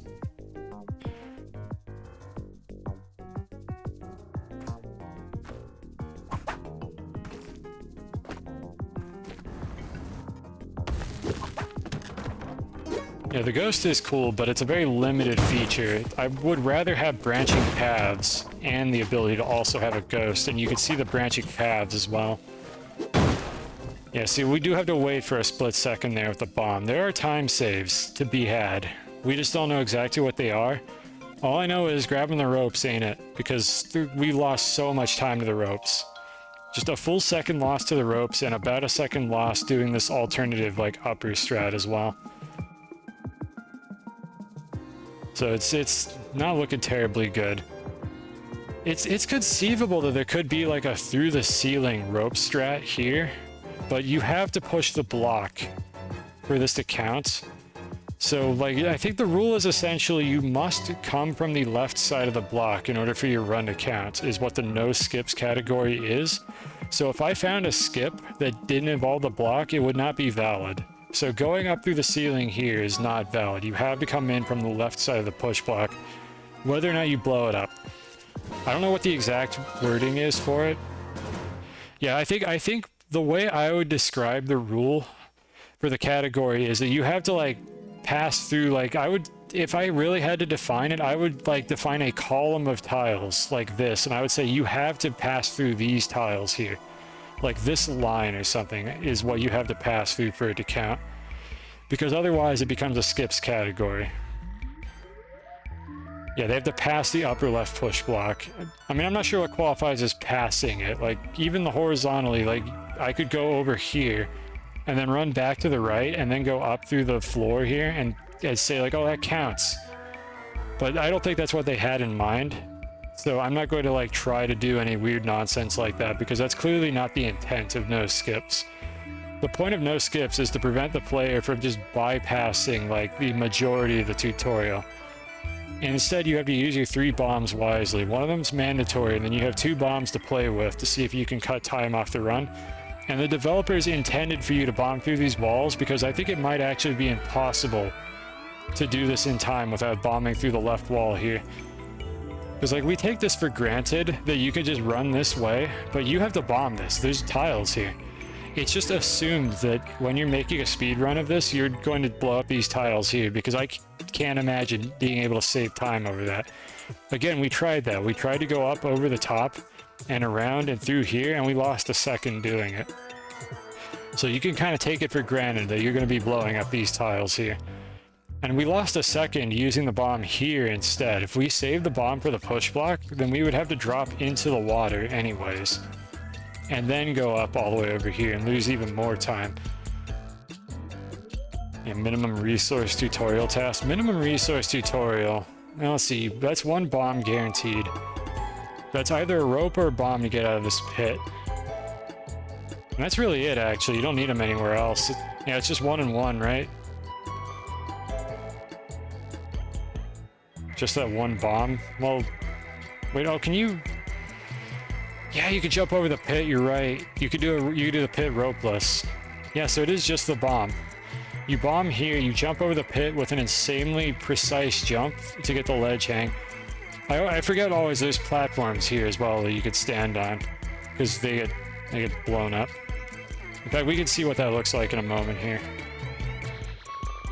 This menu here is the one advantage of Spelunky. Nice fade in.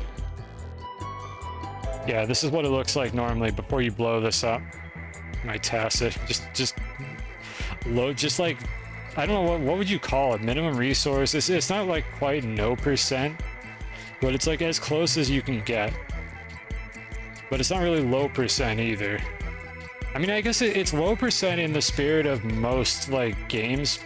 In most video games, the low % category is like collecting the fewest items possible and maybe also using as few of them as possible. But in Spelunky, the low percent category is kind of defined as just what you start with.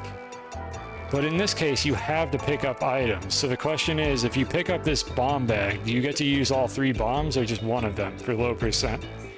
I don't know how you would actually like word it. You probably wouldn't want to call it low percent because it's not Spelunky low percent, but it's low percent for other games to use only one of these bombs. Is it possible to do... Is it possible to task to do slow percent tutorial? You could never find a rock that moved the bomb bag towards you. What are you talking about? Can you make this jump in walk percent? This 2x3? I guess I'm not sure why that matters. You can't make that jump. Well, the bombs won't go far enough. Like, if that's what you're asking, I don't... Like, you cannot, like, double tap them with the rock. The rock is not going to be able to do that. And the bombs can only fall 1.01 units to the right. Chest bomb cannot happen. I'm almost positive it can't. That's hard to prove. That is really hard to prove that it can't, but I'm almost certain that it can't. I could spawn in some chests just to see if, like, spawned chests can do it, because if a spawned chest can't put a bomb, then I highly doubt this one can either.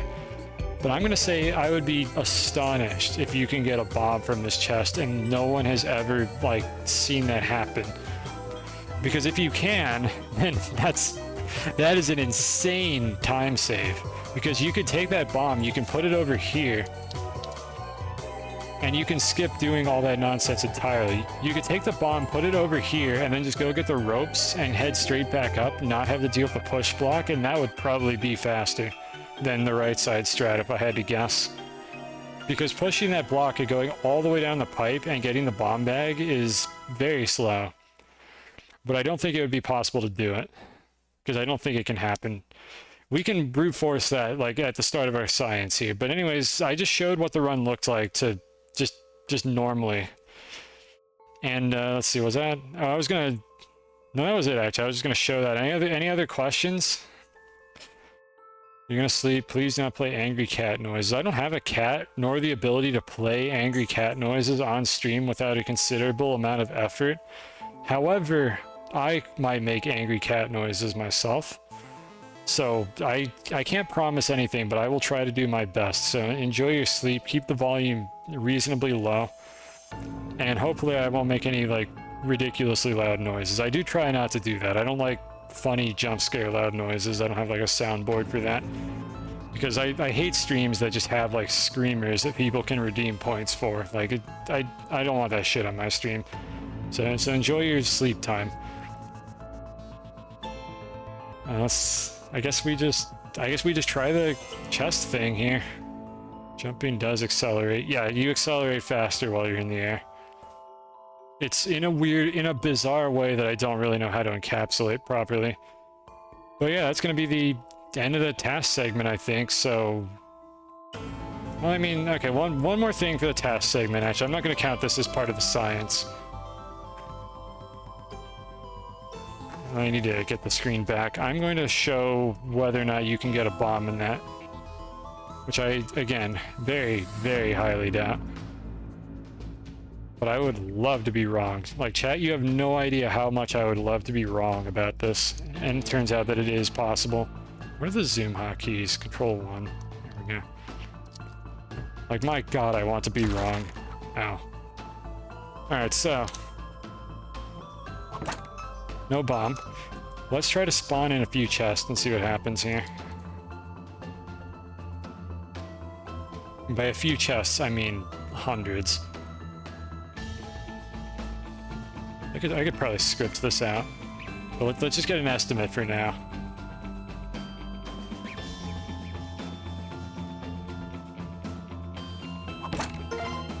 Yeah, that's not looking good for the odds. Let's try to brute force this. You use some scripting 101. We're gonna spawn 1,000 of these fuckers.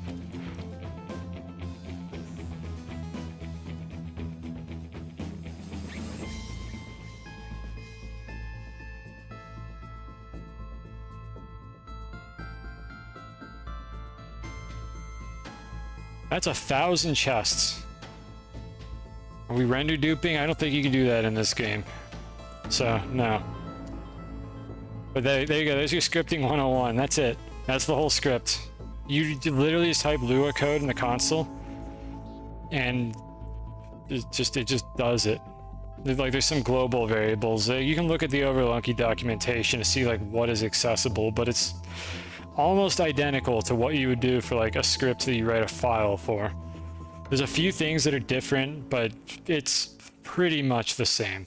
And all I did here was do a for loop and spawn 1,000 chest entities at the position of the player. And I'm gonna whip them, and if my game doesn't crash, then we're gonna find out. If there are no bombs in these chests, then I think it's reasonably safe to say that spawned-in chests cannot have a bomb. I don't have a good way to prove whether or not you can have a bomb in this chest without brute forcing a bunch of seeds, and we already checked 100 seeds trying to find a fucking rope pile RNG seed, so I don't want to do that a second time during this stream. That's something that would be easier to data mine anyways. Sorry, whoever was going to sleep earlier. That sounded like a gunshot. Oh my god. Oh, that was loud. I didn't think it would be that loud. Yep, no bombs. Just money. Tutorial score runners in shambles.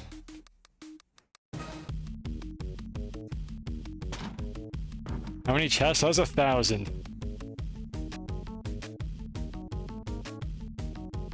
God, it was so loud. I didn't think it would stack them like that. Oh god. $1 million tutorial run. I'm pretty sure there's a meme category for this, and my game is laggy now because there are 1,000 chest entities on the ground here. Make it lag even more. We're gonna restart the game in a moment anyways. But anything else we want to do with this area? Or should I restart now so I can just have Overlunky? Because I don't want Task Wizard on while I'm doing this. Beautiful 60 FPS. I think we're about done here.